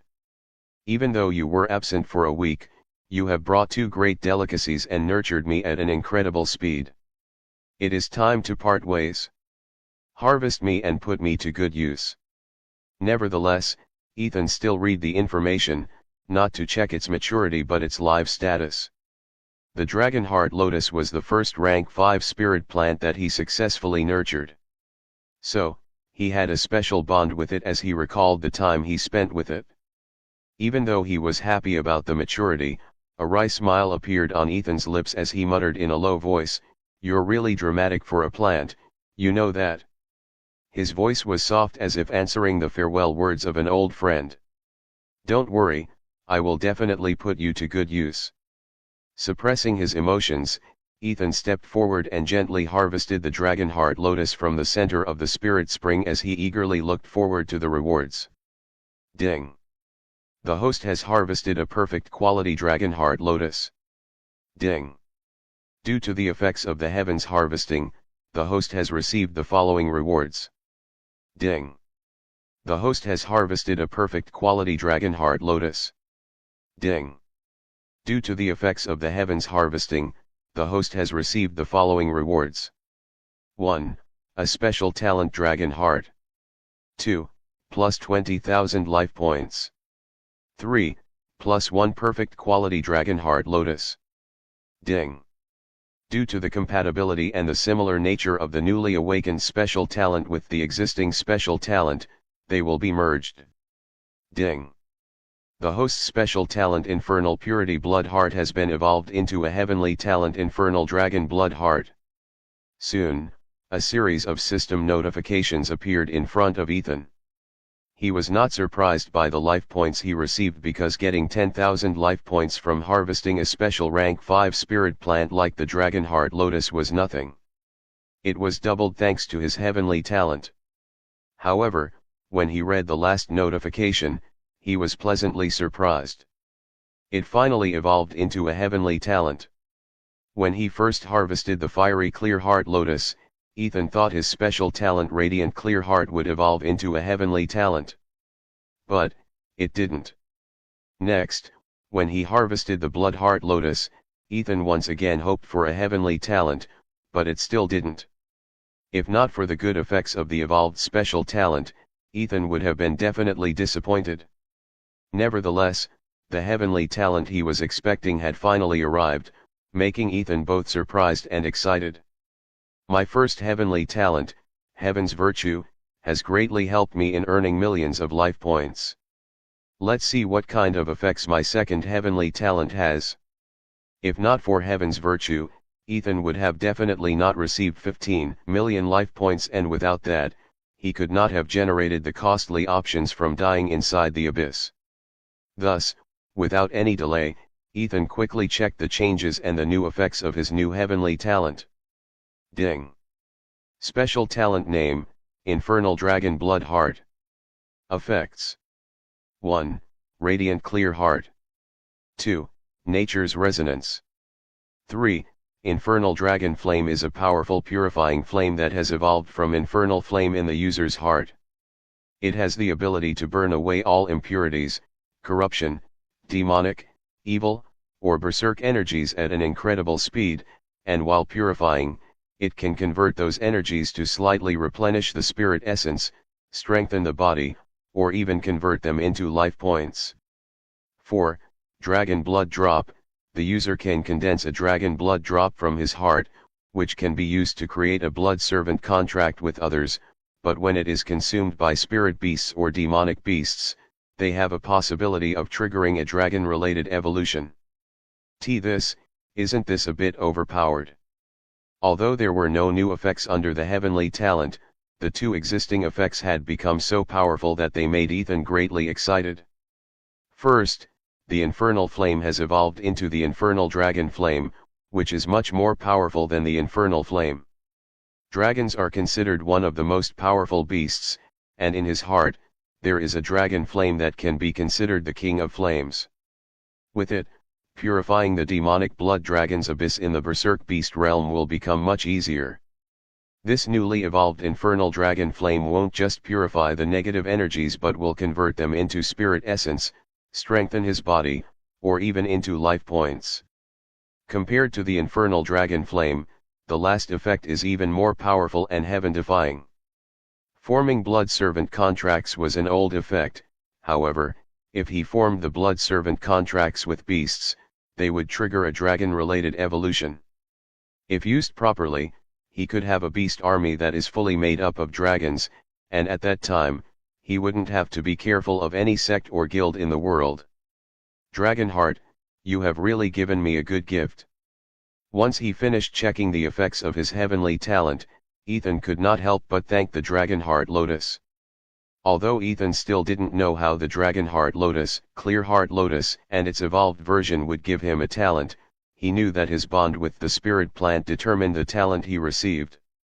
Since Ethan had taken great care of the Dragonheart Lotus and even used 2 dragon-type blood essences, the Dragonheart Lotus gifted him with a good talent that merged with his special talent to become a heavenly talent. I should see whether I can buy another Dragonheart Lotus seed. The main reason why the Clearheart Lotuses were able to evolve into special rank 4 spirit plants was because of their symbiotic relationship with the Dragonheart Lotus.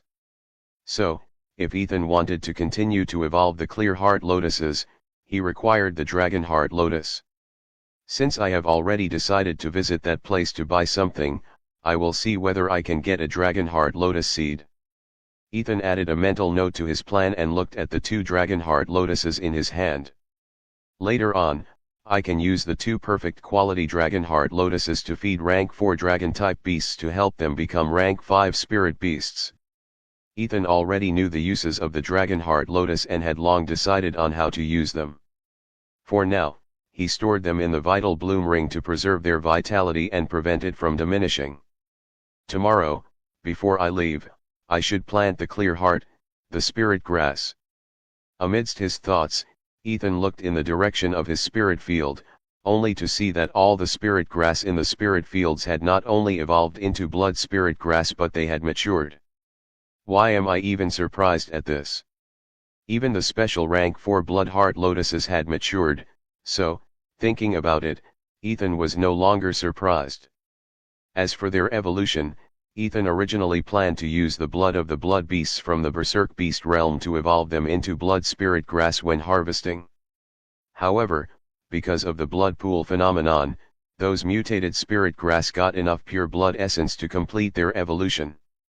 It looks like I can leave the small courtyard tonight itself. With that thought in mind, Ethan returned to his room and took out the demonic blood dragon's egg. It's time to hatch my first dragon. It's time to hatch my first dragon.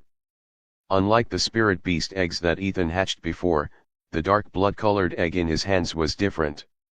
Just by holding the demonic blood dragon's egg, Ethan felt an unusual bloodthirsty aura emanating from it, which was far stronger than any egg he had hatched in the past. Is it asking for blood? Maybe it was because he bought it from the interface that it had already formed a bond with him, just like the celestial spring koi before it hatched. Through that connection, Ethan could tell that it wanted blood. Normally, all spirit beast eggs require a bit of spirit essence or elemental energy to hatch, but this one, it is not a spirit beast egg but a demonic blood dragon's egg. So, Ethan was not surprised that it demanded blood. Let's feed it some. Soon, Ethan placed his hand on the dark red egg and let a few drops of his own blood seep into it. Swish. Slurp.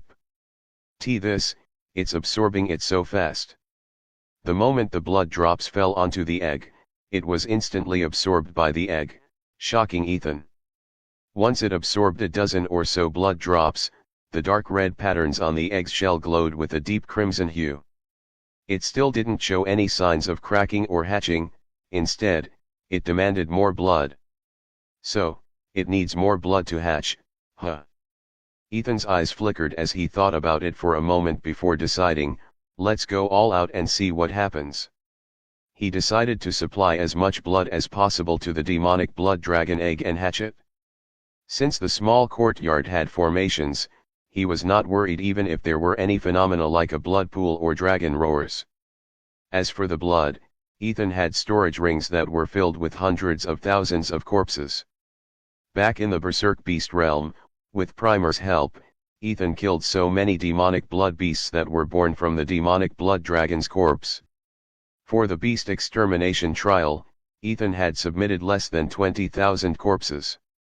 As for the remaining corpses, Ethan stored them in the storage rings he got from killing the hermit tribesmen because he planned to give them to his night demons who could refine both demonic energy and blood energy. Using them to hatch the demonic blood dragon's egg might be the right choice. Since those creatures were born from the demonic blood dragon's corpse, they were good nourishment for the demonic blood dragon's egg. With that thought in mind, Ethan wasted no time taking out one after another the corpses of demonic blood bats, demonic blood wolves, blood serpents, blood vultures, and other berserk beasts he had slain in the berserk beast realm and threw them onto the floor. Are these enough for you, or should I bring out more? As if responding to his words, the egg trembled for a moment before drying up the pile of corpses at an astonishing rate. Once the blood from the corpses was devoured, they were turned into dust. The thick scent of blood filled the air as every last drop of blood essence from the corpses was forcefully devoured, forming thin streams of dark red energy that surged toward the egg. Whoosh! Kaka! The moment all the blood was drained, the egg suddenly cracked. Growl! In the next second, a low growl echoed from within the egg as the cracks spread rapidly. Kaka! Kaka! Kaka! The cracks on the egg spread as the shell burst apart, revealing the creature inside, which was a tiny red-colored dragon no bigger than a wolf pup. It is cute. Although the spirit beasts he hatched in the past were cute, Ethan was expecting a scary appearance from the demonic blood dragonling. However, to his surprise, it was very cute and looked innocent with its large black dragon eyes. Grr, grr. It checked its surroundings first before flapping its tiny wings to fly. Putong. Putong.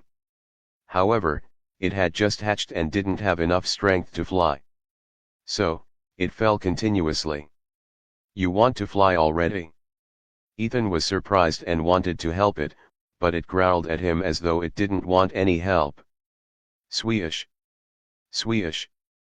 After struggling for a few minutes, it finally achieved its first flight, and it excitedly flew onto Ethan's shoulder and rubbed its head against Ethan's neck. Ethan was speechless at its actions, but at the same time, it made him smile. Let's see its information. Ethan was curious about it not because it was a demonic blood dragon, instead, he had high hopes for it after feeding it with nearly 20% of the demonic blood beast corpse's blood. Thus, he took it into his hands to check its full information using his special talent. Ding! Primal Beast Sovereign. Demonic Beast Name, Blood Dragon. Grade, Rank 4. Demonic Skills, Blood Bite, Blood Regeneration, Demonic Dragon Claw, Bloody Wings. Demonic Talent, Blood Devouring. Potential, Rank 9 and above. Information: the demonic blood dragon is one of the rarest dragon species, feared by both humans and beasts due to its blood-based powers. Even in its death, it causes disasters in the world. What? It is a rank 4 demonic beast from the moment it was born. Ethan was expecting it to have some strength, but he didn't expect it to be born with rank 4 strength. Right now, it already had the same strength as Ethan, and it had just been born. Once it reaches the peak of rank 4, I can feed it a dragon heart lotus and help it become a rank 5 demonic beast, an entity that even sects have to be careful about. Ethan was excited for that day as he checked its skills, which were quite powerful. Blood devouring was an innate talent of the demonic blood dragons. So, Ethan was not surprised about it, and even the potential of the dragonling didn't surprise Ethan. An existence that is not only feared when it is alive but even in its death, that is the demonic blood dragon. Ethan felt his hair stand when he fully read the information on the demonic blood dragon as he thought of the powerful yet simple name, I will call you. Since blood dragons are considered to be the strongest even among the dragons, I will name you Atzerex, the blood monarch who will become the leader of all dragons I will have in the future. Although the demonic blood dragonling was Ethan's first dragon, it won't be the last one. With his new heavenly talent Infernal Dragon Blood Heart, Ethan was confident in helping his spirit beasts or demonic beasts evolve into dragons. Since the blood dragonling was already at rank 4 right after it hatched and had the potential to reach rank 9 and above, Ethan decided to make it the leader for his future beast army. For the previous two beasts, Ethan didn't think much because he didn't have any plans to create a powerful beast army back then. So, he gave them simple names, but things were different now, and so was the blood dragonling. Gur, Gur. Hearing its name, the blood dragonling proudly raised its head and growled at Ethan as though it was telling him that it was not a bad name. Atzerex, Meat Pebble, Fang, and Celiac.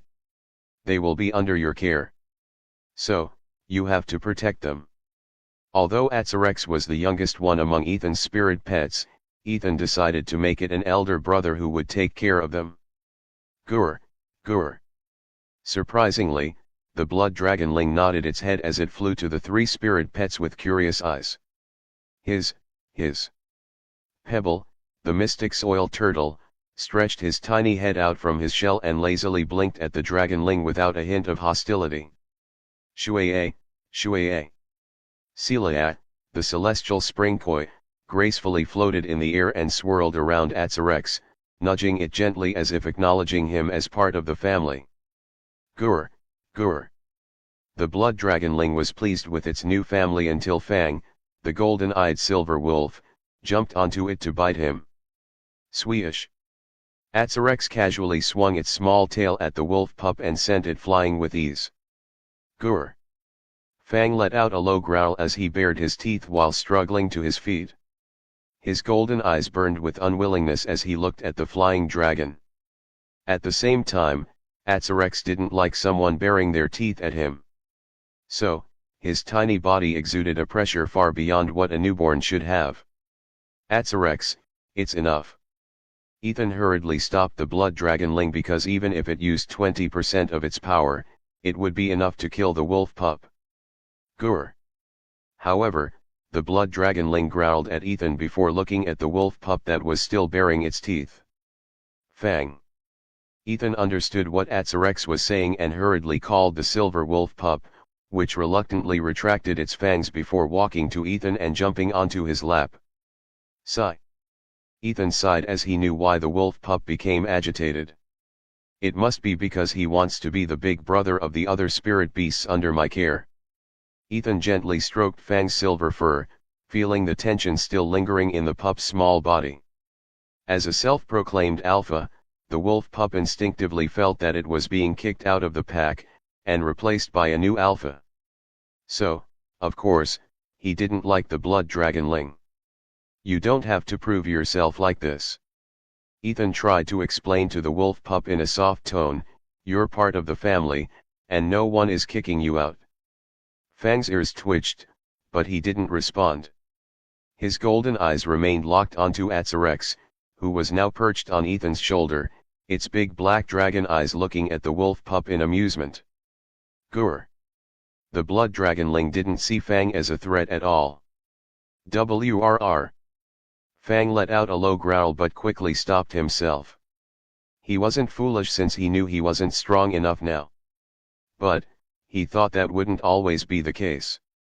Interesting, has Atzerex's existence become a challenge for Fang? Ethan chuckled at the silent exchange as he believed, this rivalry might just push them both to greater heights, at least for Fang, who has unlimited potential.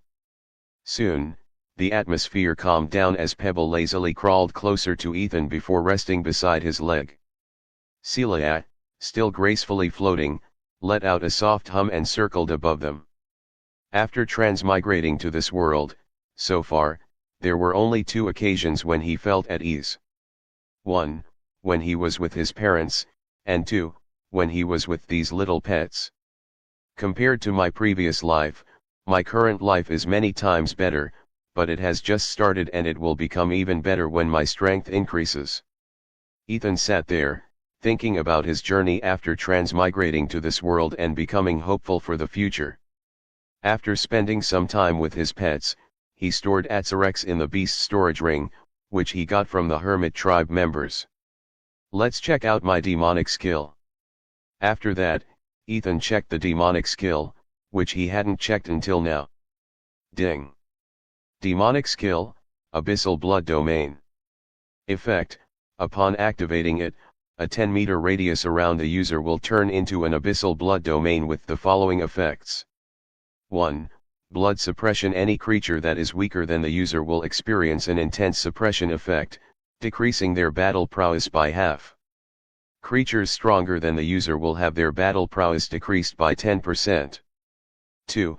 Blood blessing. If any enemies within the domain are injured, their bleeding intensifies, and the blood that falls in the domain is converted into healing energy for the user and their allies. It's a good skill. When he was buying it, Ethan had already guessed its effects. So, he was not surprised but he was satisfied with it. Time continued to pass, and in a flash, it was evening, and Ethan was ready to leave the courtyard. Let's condense the special blood drop before leaving here. Ethan wanted to know more about the special blood drop he condensed using his heavenly talent and, at the same time, wanted to condense 1 or 2 drops so that he could directly use them when required. Infernal Dragon Blood Heart, Special Blood Drop. Without any delay, Ethan sat cross-legged and focused on the infernal dragon flame around his heart. Thump. Thump. Thump. Soon, a faint, dark red glow enveloped his chest as the heat within his veins surged. Swish. Slowly, he guided the energy to his palm as a small flicker of dragon infernal flame appeared at his fingertips. Puchy. Following the method of condensation, Ethan made a small cut on his fingertip, releasing special blood essence that was powered by the infernal dragon flame. Whoosh. Surprisingly, the blood didn't fall to the ground but was covered by the infernal dragon flame at Ethan's fingertips. Soon, a deep crimson blood drop formed, pulsing with terrifying power. Ding. The host has used his heavenly talent Infernal Dragon Blood Heart and created a special blood drop. Ding. As a side effect for condensing the special blood drop, the host's cultivation will regress to level 9 Foundation Establishment Realm. Ding. Do you want to check the full details of the condensed special blood drop? Soon, a series of system notifications appeared in front of Ethan, which were within Ethan's expectations. Time to know more about the special blood drop. Earlier, when he checked the information about his heavenly talent, there was not much information about the special blood drop condensed using the talent. Thus, he wasted no time in condensing the special blood drop and checking its full information. Ding. Item name, Dragonheart Blood Drop. Creator, Ethan. Grade, Special Rank 4. Effects. 1. When consumed by cultivators, the blood drop merges with their heart, turning them into blood servants for the creator. The life and death of that servant are decided by the creator. 2. When it is consumed by beasts, other than turning them into loyal beast companions, they will trigger a suitable dragon-related evolution. Note. 1. It is effective only on cultivators and beasts below the golden core realm or rank 5. 2. The grade of the condensed blood drop is directly related to the creator's cultivation. The higher his cultivation, the higher the grade of the special blood drop. So, it is effective only on cultivators below the golden core realm. Ethan was not bothered with those limitations because it won't be long before he breaks through to the golden core realm. Let's create another special blood drop. Ethan was not feeling tired even after condensing the special blood drop. So, he was curious about how many blood drops he could create before getting tired. Also, he wanted to know how his dropped cultivation affected the grade of the special blood drops he condensed at each level. Condense. Ding. The host has used his heavenly talent Infernal Dragon Blood Heart and created a special blood drop. Ding. As a side effect of condensing the special blood drop, the host's cultivation will be regressed to level 8 Foundation Establishment Realm. Next. Without checking it, he condensed another one. Ding. The host has used his heavenly talent Infernal Dragon Blood Heart and created a special blood drop. Ding. As a side effect of condensing the special blood drop, the host's cultivation will be regressed to level 7 Foundation Establishment Realm. Another one. Ding. After condensing each special blood drop, Ethan felt he was losing power, however, it was because of the decrease in his cultivation. Other than that, he was not affected either physically or mentally, making him come to a conclusion that, I can create as many special blood drops as I can. Ding. The host can no longer create a special blood drop. Please increase your cultivation before condensing another special blood drop. However, just as he was about to condense another special blood drop, Ethan got a system notification, making him realize something. So, I can't condense a special blood drop when I am at level 1 Foundation Establishment Realm. If he condensed another special blood drop, as a side effect, his cultivation would drop a level. However, at level 1 Foundation Establishment Realm, any further drop in cultivation would require destroying the foundation bead, which was not a good thing for a cultivator. Of course, it was not a big issue for Ethan, who could just die and revive, recovering from any injuries.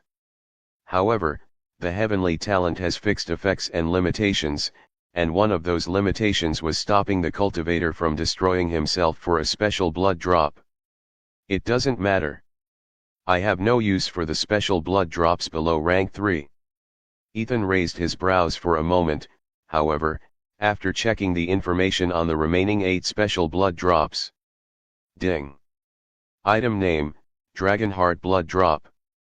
Creator, Ethan. Grade, rank 4, effective only on mid-level rank 4 or level 9 foundation cultivators. Grade, special rank 3, effective only on peak level rank 3 or level 5 foundation cultivators. Grade, rank 3, effective only on low level rank 3 or level 1 foundation cultivators. As the note said, the effects of the condensed special blood drop were directly related to Ethan's condition. Thus, Ethan felt the limitation of creating a special blood drop after reducing his cultivation to level 1 Foundation Establishment Realm was actually a good thing. It was because he didn't need blood servants below the Foundation Establishment Realm, and of course, when he reached the Golden Core Realm, he wouldn't even bother with Foundation Establishment Realm blood servants. With these, I don't have to kill my enemies and revive them using the General Revival Life card. If Ethan had this talent before, he would just have turned Galen into a blood servant and then, using him, after he became a Golden Core cultivator, Ethan would have turned his elder brother, Rowan, who was a Golden Core Realm cultivator, into a blood servant. Forget it. There is no use thinking about it, as I can use it on my future enemies to solve my problems.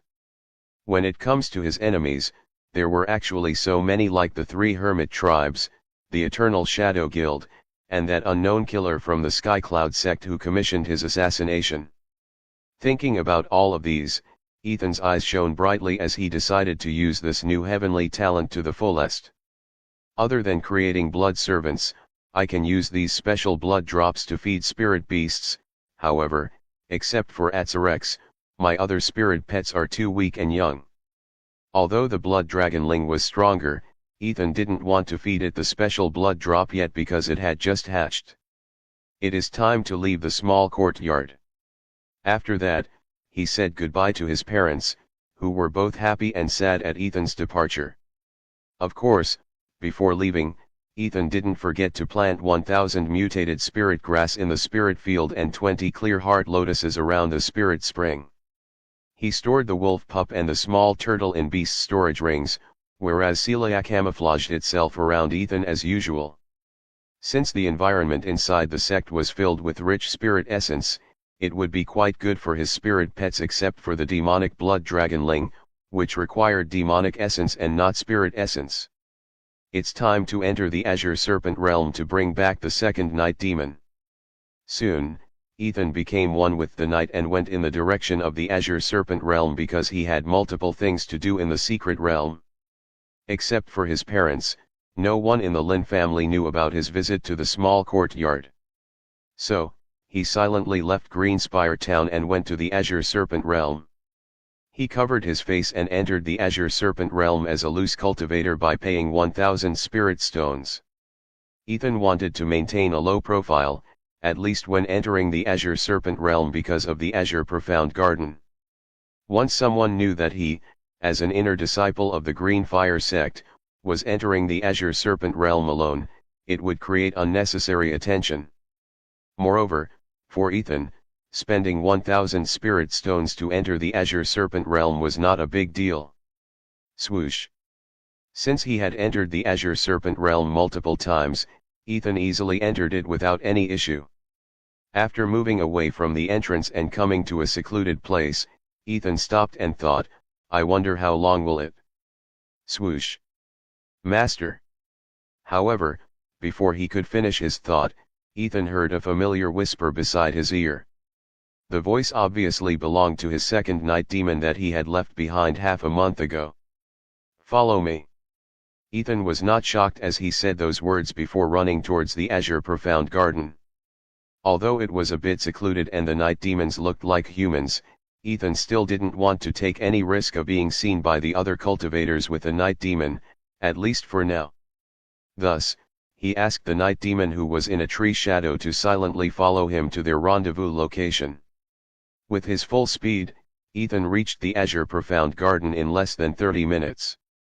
Since it will take time for Xeraphis to reach this location, I will check on the Azure Profound Grass and complete a nurturing session.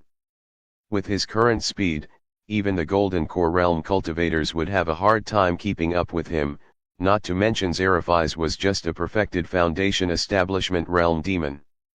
Until he arrived, Ethan completed some of his plans in the Azure Serpent realm, which were to check on the Azure Profound Grass in the garden.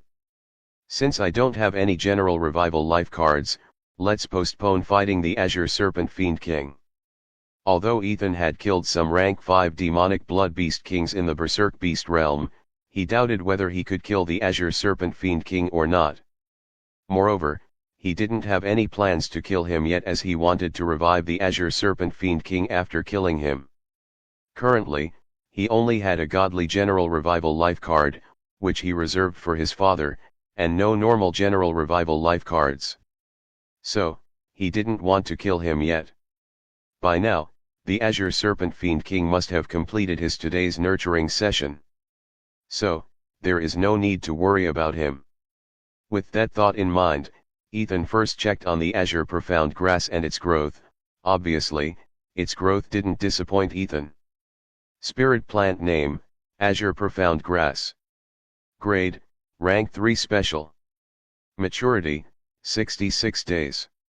Status, Excited, Human, you are finally back. Are we going to have another double nurturing session today? Maturity, 69 days. Status, Excited, Human, do you know how much we missed you? Come on and give us your special plant essence. Maturity, 70 days.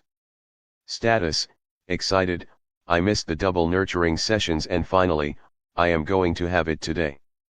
Seeing Ethan enter the azure profound garden, the 1000 azure profound grass became excited and happy.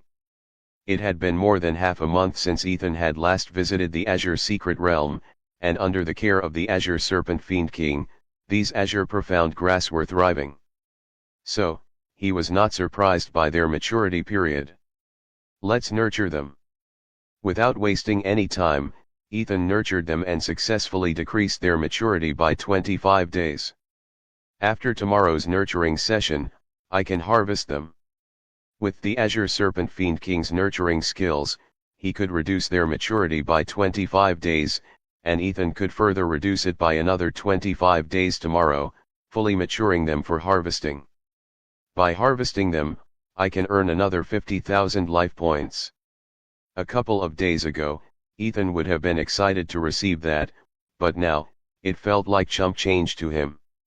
Nevertheless, Ethan was the type to enjoy even a single life point, not to mention 50,000 life points. Looks like I should stay in the Azure Serpent realm for the night. Ethan didn't want to exit and enter the Azure Serpent realm and decided to stay back. According to the Azure Profound Grass, the Azure Serpent Fiend King will come in the early morning. So, I can rest here for the night. With that thought in mind, Ethan sat down with the Azure Profound Grass and started cultivating. That's right. One of the reasons why he entered the Azure Serpent realm was to cultivate in it and recover his cultivation by a level or two. The spirit essence in the Azure Serpent realm varied with the location. At the entrance, the spirit essence was average, however, the quality of the spirit essence became so rich that in the depths of the Azure Serpent realm, it matched the quality of the spirit essence in the mystic soil domain. Before I start cultivating, there is one important thing to do. Ethan directly asked the system, show me the cost to upgrade the mastery of my heavenly cultivation technique. Since it was only at the beginner stage, Ethan wanted to upgrade it. In the past, he didn't have enough life points, however, things had changed now, and he had enough life points. Ding! It requires 1 million life points to upgrade the mastery of the heavenly spirit essence refining realm. What the? As a heavenly technique, it had cost 10,000 life points for a beginner stage mastery. So, he was already expecting it to cost 100,000 or 200,000 life points. Hence, when he saw that it required 1 million life points to upgrade it to the next stage, Ethan could not help but be shocked. I was expecting to upgrade this cultivation technique multiple times, however, it seems I can only upgrade it once. Shaking his head, Ethan still chose to buy it because he knew it was totally worth it. It might seem that it was better to just buy the cultivation with the life points, however, in the long term, after his breakthrough to the Golden Core realm, the cost for each level breakthrough would be extremely high. So, Ethan believed that by having a high mastery of this heavenly cultivation technique, he was creating a solid foundation for not only his present cultivation but also his future cultivation. Just with a beginner stage mastery, my cultivation speed has greatly increased. So, I am curious how fast it will become after I spend 1 million life points. With that thought in mind, Ethan watched the system notifications that appeared in front of him along with the countless profound insights about the cultivation technique. Ding! The host has spent 1 million life points to activate the godly cultivation insight. Ding! The host's heavenly spirit essence refining technique has been upgraded to small success stage. Let's see how powerful it is. Ethan didn't waste any time as he immediately closed his eyes and started circulating the heavenly spirit essence refining technique to test its effects. Swoosh! As soon as he activated it, the surrounding spirit essence surged toward him like a tidal wave, thoroughly shocking him. The cultivation speed, it has increased by at least 10 times. Before upgrading, his cultivation speed had already been impressive, but now, it was on an entirely different level. After roughly gauging the increased cultivation speed, Ethan continued to circulate the cultivation technique with the same excitement as a child who got his new favorite toy. If this heavenly technique is already this powerful at a mastery of the small success stage, then how powerful would its effects be if I upgrade it to the completion stage or greater completion stage or even perfection stage? Just thinking about how fast his cultivation speed would be when his heavenly spirit essence refining technique reached the perfection stage made Ethan greatly excited. Suppressing his excitement, Ethan continued to circulate the cultivation technique for another 5 minutes until he received a pleasant notification from the system. Ding! The host has broken through to the level 2 foundation establishment realm. What? I already made a breakthrough. Ethan was pleasantly surprised by the system notification. He knew his cultivation speed had increased after upgrading the heavenly technique, however, he was not expecting to achieve a breakthrough in just 5 minutes. Let's continue. Because of the breakthrough, Ethan was excited and wanted to get back to his previous cultivation as soon as possible. Hence, he resumed his cultivation. After 10 minutes. Ding! The host has broken through to the level 3 foundation establishment realm. Haha! I never expected cultivating would be this easy. As he made another breakthrough in 10 minutes, Ethan could not help but say those words. Of course, other than the heavenly technique, Ethan knew there were other factors that were helping him in his cultivation. They are: 1. High-grade spirit root. 2. The rich spirit essence in the Azure Serpent realm. There are still 8 more hours before the night ends and the Azure Serpent Fiend King wakes up. I should break through as many levels as possible before that. With that thought in mind, Ethan planned to resume his cultivation. However, Zephyrus finally arrived. Sira, I will let you and your brother have a reunion. Ethan summoned Seraphis out of his shadow. Swoosh! As soon as Seraphis flew out of Ethan's shadow, she was shocked to see the night demon standing in front of her. Ethan had only told her he had prepared a surprise for her and hadn't told her about it. Also, he intentionally ordered her not to peek from the shadow but to cultivate or sleep. Hence, when she saw a familiar face that had some of her facial features, Sira could not help but be shocked as tears unconsciously flowed out of her eyes. But, she wiped them in a hurry as her usually cold expression softened and called him, Zephyrus. Just like Seraphis, Zephyrus, who was standing under the moonlit sky, was also stiff for a moment before his crimson eyes widened at the sight of his elder sister.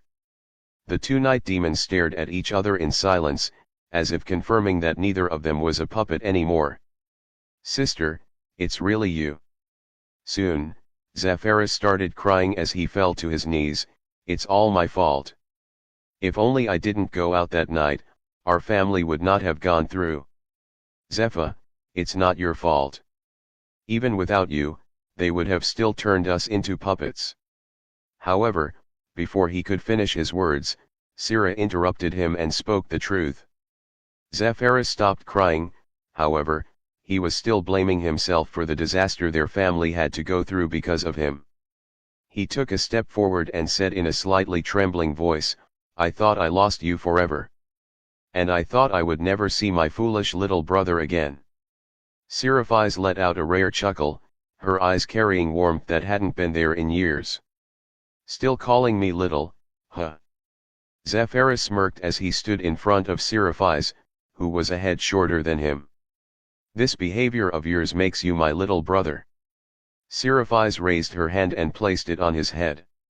For a moment, they simply stood there, basking in the unfamiliar feeling of being reunited not as puppets, but as free beings. Master, we shall serve you with our lives. Suddenly, they together turned toward Ethan and knelt on one knee and once again pledged their loyalty to Ethan. Master, we shall serve you with our lives. Enough with that. Just become powerful as we have to save the other night demons in the world. Ethan waved his hand as he reminded both the night demons about their goal. Yes, Master. The siblings exchanged a glance before standing up with unwavering loyalty. At the same time, they became excited about the future where they would be saving more night demons. You two keep watch. I'll be cultivating through the night. Soon, Ethan stretched his body and gave them the order. At night, the Azure Serpent realm became deadly. However, Ethan believed that the Azure Profound Garden was the safest place to rest, thanks to the presence of the Azure Serpent Fiend King. However, he believed that there was no harm in being careful. So, he ordered the two night demon siblings to stay on guard. "Rest assured, Master. We will take care of any spirit beast that dares to disturb you," the two night demons assured Ethan. With that, Ethan closed his eyes and resumed his cultivation, while Seraphis and Zapharis took their positions, standing guard in the Azure Profound Garden. Heavenly Spirit Essence Refining Technique. Swish. After 20 minutes. Ding. The host has broken through to the level 4 Foundation Establishment realm. After 30 minutes, Ethan reached level 5 Foundation Establishment realm. After 1 hour, he made another breakthrough, successfully reaching level 6 Foundation Establishment realm. Ethan didn't stop cultivating as each breakthrough made him excited. As his cultivation realm increased, the time taken to break through to the next realm also increased. Time continued to pass, and in a flash, 6 hours passed by, and the night was about to end. During the entire time, the two night demons didn't have to kill a single spirit beast because, as Ethan expected, no spirit beast dared to enter the territory of the Azure Serpent Fiend King. Ding. The host has broken through to the level 9 Foundation Establishment realm. Phew, finally I reached level 9. As soon as he received that system notification, Ethan heaved a sigh of relief. Although he didn't achieve the same level as his old cultivation, Ethan was fully satisfied with his achievement of reaching level 9 Foundation Establishment realm in less than 8 hours. Time to leave. However, he was unable to celebrate his achievement because he had to leave the Azure Profound Garden as soon as possible. According to the information he got from the Azure Profound Grass, the Azure Serpent Fiend King would wake up any time now. Until he finishes his nurturing session, I think I should pay a visit to my old friend, the Azure Flame Python. As the Azure Serpent realm was getting brighter, Ethan entered deeper into the Flame Python's lair. The Azure Flame Python was a rank 5 spirit beast that lived in the depths of the Azure Serpent realm. Even though it killed him twice in the past, Ethan didn't have any hatred towards it. In fact, he considered it a friend that helped him in his plan to fool Rowan into thinking he was dead. Of course, he was also curious to see if he could truly earn the Azure Flame Python's genuine trust and loyalty. Unlike before, I am powerful with multiple perfect stage cultivation techniques. Although Ethan was yet to become a Golden Core Realm cultivator, he was no longer worried about rank 5 spirit beasts. Even if he couldn't kill them, if he wanted to leave, any rank 5 spirit beast could not stop him from leaving. Swish. Swish. Soon, he reached the familiar location, the Azure Flame Python's territory. As usual, it was lying lazily with its eyes closed. However, the aura it released scared away the other spirit beasts from approaching it. Night Phantom Concealment. Shadow Steps. Swish. Activating his concealment technique to the fullest, Ethan approached the huge python. Information.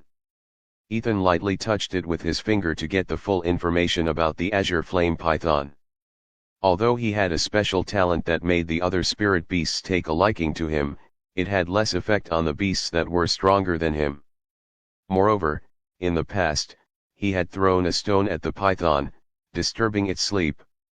So, he decided to get the full information about it before working on it. Ding. Primal Beast Sovereign. Spirit Beast Name, Azure Flame Python. Grade, Peak Rank 5. Potential, Rank 6. Skills, Azure Flame Breath, Azure Poison Fangs, Flaming Python Rage. Bestial Talent, Blazing Python Physique. Likes. 1. Molten lava pools or spirit-rich fire areas. 2. High-quality fire-attributed cultivation resources. Sleeping. Dislikes. 1. Being disturbed during its sleep. 2. Water-based attacks and environments. Information: a special spirit beast that evolved from an azure serpent and increased its potential from rank 4 to rank 6 through a fortuitous encounter. Since it didn't want to be disturbed, it preferred to live alone, separating itself from the azure serpents. Soon, the full information about the azure flame python appeared in front of Ethan. Potential is rank 6, not bad. Compared to his spirit pet, it was inferior.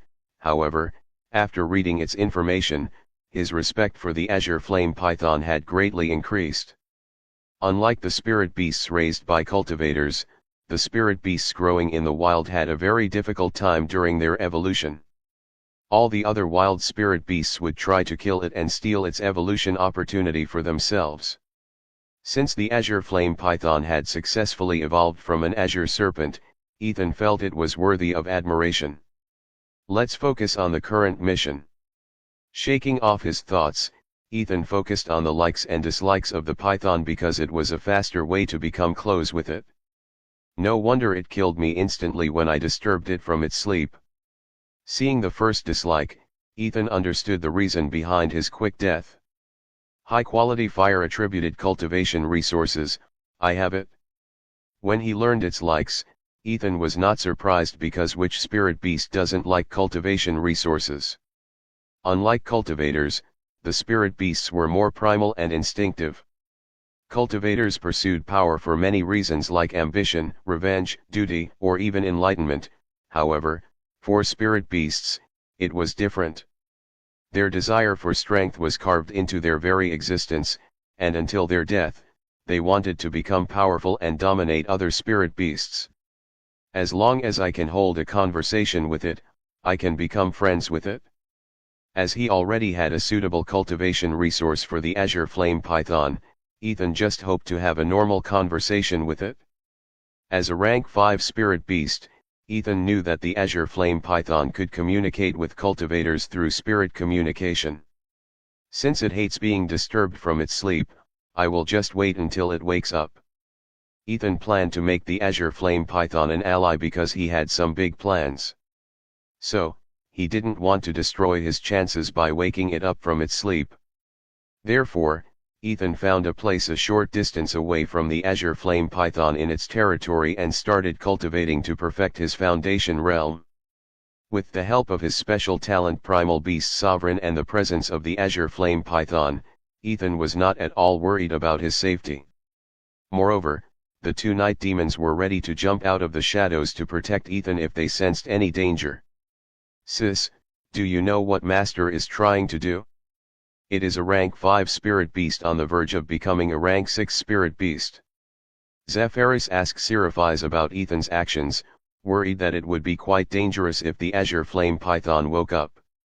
From my understanding of Master, I can tell that he wants to tame the azure flame python or at least make it an ally.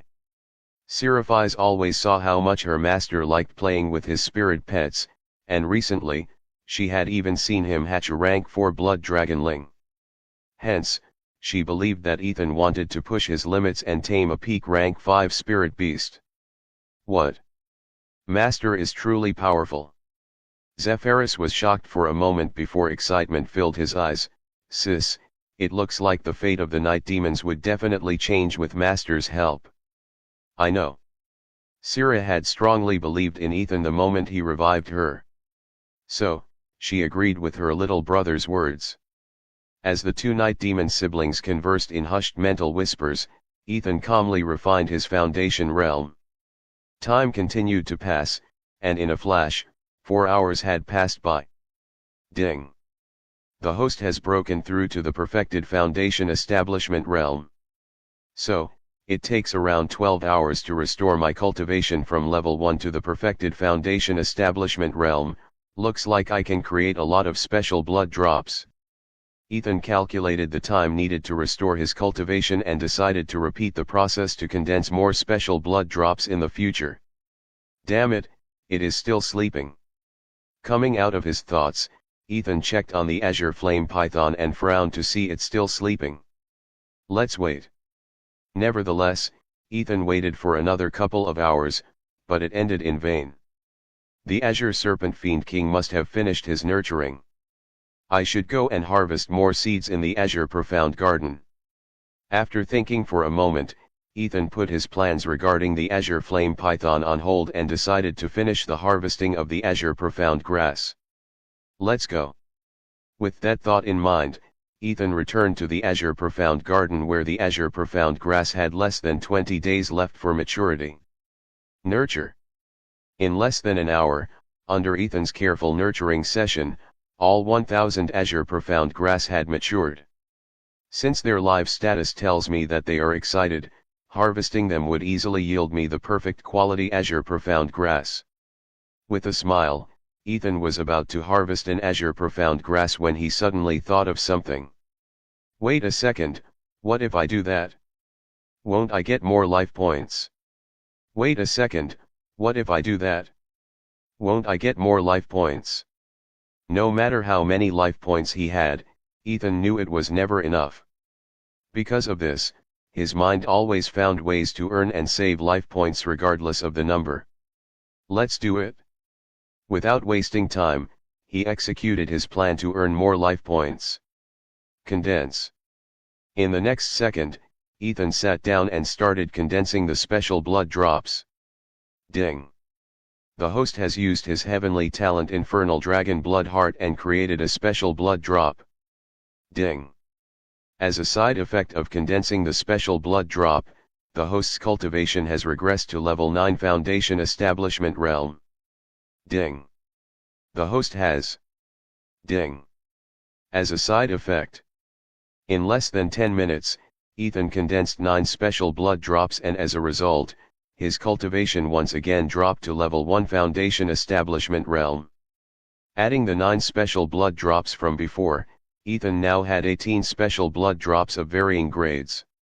However, his focus was not on the special blood drops, instead, he looked at the 1,000 mature Azure Profound Grass in front of him. According to my special talent, the lower my cultivation, the higher the life points I will receive from harvesting the spirit plants. That's right. The reason why Ethan condensed the special blood drops was not because he wanted so many special blood drops in a hurry, instead, he planned to get more life points from harvesting the Azure Profound Grass.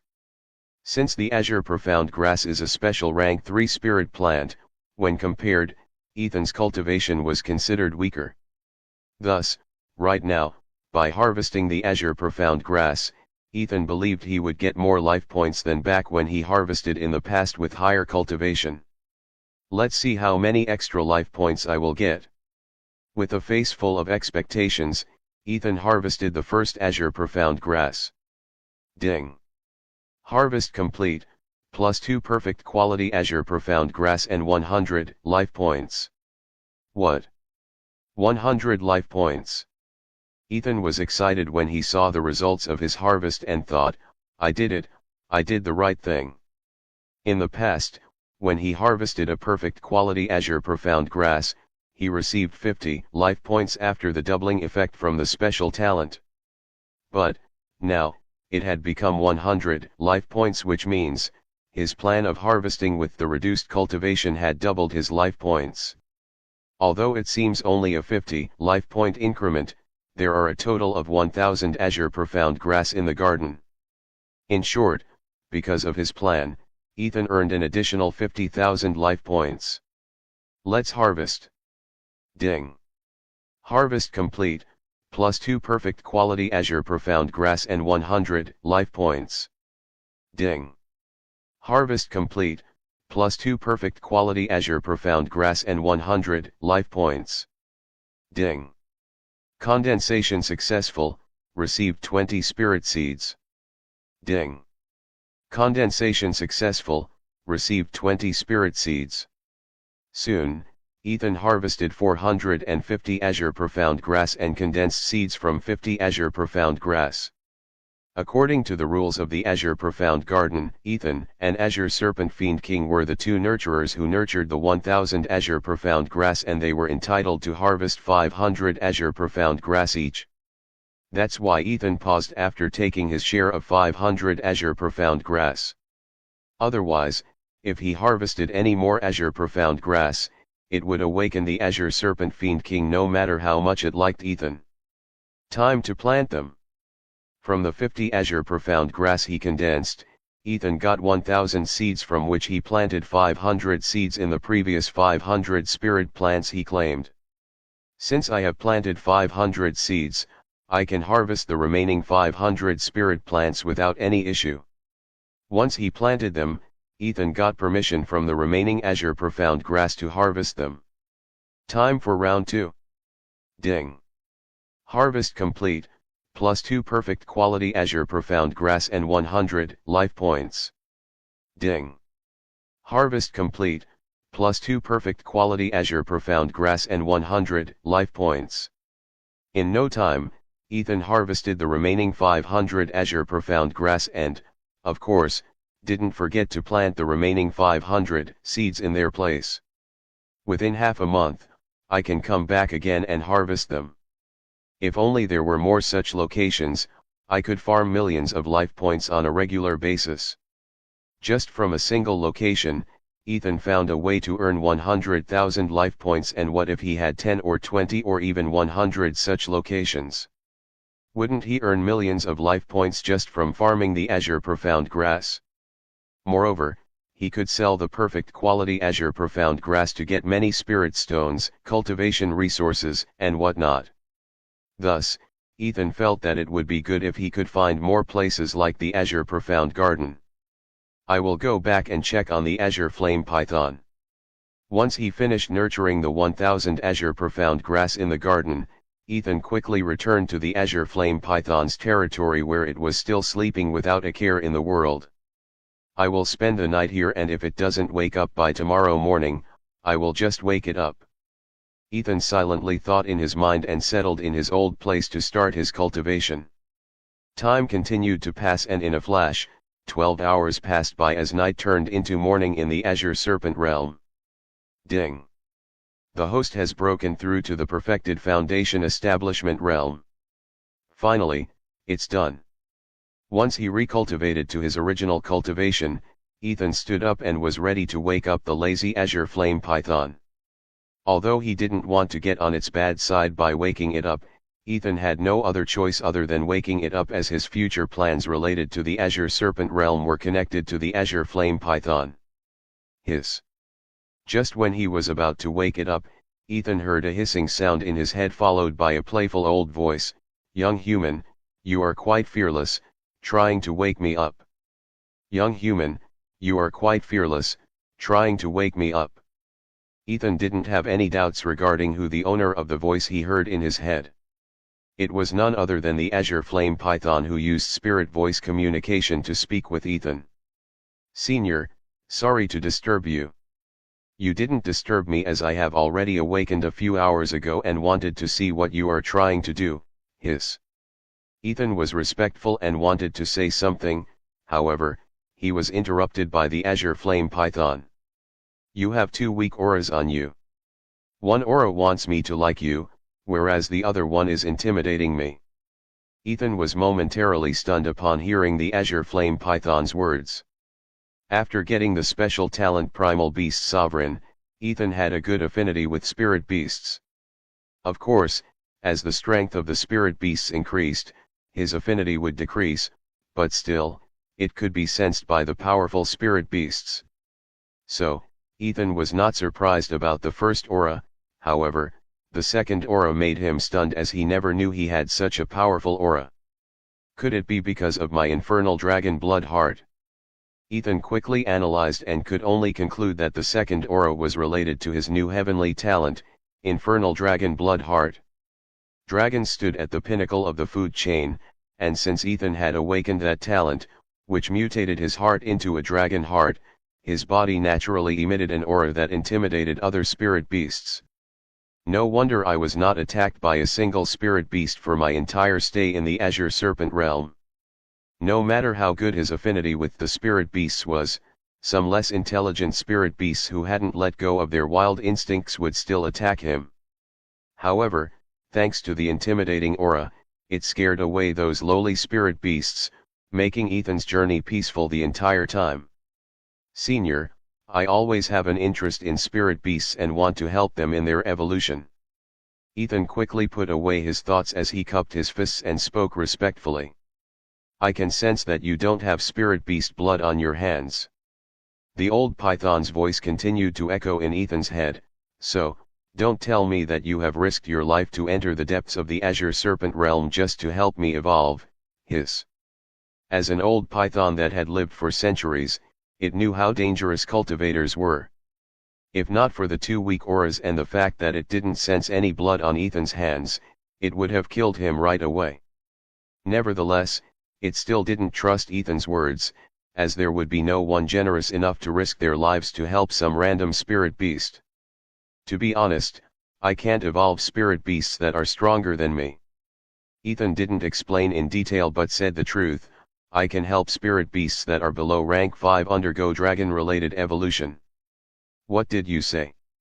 Hearing Ethan's words, the azure flame python was shocked. As a spirit beast that had undergone evolution, the azure flame python knew how hard it was to undergo a normal evolution. However, the human in front of it was claiming that he could help spirit beasts undergo dragon-related evolution.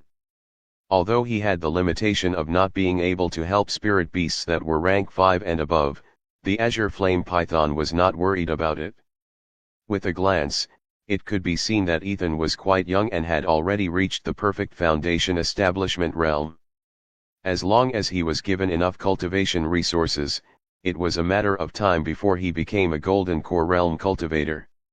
When that happened, his ability to help spirit beasts undergo dragon-related evolution would also become stronger, and then, the human could help it evolve into a dragon-type spirit beast. Let's confirm whether he really has that ability before celebrating. As an old spirit beast, the azure flame python didn't trust Ethan and decided to confirm it with its own eyes. You heard it right, Senior. I can. Ethan knew that the azure flame python was shocked and was thinking. So, he waited for a few moments before confirming his earlier words. So, you are asking for my protection until you break through to the golden core realm, and in exchange, you will be helping me undergo a dragon-related evolution. Even before Ethan could tell what he wanted from the azure flame python, it guessed that he wanted its protection until he broke through to the golden core realm. Of course, it guessed wrong. However, Ethan didn't correct the azure flame python's words in case it got enraged. Yes, Senior. I want your protection and some minor help. After thinking for a moment, Ethan nodded his head and said that other than protection, he needed some minor help, which was what Ethan actually wanted. Okay. The azure flame python felt good that it had guessed what Ethan wanted and nodded its huge head before stating, as long as you can prove your ability to me, I don't mind taking you under my scale. Taking me under your scale? Oh, it must be under its wing. Ethan was confused for a moment, however, he understood what the azure flame python was saying and hurriedly nodded his head. Senior, to make sure I am not deceiving you, why don't you call some rank 3 or rank 4 azure serpents here? Soon, Ethan executed the plan he had devised before entering the azure serpent realm. That's right. Other than reuniting Ciro with her little brother and harvesting the azure profound grass, another primary reason why Ethan entered the azure serpent realm was to become friends with the azure flame python. As for the reason why he wanted to become friends with it, Ethan had some big plans, which he slowly started executing. Good idea. Even the azure flame python liked Ethan's idea, and without wasting any time, it released a low hissing sound, calling its minions. As a rank 5 spirit beast that owns a territory in the azure serpent realm, it is common to own minions. Since the azure flame python didn't like to be disturbed from its sleep, it didn't keep its minions close and let them live on their own, and they would only come whenever there was information on treasures or cultivation resources. Hiss. As soon as the azure flame python hissed, hundreds of rank 3 and rank 4 azure serpents appeared from all directions. Hiss. Hiss. Once they arrived, they excitedly hissed because it was the first time their leader had called them. So, they were curious and excited about it. However, they were puzzled to see a human standing beside their leader, but to their surprise, unlike their dislike for the other cultivators, they surprisingly liked him. Interesting, he has more minions than I expected. Looking at so many azure serpents, Ethan became excited because he believed his plan would work better this way. Young human, all these azure serpents are my kin who have been following me for decades or even centuries. On the other hand, the azure flame python transmitted its voice to Ethan and continued speaking. You can pick any azure serpent you want and prove your ability. Since all the azure serpents were its kin, and it also knew that without a great fortuitous encounter, none of them could break through to rank 5 in their entire lives. Hence, the azure flame python asked Ethan to pick any azure serpent he wanted and prove his ability to evolve them into dragon-related beasts. Senior, how about I pick more rank 3 azure serpents to prove my ability? If I just evolve one, you might still have some doubts left. Ethan confidently said, making the azure flame python happy. The thing with evolution is that it involves a success rate. One spirit beast might successfully evolve with the same resources, whereas another might die. So, the azure flame python was pleased that Ethan wanted to evolve not just one but more azure serpents. Hiss sure. The azure flame python hissed and agreed, you can pick any number of rank 3 azure serpents you want. Thank you, senior. After saying that, Ethan walked toward the rank 3 azure serpents who had obediently remained in their places and let Ethan touch them. Although the azure serpents didn't have much intelligence, they were sure about one thing, that the human in front of them wouldn't harm them. Of course, another reason was because of the azure flame python. They knew their leader was lazy and always liked to sleep. However, it always took care of them and shared cultivation resources with them every now and then. Primal Beast Sovereign. Spirit Beast Name, Azure Serpent. Grade, Rank 3. Potential, Rank 4. Skills, Azure Poison, Azure Camouflage, Quick Bite. Likes, Warmth and Sunlight. Dislikes, Cold and Frost Energy. Information, the most common spirit beasts in the Azure Serpent realm. If not for their Azure Poison, they would be considered one of the weakest spirit beasts. Important fact, they can't live outside the Azure Serpent realm because they need Azure Essence to survive. As soon as he touched an Azure Serpent, its full information appeared in front of Ethan. There is nothing that surprises me about it. After entering the Azure Serpent realm multiple times, Ethan more or less knew everything about the Azure Serpents.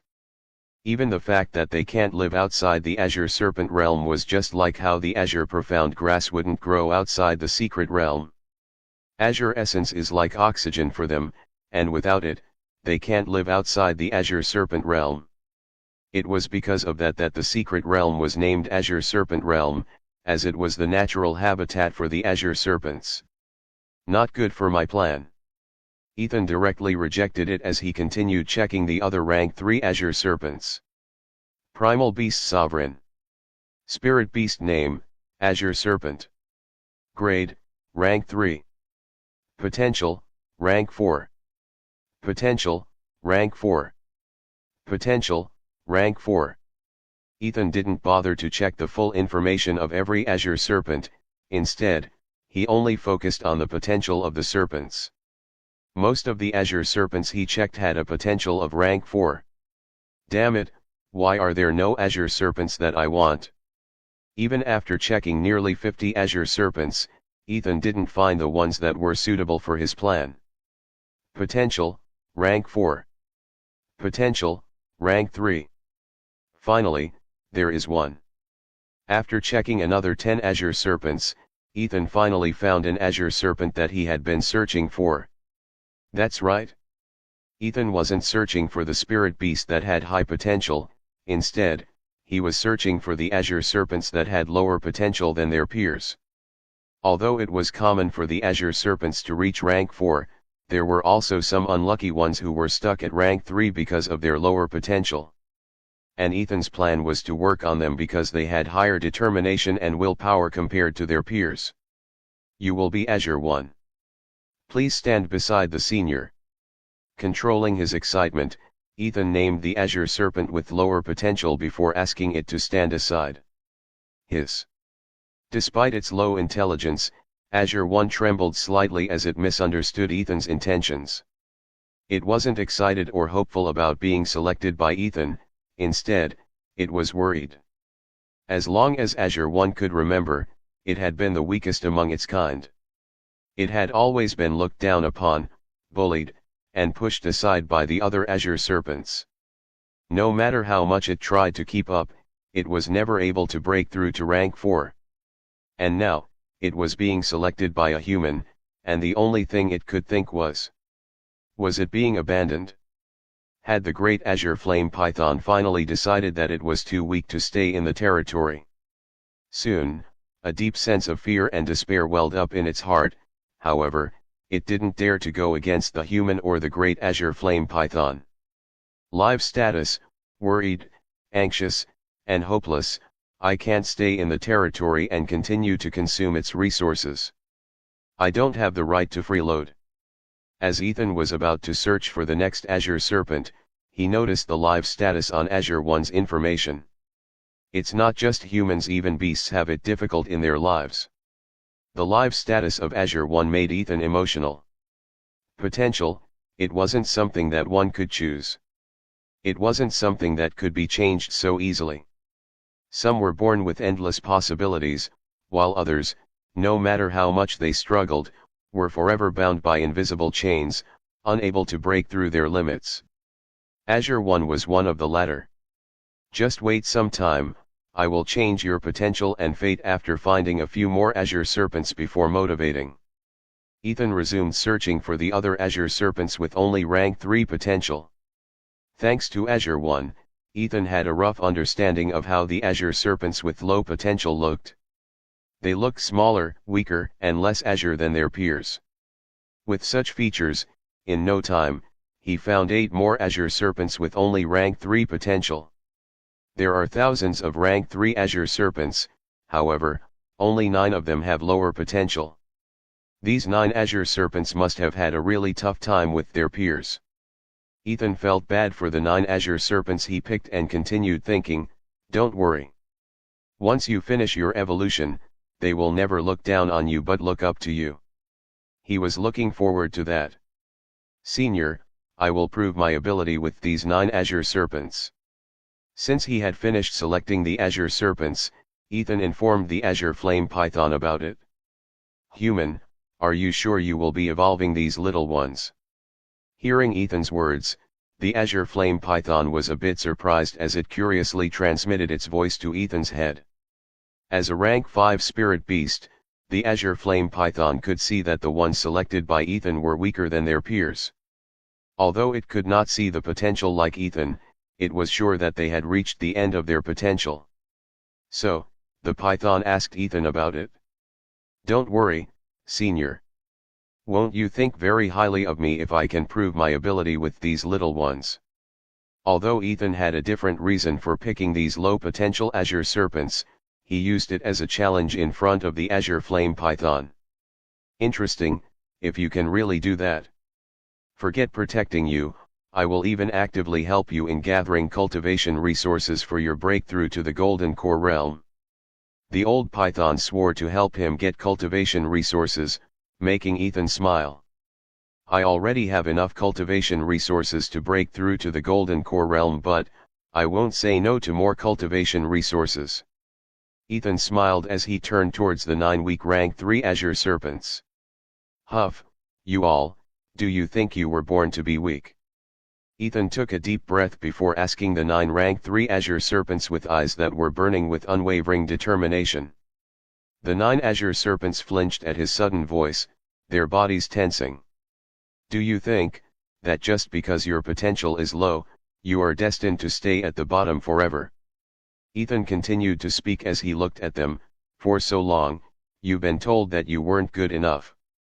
That no matter how much you struggle, you won't change anything. As he spoke, Ethan's voice grew stronger as he continued with his speech, but let me ask you this. Who decided that? Who decided that you can't change your fate? Was it them? Ethan gestured toward the other azure serpents before pointing at the sky and asking again, was it the heavens itself? There was complete silence when Ethan stopped speaking. Hiss. Hearing Ethan's words, the 9 azure serpents hissed with eyes that were burning with passion. Although their intelligence was not high and they didn't understand most of Ethan's words, they felt their negative thoughts disappear, replaced by determination and a strong will. As for the other azure serpents in the crowd, they also stopped moving and got motivated even though Ethan was not speaking to them. He is completely different from the humans I have encountered in the past. Even the azure flame python lifted its head slightly, watching Ethan with an unreadable expression in its eyes. Looks like they are motivated enough to not just trigger the evolution but also survive it. His gaze swept across the 9 serpents, their bodies trembling slightly as his words sank into their hearts. Are you ready to change your fate? After feeling that he had motivated the 9 azure serpents, Ethan took out the special blood drops from his vital bloom ring and asked them. Hiss.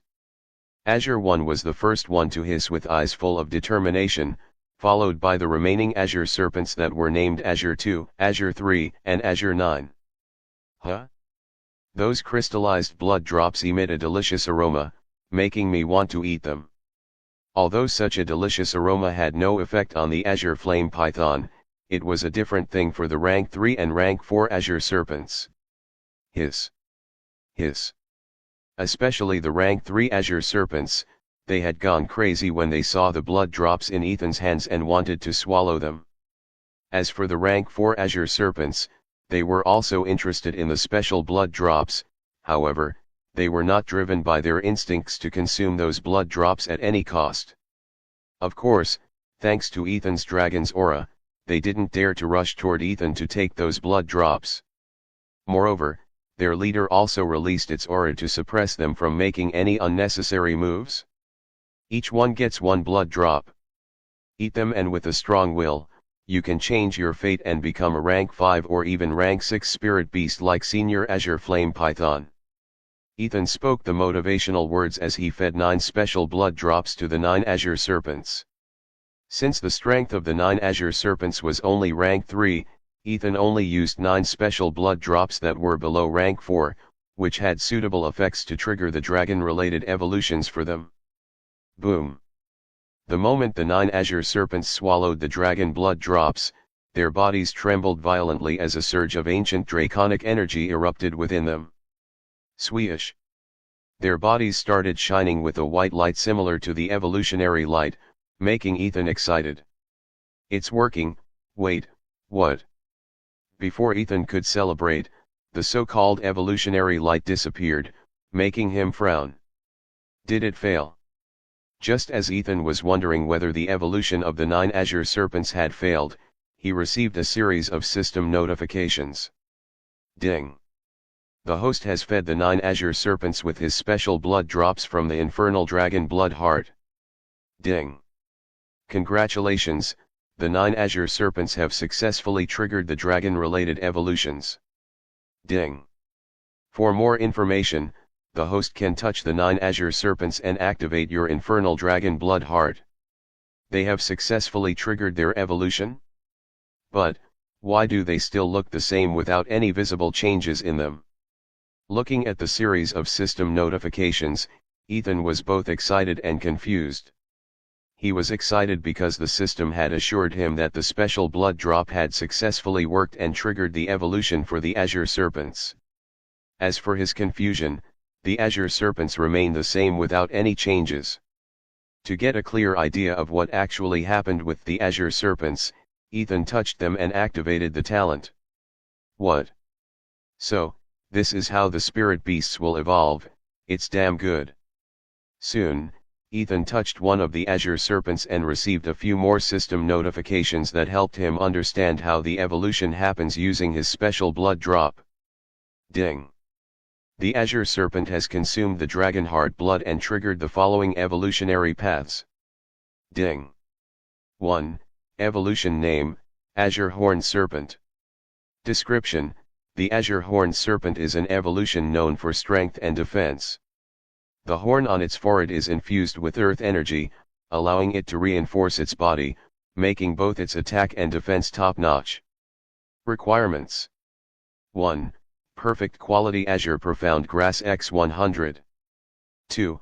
A rank 4 Earth attributed cultivation resource. Potential, rank 7. Note, it has traces of an earth dragon in it. Ding. 2. Evolution name, Azure Ember Serpent. Description: the Azure Ember Serpent is a fire-attuned evolution that enhances speed and attack power. Its body becomes streaked with ember-like patterns, and its fangs drip with a smoldering venom. Requirements: 1. Perfect quality Azure Profound Grass X100. 2. A rank 4 fire attributed cultivation resource. Potential, rank 7. Note, it has traces of a fire dragon in it. Ding. 3. Evolution name, Azure Winged Serpent. Description: the Azure Winged Serpent is an aerial evolution, granting the ability to glide and move freely through the air. This serpent grows a pair of semi-transparent azure wings, allowing it to hover and strike from above. Requirements: 1. Perfect quality Azure Profound Grass X100. 2. A rank 4 wind attributed cultivation resource. Potential, rank 7. Note, it has traces of a wind dragon in it. Ding. 4. Evolution name, Azure Blood Serpent, rare. Description: the Azure Blood Serpent is a fearsome evolution that refines its blood into a potent energy source, greatly enhancing its strength, vitality, and regeneration. Requirements: 1. Perfect quality Azure Profound Grass X100. 2. A rank 4 blood attributed cultivation resource. 3. Rank 5 Beast Blood X1 liter. Potential, rank 8. Note, it has traces of a blood dragon in it. Ding. By fulfilling the requirements of the suitable evolution, the 9 Azure Serpents can achieve that evolution. So, I can select the evolutionary path for the spirit beasts that consumed my condensed dragonheart blood. Looking at the 4 evolutionary paths triggered by Azure 1, Ethan became excited. Compared to a random evolution, the ability to select the evolution is much better. As expected of a heavenly talent, this infernal dragon blood heart is very powerful. Thinking about the future evolutionary paths that he could select for his spirit pets and the other spirit beasts, Ethan was greatly excited. All evolutionary paths were related to dragons because once the Azure Serpent finished any of those evolutionary paths, they would contain traces of dragon's blood in their body. Although they didn't evolve into dragons, having traces of dragon blood in their bodies has greatly increased their potential. These 9 Azure Serpents had a potential of rank 3 and had been stuck at rank 3 for a long time. However, by completing any of these 4 evolutions, their potential could change into rank 7 and even rank 8 for the last evolution, the Azure Blood Serpent. Let's check whether the remaining 8 Azure Serpents triggered the same evolutionary paths or different ones. Ethan quickly put his thoughts aside and checked on the remaining 8 Azure Serpents. Ding. The Azure Serpent has awakened the following 4 evolutionary paths. They are: 1. Evolution name, Azure Horned Serpent. 2. Evolution name, Azure Ember Serpent. 3. Evolution name, Azure Winged Serpent. 4. Evolution name, Azure Blood Serpent, rare. Ding. The Azure Serpent has. Like Azure 1, the remaining 8 Azure Serpents also awakened the same evolutionary paths. So, these Azure Serpents can only evolve into these 4 spirit beasts. Ethan didn't think much about it because he was only focused on evolving them. Among the 4 evolutionary paths, I don't have to think much before selecting which one I should choose for these 9 Azure Serpents. Although the last evolution had one extra requirement, it was nothing in Ethan's eyes. Moreover, the potential of the last evolution was rank 8, which was the highest among all the possible evolutions. Therefore, Ethan didn't have to think much before selecting the last evolution, the Azure Blood Serpent, for the 9 Azure Serpents. That's right. He chose the same evolution for all 9 azure serpents because it was the right thing to do, at least for him. Although having azure serpents with different evolutions will be helpful, I am only focused on helping them unlock their maximum potential. There was a particular reason why Ethan wanted to help them unlock their maximum potential. So, he just focused on it. Human, what happened? As Ethan was processing all the information related to the evolutions of the 9 azure serpents, the azure flame python's voice resounded in his head, asking, "Don't tell me that these little ones failed to evolve." As an evolved serpent itself, the azure flame python knew about the evolutionary light, and when it saw the evolutionary light disappear, leaving behind the azure serpents without any changes, it frowned. However, it didn't become angry because it sensed that the human in front of it was able to summon the evolutionary light onto those 9 azure serpents. Instead, it became a bit sad and disappointed, thinking that the evolution of the 9 azure serpents had failed. "No, Senior. It has not failed." Ethan came out of his thoughts and explained with a mysterious smile, "I was just thinking about which evolutionary form would be best for them." "What? What did you say? You can even select their evolutionary path." Hearing Ethan's words, the azure flame python became a little doubtful. However, sensing the confidence in Ethan, it didn't say anything and decided to silently observe. "I can evolve them into azure horned serpent." Soon, he mentioned the 4 evolutionary paths and informed it that he would go with the evolutionary path, azure blood serpent. Without any delay, Ethan started fulfilling the requirements to complete the evolutionary path of the azure blood serpent. "What? They will evolve into azure blood serpents that have the traces of a blood dragon in them." Once Ethan finished his explanation about the evolutionary paths for the azure serpents, it was shocked. What's more, each evolutionary path has a potential of rank 7, and that particular azure blood serpent evolution has a potential of rank 8, which is 2 ranks higher than the potential I gained from my evolution. It has also undergone an evolution without anyone's help and even has traces of a fire dragon's blood in its body. However, it only has a potential of rank 6. But now, the 9 azure serpents that were weaker than their peers had received an opportunity to upgrade their potential to rank 8. Although the 9 azure serpents were yet to finish their evolution and still had to enhance their potential, the azure flame python could not help but become envious of the 9 azure serpents. "But, it feels good to see that my underlings have gotten the opportunity to change their fate." Nevertheless, the azure flame python was happy for them and just hoped that they would successfully complete their evolution. Requirements: 1. Perfect quality azure profound grass x 100. 2. A rank 4 blood attributed cultivation resource. 3. Rank 5 beast blood x 1 liter. Luckily, I have everything to complete their evolution into azure blood serpents. On the other hand, Ethan smiled while looking at the requirements for the azure blood serpent evolution for the azure serpents. Although each evolutionary path looked simple, in reality, they were not. Each evolutionary path required 100 azure profound grass of perfect quality. For normal foundation cultivators, buying 100 good quality azure profound grass was already a huge expense, not to mention that each evolutionary path required 100 perfect quality ones. But, I just got 2000 perfect quality azure profound grass and, adding the old ones, I have 5000 stalks. With so many perfect quality azure profound grass, Ethan didn't think much before he started working on the evolutionary paths for the azure serpents. Sweesh. With a thought, Ethan took out 900 perfect quality azure profound grass and placed 100 stalks each in front of the 9 azure serpents. What the?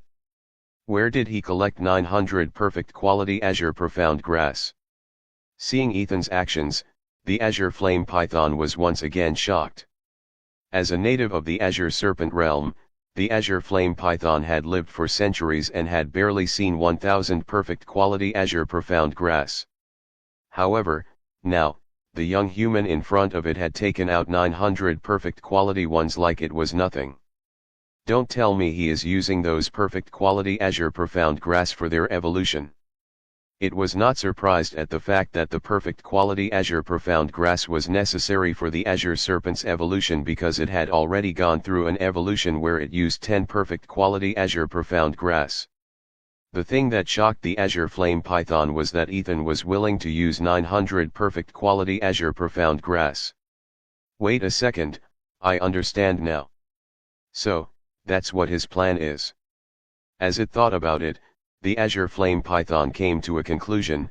It looks like after helping them evolve, he will become their master. No wonder he is going all out. Even though it had realized something important, the azure flame python didn't stop Ethan. Spirit beasts prefer freedom without restraints, but if they find a good master, they don't mind following them. Since Ethan had no spirit beast blood on his hands, the azure flame python was sure that Ethan had never killed a single spirit beast in his entire life. Moreover, he had an aura that instantly made the spirit beasts take a liking to him. So, the azure flame python trusted that Ethan had no ill intentions towards the 9 azure serpents he was evolving. Next, I need rank 4 blood attributed cultivation resources and 1 liter of blood from rank 5 beasts. I have them both. As for Ethan, he didn't know about the inner thoughts of the azure flame python as he was busy fulfilling the second and third requirements. Ethan took out 9 perfect quality blood heart lotuses along with the corpse of a rank 5 blood tiger beast. The blood heart lotuses were special rank 4 blood attributed cultivation resources that evolved from the special rank 3 clear heart lotuses. He had 40 blood heart lotuses, and using 9 of them was not an issue. As for the corpse of the rank 5 blood tiger beast, it was one of the beasts summoned by the Blood Claw tribe member who wanted to kill them. Ethan did not leave behind a single corpse in the Berserk beast realm and had stored everything in the storage rings to use when needed. He had stored the rank 5 demonic blood beasts corpses for his night demons, whereas these blood beasts corpses were originally stored for the blood dragonling Atzarex. It's alright. I still have 2 more rank 5 blood beast corpses. This was the thought in Ethan's head as he fulfilled the 3 requirements. This, how rich is he? Taking out 9 perfect quality rank 4 blood attributed lotuses was one thing, but using the corpse of a rank 5 beast. Just who is he? Why is he going to such extremes to evolve these weak azure serpents? By now, the azure flame python had already concluded that Ethan must have an incredible background outside the azure serpent realm. Without that, how could Ethan have access to such wealth and a powerful corpse? So, with such a background, he could get access to all kinds of special beasts which he could evolve into ones with much higher potential. Anyway, with such a huge background, does he really need protection from me, a peak rank 5 spirit beast that can't even leave the azure serpent realm? Suddenly, the azure flame python realized how it had said that it would offer its protection to Ethan as long as he proved his ability to evolve the azure serpents. It looks like he is not after my protection but something else. In the end, the azure flame python realized it had miscalculated Ethan's motive and became curious about what Ethan was really after. Ding! The azure serpents have met the requirements to evolve into the azure blood serpents. Do you want to start their evolution? As soon as he placed all the required ingredients for the 9 azure serpents evolution, Ethan received a system notification that made him smile. So, even at the end, their evolution depends on my word. Ethan only smiled but didn't think much before saying, "Start the evolution." Ding! The evolution of the 9 azure serpents into azure blood serpents has begun. As soon as Ethan gave the command, a crimson glow erupted from the 9 azure serpents. Their bodies emitted an intense blood energy, creating powerful fluctuations of azure essence that spread through the surroundings. The ground beneath them trembled as the essence of the blood heart lotuses and rank 5 beast blood merged with their bodies. Swish! At the same time, the pure azure essence was released from the 100 perfect quality azure profound grass, which was then merged into 1 lump of azure essence. As soon as they were formed, the 9 lumps of pure azure essence entered the bodies of the 9 azure serpents. SSSHHH. With the merging of pure blood energy and the azure energy, the 9 azure serpents hissed in unison as their scales shifted from deep azure to a blood-infused hue. Kaka. Swish. Soon, cracking sounds came from their bodies as faint runes of blood and draconic power formed across their bodies, flickering ominously as the transformation progressed. Looking at their evolutions, why do I feel like my evolution is not really an evolution? The azure flame python could not help but think about its evolution. Although it didn't know or remember its entire evolution process, it was sure about one thing: its evolution was far inferior to the one it was witnessing now. It is my first time witnessing the EVOL. Swish. Before Ethan could celebrate that he was able to see how spirit beasts undergo evolution, the 9 azure serpents were covered in a white-colored evolutionary light, stopping Ethan and others from watching the evolution process. Ding. The evolution process will take 6 hours. Please wait patiently. At the same time as the evolutionary light covered the 9 azure serpents, Ethan received a system notification, informing him about the time required to complete their evolution. Waiting 6 hours for the evolution was nothing compared to the time it took for evolved spirit beasts. Senior, I have done my part. All we have to do right now is to wait for 6 hours. Ethan shared the news with the azure flame python, which nodded its head in understanding. Hiss human, can you tell me what kind of help you want from me? While waiting for the 9 azure serpents to finish their evolution, the azure flame python asked Ethan. Since it realized that Ethan really didn't need its protection, the azure flame python asked Ethan what he wanted from it. Looks like Senior has already realized I don't need your protection. Ethan was not surprised by the azure flame python's intelligence as he continued speaking. I need Senior's help in finding other azure serpents like these 9. Huh? You still want to evolve more weak azure serpents? Is there a particular reason behind it?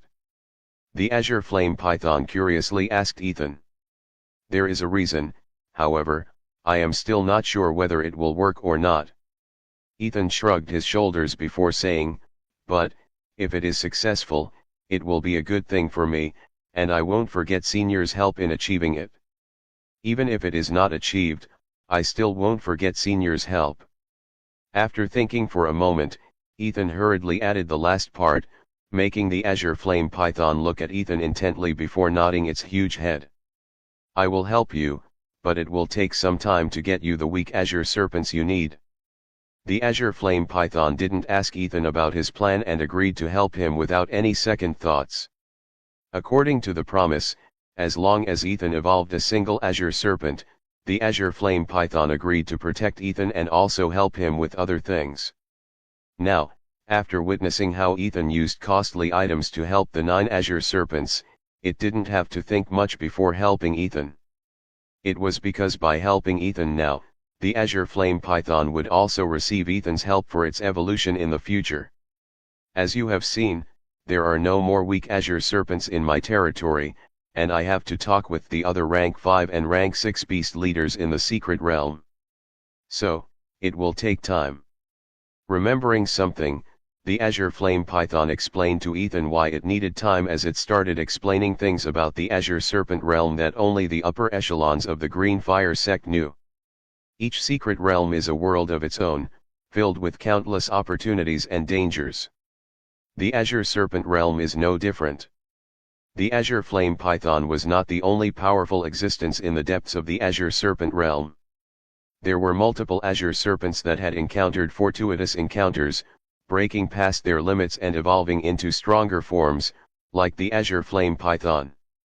These evolved serpents had claimed different regions of the realm as their territory, becoming beast leaders respected and feared by their kind. There are 21 beast leaders just like me. Some are stronger, whereas some are a bit weaker than me. However, we decided not to fight among ourselves. The azure flame python's words surprised Ethan because he had heard stories that there were 10 to 12 rank 5 and rank 6 spirit beasts living in the depths of the azure serpent realm. However, the Azure Flame Python revealed that there were 21 such powerful spirit beasts in the Azure Serpent realm. As long as I talk with them, I can easily get the weak Azure Serpents from their territory. So, give me a week, and I will gather all such Azure Serpents at once for you to evolve them in a single go. The Azure Flame Python suggested this, and Ethan was about to agree because he had other things to do outside the Azure Serpent realm. However, he received a system notification regarding a new mission. Ding! A new system mission friend of Azure Serpent leaders has been generated. Ding! A new system mission friend of Azure Serpent leaders has been generated. Check. Without any delay, he checked the details of the newly generated mission. Ding! Mission name, Friend of Azure Serpent leaders. Objective, become friends with all 21 Azure Serpent leaders in the Azure Serpent realm. Reward, random 5 low-level life cards, 21,000 life points. Penalty, none. Mission progress, 121st. It is asking me to become friends with the Azure Serpent leaders, which is not a difficult mission. When it comes to spirit beasts, Ethan believed becoming friends with them was not a big issue with his special talent Primal Beast Sovereign and other abilities. What's more, the mission has already started, as I have already become friends with the Azure Flame Python. Looking at the mission progress, Ethan smiled a bit before speaking to the Azure Flame Python. Senior, actually, I want to meet all the Azure Serpent leaders at once. Can you arrange a meeting with them? Since visiting each Azure Serpent leader and showcasing his ability would consume so much time, Ethan thought it would be a better idea to gather all of them in one place. At that time, Ethan only needed to showcase his ability once, and everyone would want to become friends with him. Of course, there might be a few Azure Serpent leaders who have some ill intentions towards me, but with the mission progress, I can see who those tough nuts are before working on them intensely with my special talent Primal Beast Sovereign. For the Azure Flame Python, Ethan didn't have to put in additional work to get its acknowledgement, but it might not be the case with the remaining 20 Azure Serpent leaders. However, with the ability to check the likes and dislikes of spirit beasts, Ethan could easily become friends with any spirit beast. You want to meet them? The Azure Flame Python didn't expect Ethan to ask such a favor. However, after thinking for a moment, it replied, if it was for any other reason, it would have been a bit difficult to gather them in one place. However, they would be eager to meet you. With Ethan's ability to trigger the dragon-related evolution, the Azure Flame Python knew that the other Azure Serpent leaders would be eager to meet Ethan after learning about his ability. I will arrange a meeting in exactly half a month. The Azure Flame Python thought about it and assured Ethan that it would definitely arrange a meeting in half a month. Thank you, Senior. Thank you very much. Ethan hurriedly thanked the Azure Flame Python and reminded it, when they come, please ask them to bring the weak rank 3 Azure Serpents from their territory. According to his plan, Ethan had to evolve as many low potential rank 3 Azure Serpents as possible. So, he didn't forget about them. It's a must and should be done. The Azure Flame Python nodded its head and asked Ethan, while we wait for the little ones to finish their evolutions, do you want to hear more about the Azure Serpent realm? Sure. Ethan's cultivation had already returned to the Perfect Foundation Establishment realm. So, there was no use in cultivating because the next breakthrough would be directly to the Golden Core realm. Moreover, Ethan was curious about the Azure Serpent realm, especially the Azure Profound Ground. Hence, he excitedly started listening to the old Python. Among them, there were a few things that Ethan found interesting, especially the rule between the Azure Serpent leaders and the Green Fire sect. That's right. Ethan had learned that the Azure Serpent realm was not really owned by the Green Fire sect. Instead, there was a contract between the 21 Azure Serpent leaders and the Green Fire sect. No Golden Core realm cultivators should enter the Azure Serpent realm. If they do, the Azure Serpent leaders could personally hunt them down. Although there are no rank 7 spirit beasts in the Azure Serpent realm, no nascent soul realm cultivator can enter it from the outside. At most, only Golden Core Realm cultivators can enter. However, as the native spirit beasts of the Azure Serpent Realm, no matter how many Golden Core Realm cultivators enter this realm, they won't stand a chance against us. Because as long as we are inside the Azure Serpent Realm, not only is our battle prowess enhanced, but our healing, stamina recovery, and all other abilities would be top-notch. Therefore, the Green Fire sect came with an offer that we couldn't reject. The Azure Flame Python explained why the Green Fire sect had made an agreement with the 21 Azure Serpent leaders. According to the agreement, the Green Fire sect would provide each one of us with a rank 6 cultivation treasure that was helpful for our cultivation. On the other hand, we had to allow the Green Fire sect to manage the Azure Serpent realm so the Foundation Establishment realm cultivators could enter the secret realm to harvest the Azure Profound Grass. By now, the old Python and Ethan had already become close. So, the old Python didn't hide anything and shared everything it knew with Ethan. Everyone, including me, believed that the Azure Serpent realm was under the control of the Green Fire sect. So, it was just a mutual understanding between the Azure Serpent leaders and the sect. Ethan nodded in agreement with the old Python's words. Of course, they will claim that because we never shared this thing with any Foundation Establishment realm cultivators. Of course, most of them would run away at the sight of a rank 5 spirit beast, hiss. The old Python hissed and laughed, thinking about the incidents where the cultivators ran for their lives upon seeing it. Now, I understand why the system issued that mission. Suddenly, Ethan realized the reason behind the system's earlier mission of befriending the 21 Azure Serpent leaders in the Azure Serpent realm. Ethan was on the verge of breaking through to the Golden Core realm and could break through whenever he wanted. Since the Golden Core realm cultivators who entered the Azure Serpent realm would be hunted down by the Azure Serpent leaders, the system wanted Ethan to befriend them all even before he broke through. As expected, there is always a reason behind the system mission. With that thought in mind, Ethan resumed his conversation with the Azure Flame Python for the next couple of hours. 6 hours later, they have finished their evolutions. Soon, Ethan received a series of system notifications, making him pleasantly surprised and happy. The 9 Azure Serpents have successfully evolved into Azure Blood Serpents. Ding! The heavenly talent Heaven's Virtue has been triggered. Ding! The host has changed the fate of the 9 rank 3 Azure Serpents and gained 900,000 life points. As expected of Heaven's Virtue, it won't stop rewarding me for good deeds. Ethan was already expecting to receive life points for helping the Azure Serpents evolve into Azure Blood Serpents. As for the 900,000 life points he received, Ethan didn't feel it was anything excessive. If anything, he felt it was well deserved.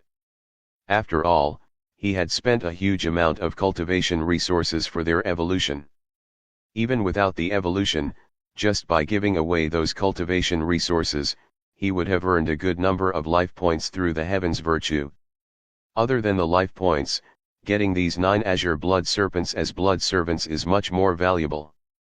According to the effects of using the Dragonheart blood, the one who consumes it would become the blood servant for Ethan and he holds their life and death.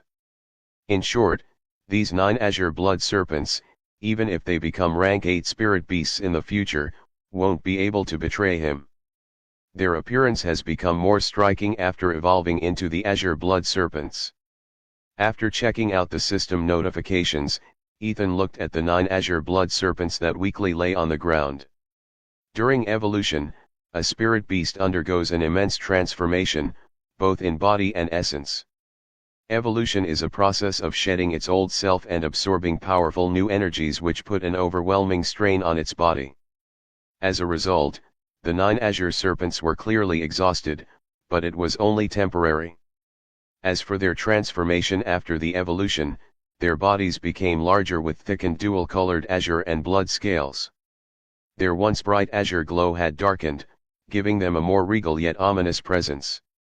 Most noticeably, their eyes had changed, now glowing with a deep crimson hue, radiating a pressure that made the Azure Serpents around them instinctively bow, despite their exhausted state. Senior, they have all finished their evolution into azure blood serpents and even broke through to rank 4. After observing their changes, Ethan turned to the azure flame python, which was lost in thought while looking at the evolved azure serpents. Human, what is your plan for them? Are you planning to bring them out of the azure serpent realm? Coming out of its shock, the azure flame python asked Ethan. Only the azure serpents can't live outside the azure serpent realm. Since they have evolved now, they can live even outside the secret realm. So, the old python indirectly asked him whether he was planning to take them away. No, Senior. Ethan shook his head as he said, it is true that I can control their life and death now, however, I have no plans to bring them away. I will be leaving them in your care, and you can use them as you see fit to fight the other azure serpent leaders for the cultivation resources. Thanks to his long conversation with the azure flame python, Ethan had gained a good understanding of the azure serpent realm and the serpent leaders inside it. Whenever a rare rank 5 or rank 6 cultivation resource appeared in the secret realm, an azure serpent leader would send their minions to fight the minions of other azure serpent leaders. The winner would bring that cultivation resource for their leader, and in exchange, that minion would receive a reward from the leader. Therefore, Ethan said he would leave the 9 azure blood serpents in its care. Really? The old python was excited only for a moment before it realized something and shook its head in disappointment. Since Ethan would soon meet other azure serpent leaders, he would likely evolve the weak azure serpents under those leaders. In the end, all the azure serpent leaders would get more or less the same evolved azure serpents depending on the number of weaker azure serpents they had. So, the old python was a bit disappointed but not too worried about it, as it thought, since I am the one who will be arranging the meeting for the human with other azure serpent leaders, he will definitely repay me, right? I think it's about time I leave the azure serpent realm. Since he had taken care of all the things he planned in the azure serpent realm, he decided to leave. Senior, before I leave, I want to ask you something. However, he suddenly realized something and asked the old python about it. Do you know the special places where hundreds of azure profound grass grow in the secret realm? The special place Ethan was talking about was none other than the azure profound garden. The main reason why the azure serpent realm was valuable in Ethan's eyes was because of those special places. These places could help him earn a good number of life points. Although they weren't much for the current him who already had nearly 6 million life points, they could provide a steady source of income for him with minimal work. As one of the azure serpent leaders who had lived for centuries in the azure serpent realm, Ethan believed the azure flame python might know about 1 or 2 such places. Hence, he asked about them. Are you talking about the azure fiend gardens? The azure flame python instantly guessed what Ethan was asking about and replied, I don't know about other territories, but within my territory, there are 3 such azure fiend gardens. There are 3 azure fiend gardens in just your territory. Although the old python called them azure fiend gardens, Ethan knew they were talking about the same thing. So, he was shocked to hear the old python's words. At the same time, he quickly calculated in his head, even if other territories have only 2 azure profound gardens each, that would be 40. Looks like I am going to earn a lot of life points from the azure serpent realm. I should get my hands on the azure serpent realm at any cost, I should and I would. Ethan clenched his fists in determination, and he swore to complete his previous plan of taking over the azure serpent realm at any cost. One of the main reasons why Ethan approached the azure flame python was to get his hands on the azure serpents with weaker potential to evolve them.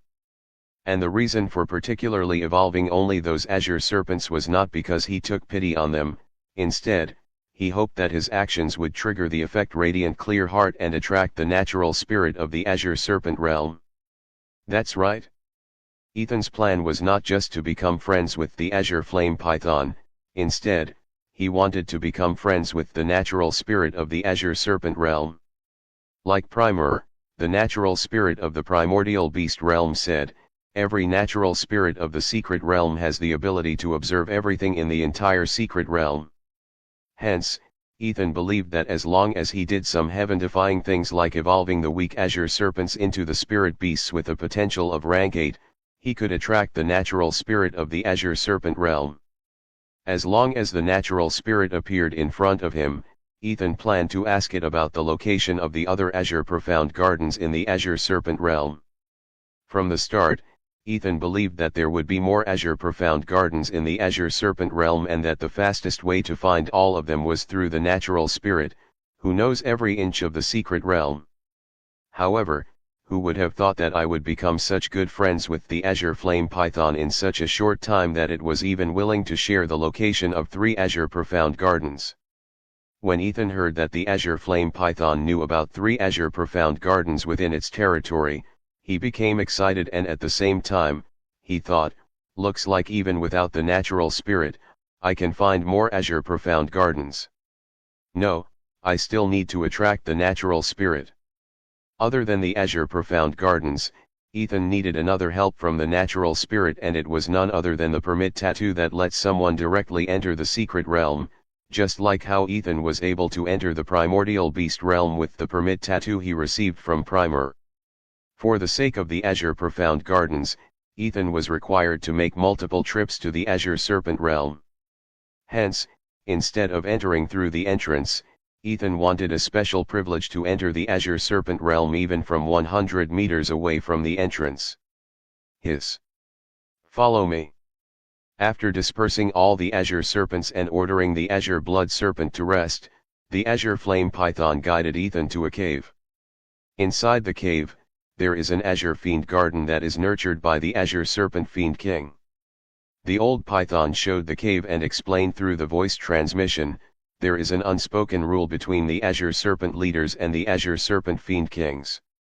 Whenever he harvests the azure profound grass, the azure serpent fiend king will leave half of them to us, the azure serpent leaders, for letting him nurture the azure profound grass in peace. Is that so?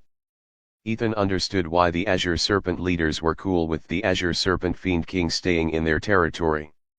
It's like the azure serpent fiend king is paying the land tax for the azure serpent leaders.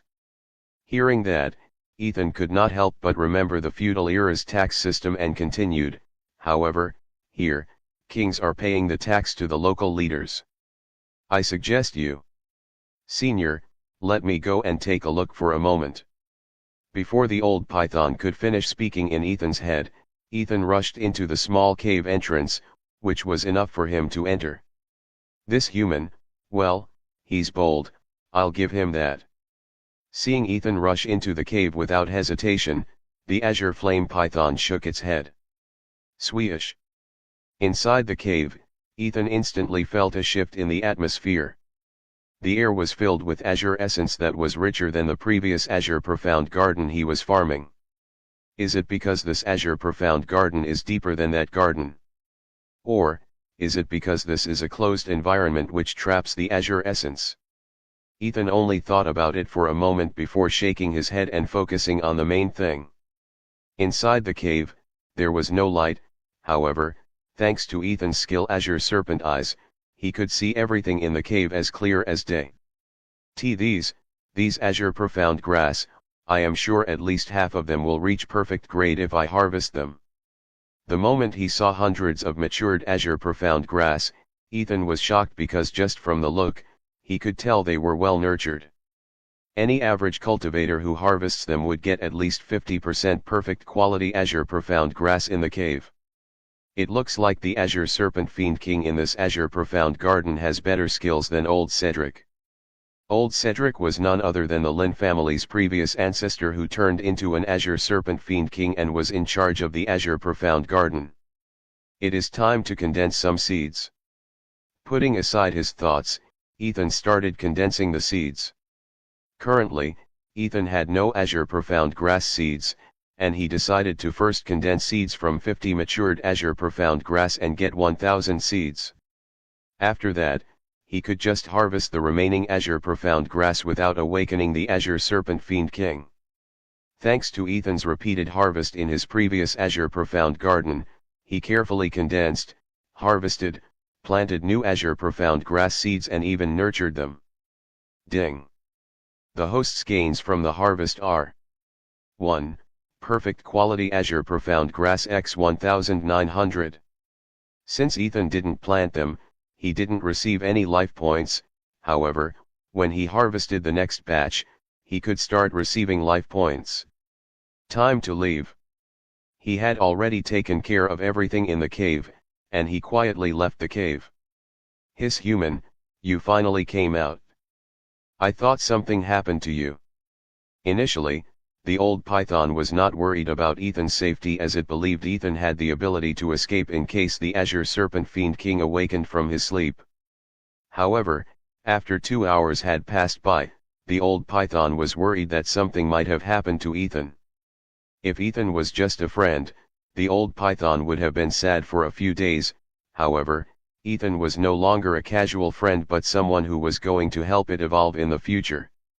So, it prayed to the natural spirit of the azure serpent realm for Ethan's safety, and only when it saw Ethan walk out of the cave did the old python hiss a sigh of relief. Sorry to make you worried, senior. When I harvest and nurture the spirit plants, I always lose track of time. What he said was true, because he really forgot about the azure flame python that was waiting for him outside the cave, as he was fully focused on the azure profound grass. Hiss. Hearing Ethan's words, the azure flame python was shocked that the human in front of it even had the ability to nurture spirit plants. Senior, thanks to these azure fiend gardens, you get a huge amount of perfect quality azure profound grass, right?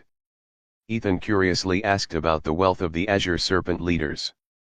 What huge amount? I receive only 10 perfect quality and 100 good quality azure profound grass every month from each azure fiend garden. What? That is very low. Ethan frowned.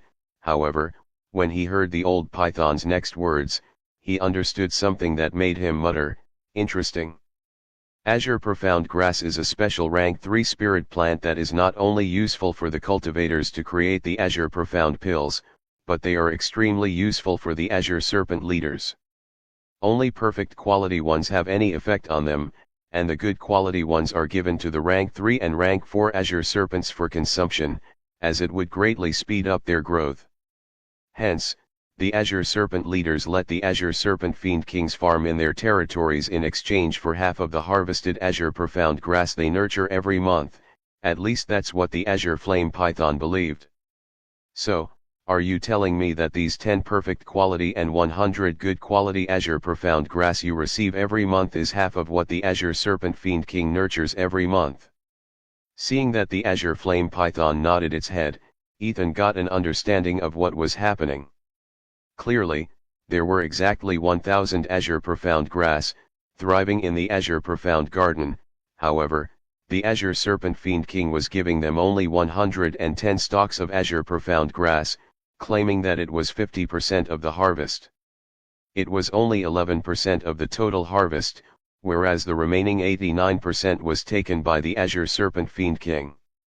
In short, the azure serpent leaders were fooled by the azure serpent fiend kings. Senior, haven't you entered the azure fiend garden before to check on how many azure profound grass are being nurtured there? Ethan didn't reveal it. Instead, he asked the old flame python a question.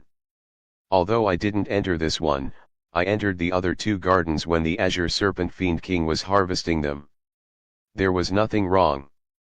The old python assured Ethan as it continued to transmit its voice into Ethan's head. The azure serpent fiend kings are always fair when it comes to the spirit plants. Moreover, it is not just me, the other azure serpent leaders take more or less the same number of azure profound grass every month. What? You were with the azure serpent fiend king when he harvested the azure profound grass?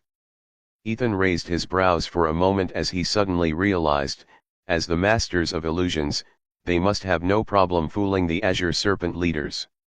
That's right. Ethan already knew that the azure serpent fiend kings had illusion-type skills, and since most of the azure serpent leaders in the azure serpent realm were either rank 5 or rank 6, they didn't have any problem in temporarily keeping them under illusions.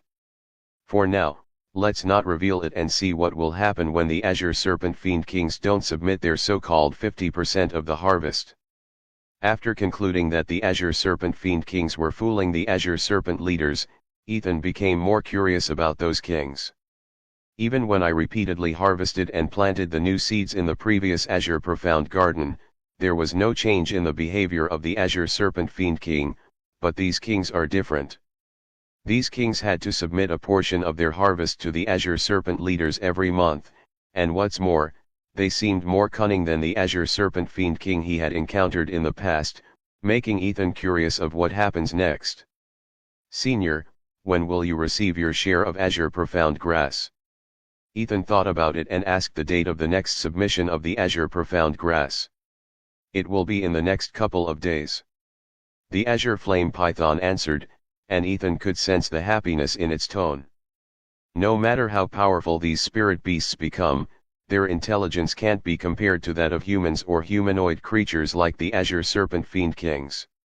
Ethan shook his head and decided to see what those Azure Serpent Fiend Kings would do on the submission date. "Senior, let's go and visit the other two Azure Fiend Gardens." Since the submission date was in a couple of days, Ethan decided to speed up the process and harvest all the Azure Profound Grass. With the help of the Azure Flame Python, Ethan visited the other two Azure Fiend Gardens that were filled with well-nurtured, mature Azure Profound Grass. Like before, Ethan condensed the seeds, planted, harvested, and nurtured them. "Senior, it is not much, but please accept this gift." Once Ethan had raided, visited the three Azure Fiend Gardens, and he decided to repay the Azure Flame Python for its help. So, he took out 100 perfect quality Azure Profound Grass and 3 perfect quality Fiery Clear Heart Lotuses, which were the most suitable items for the Azure Flame Python. "These, thank you." The old python was shocked at Ethan's generosity for a moment before accepting them without any hesitation. The Azure Flame Python was on the verge of breaking through to rank 6. So, it believed that with the help of these perfect quality spirit plant products, especially the Fiery Clear Heart Lotuses, it could break through to become a rank 6 spirit beast.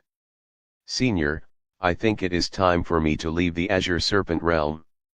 Soon after, Ethan smiled as he bid his farewell to the Azure Flame Python by saying, "I hope Senior can break through to rank 6 when we meet again in half a month." "I will." Looking at the disappearing silhouette of Ethan, the Azure Flame Python suddenly realized, even after talking with him for nearly half a day, I still don't know his name. As the sky darkened, both inside and outside the Azure Serpent realm, numerous groups of cultivators hurriedly made their way toward the exit. Among them, a lone figure silently left the Azure Serpent realm, his presence almost undetectable under the cover of darkness. It was none other than Ethan, who moved swiftly as he blended into the shadows and left without drawing attention. "Sira, take your brother and return to the small courtyard. Your mission still remains the same." Ethan silently ordered his first night demon, Seraphis. "Yes, master." "Swish. Swish." As soon as she received her order, Seraphis jumped out of Ethan's shadow along with her brother and disappeared into the darkness. The siblings had only one mission, and it was none other than protecting Ethan's parents. I have spent more time than I expected in the Azure Serpent realm, however, it was totally worth it. Thinking about the gains from the Azure Serpent realm during his trip, Ethan was fully satisfied. However, it is time for the next important thing to be completed in Greenfire City. Unlike the others who rushed to reunite with their teams or boast about their spoils, Ethan didn't waste any time as he rushed to Greenfire City. Greenfire City. Greenfire City was bustling with activity thanks to the influx of cultivators returning from various secret realms after completing their adventures. The merchants set up stalls along the streets of the city as they were eager to purchase rare treasures, whereas the cultivators haggled over the prices of spirit herbs, beast materials, and artifacts. However, Ethan paid no attention to the chaotic scene around him as he already had a destination in his mind. He walked through the crowded streets and headed straight toward a towering building with the word Starlight Merchant Union on it. Starlight Merchant Union was a guild similar to the Eternal Shadow Guild. However, Unlike the Eternal Shadow Guild, which worked secretly in the shadows, killing their targets and selling information, the Starlight Merchant Union dominated the trade and economy of the cultivation world. Unlike sects that focused on cultivation, martial arts, or domination over the land and territory, the Starlight Merchant Union's goal was simple, and it was to earn profit. Their background was still a mystery to the regular cultivators, as no one knew where their main headquarters was situated, just like the Eternal Shadow Guild.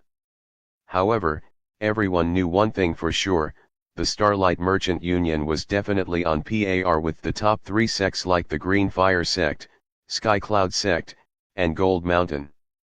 They remained neutral in conflicts between the top sects and the cultivation families, always prioritizing business over politics. They have branches in almost every village, ensuring that even the most remote areas have access to their services. However, what I want can only be available here in one of the 3 main branches. Looking at the huge building in front of him, Ethan smiled and entered it with his face covered, camouflaging his cultivation and presence to the best of his ability. Although no one knew where exactly the headquarters of the Starlight Merchant Union was, there were 3 main branches that were established in the 3 main cities that were controlled by the top 3 sects. The one in Green Fire City was one of the main branches, which might have what Ethan was searching for. "Welcome, sir. Is there anything specific you are looking for?" As soon as Ethan entered the hall that was filled with all kinds of treasures, a young man respectfully greeted him and asked what Ethan was looking for. "An attendant with level 8 foundation establishment realm cultivation." Ethan was surprised to see the young man had such a high cultivation and worked as an attendant. It's not just him, there were another 9 young men and women in the huge hall that had more or less the same cultivation as the first young man. If it was someone older working with such high cultivation, Ethan would not have been surprised much. However, these young cultivators could break through to the Golden Core realm if they were given enough cultivation resources. Looks like they get a good salary for working for the Starlight Merchant Union. Seeing that, Ethan wondered, I wonder how powerful the Starlight Merchant Union is when compared to the top 3 sections. "Sir." The young attendant called Ethan again, bringing him out of his thoughts. I am looking to buy demons that were turned into puppets. I heard that only main branches have them. So, do you have them here?" Ethan replied with what he was looking for. "That's right." Since night demon puppets were considered an assisting item for cultivators, there was a huge demand for them in the market.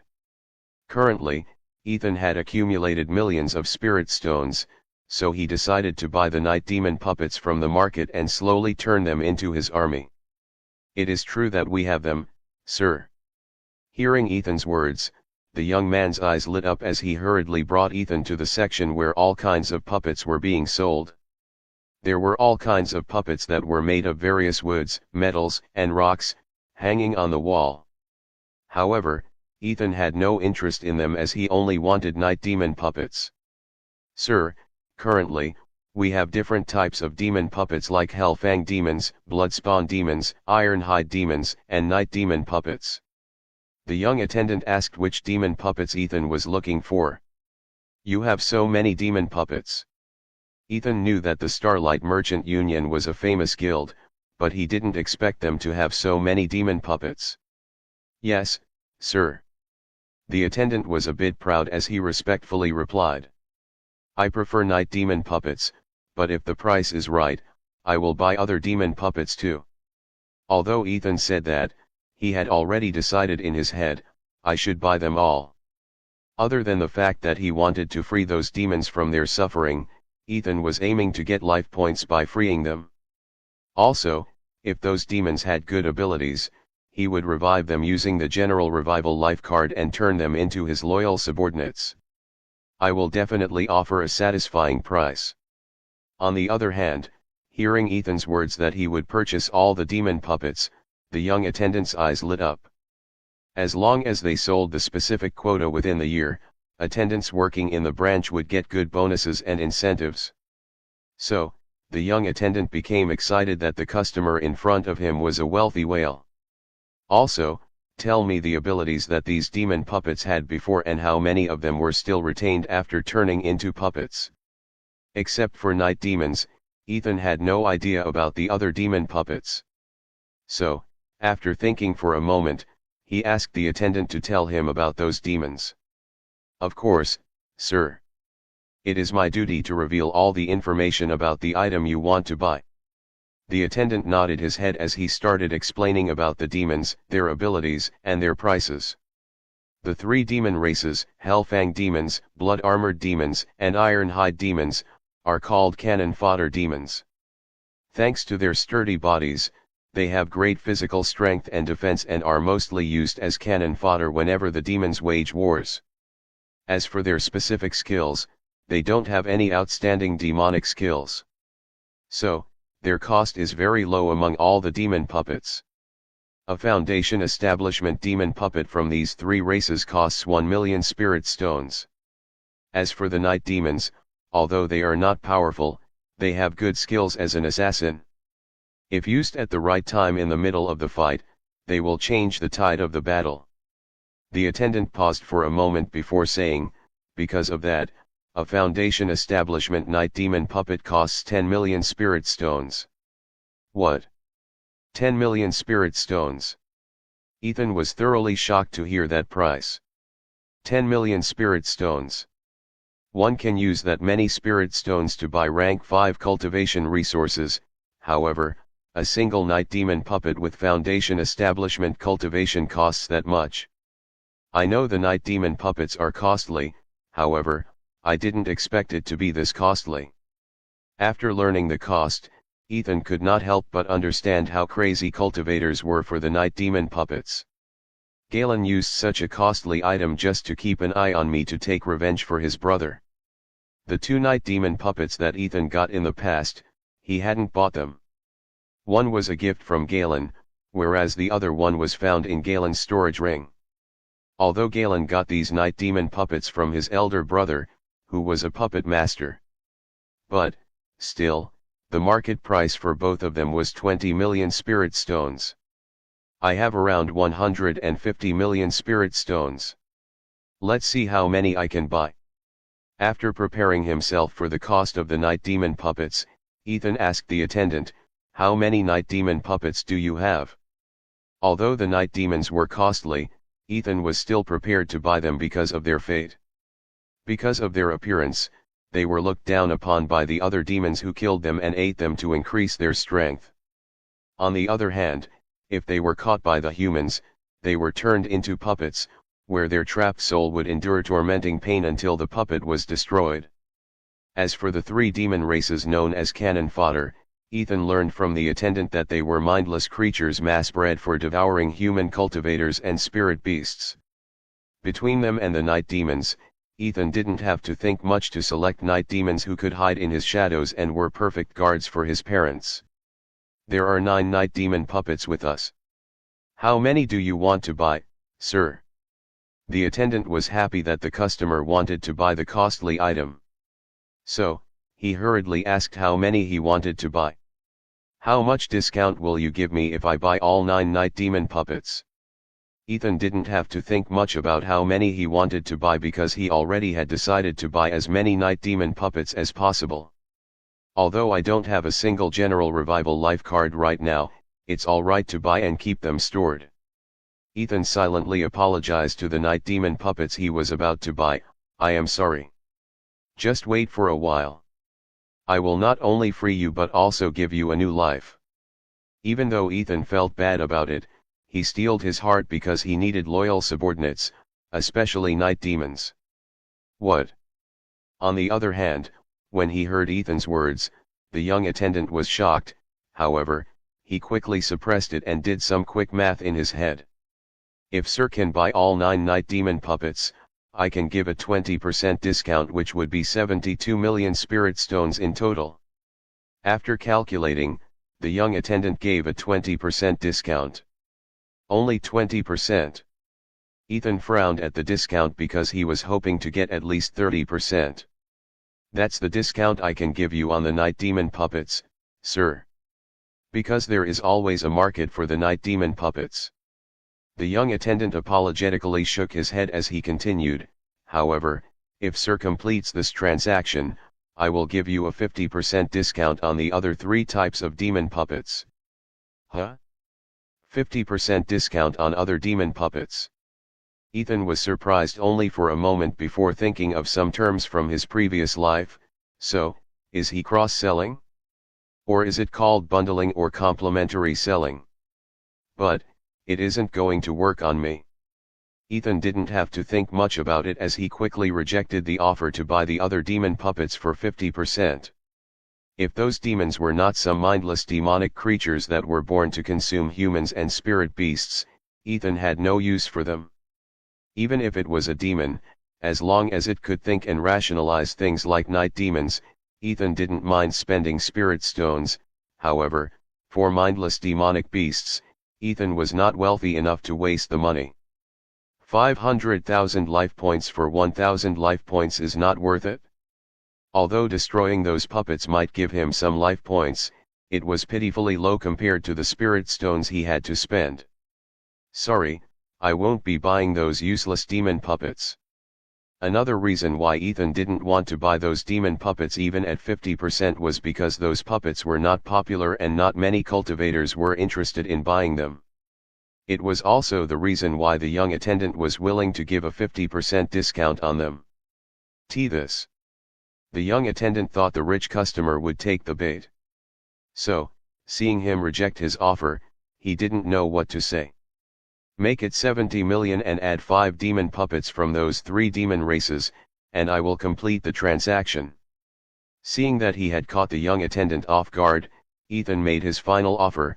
"Also, if there are any night demon puppets in the future, I will buy them. What do you say?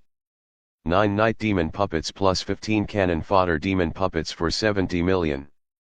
I have to reduce my commission by a bit, but even with that, I can still earn 2 million spirit stones." Some complex calculations ran through the young attendant's head as he decided to lower his commission and accepted Ethan's terms. Good. Soon, the young attendant handed over 24 demon puppets to Ethan, while Ethan transferred 70 million spirit stones. "When will the next batch of night demon puppets come?" After the transaction, Ethan asked the young attendant about the next batch. Although the night demons can't win against the cultivator of the same level in a one-on-one fight, they are good at hiding, and when discovered, they are good at escaping. The young attendant explained to Ethan the difficulties of capturing the night demons. However, when they are captured, there will be dozens of them.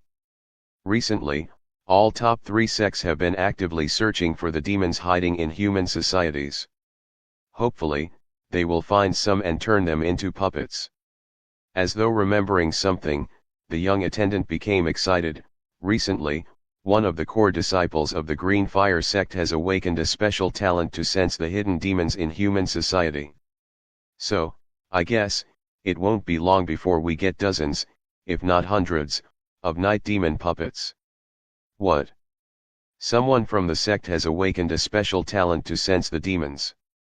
Ethan was shocked for a moment. However, soon, his eyes lit up with excitement as he got a brilliant idea. "Yes. The other 2 sects are requesting help from that disciple, but the Green Fire sect has no intentions of sharing the disciple's information, not to mention sending him to help those sections." The young attendant was in a good mood after today's profit. So, he shared some information that was only known to a limited number of cultivators. "Interesting.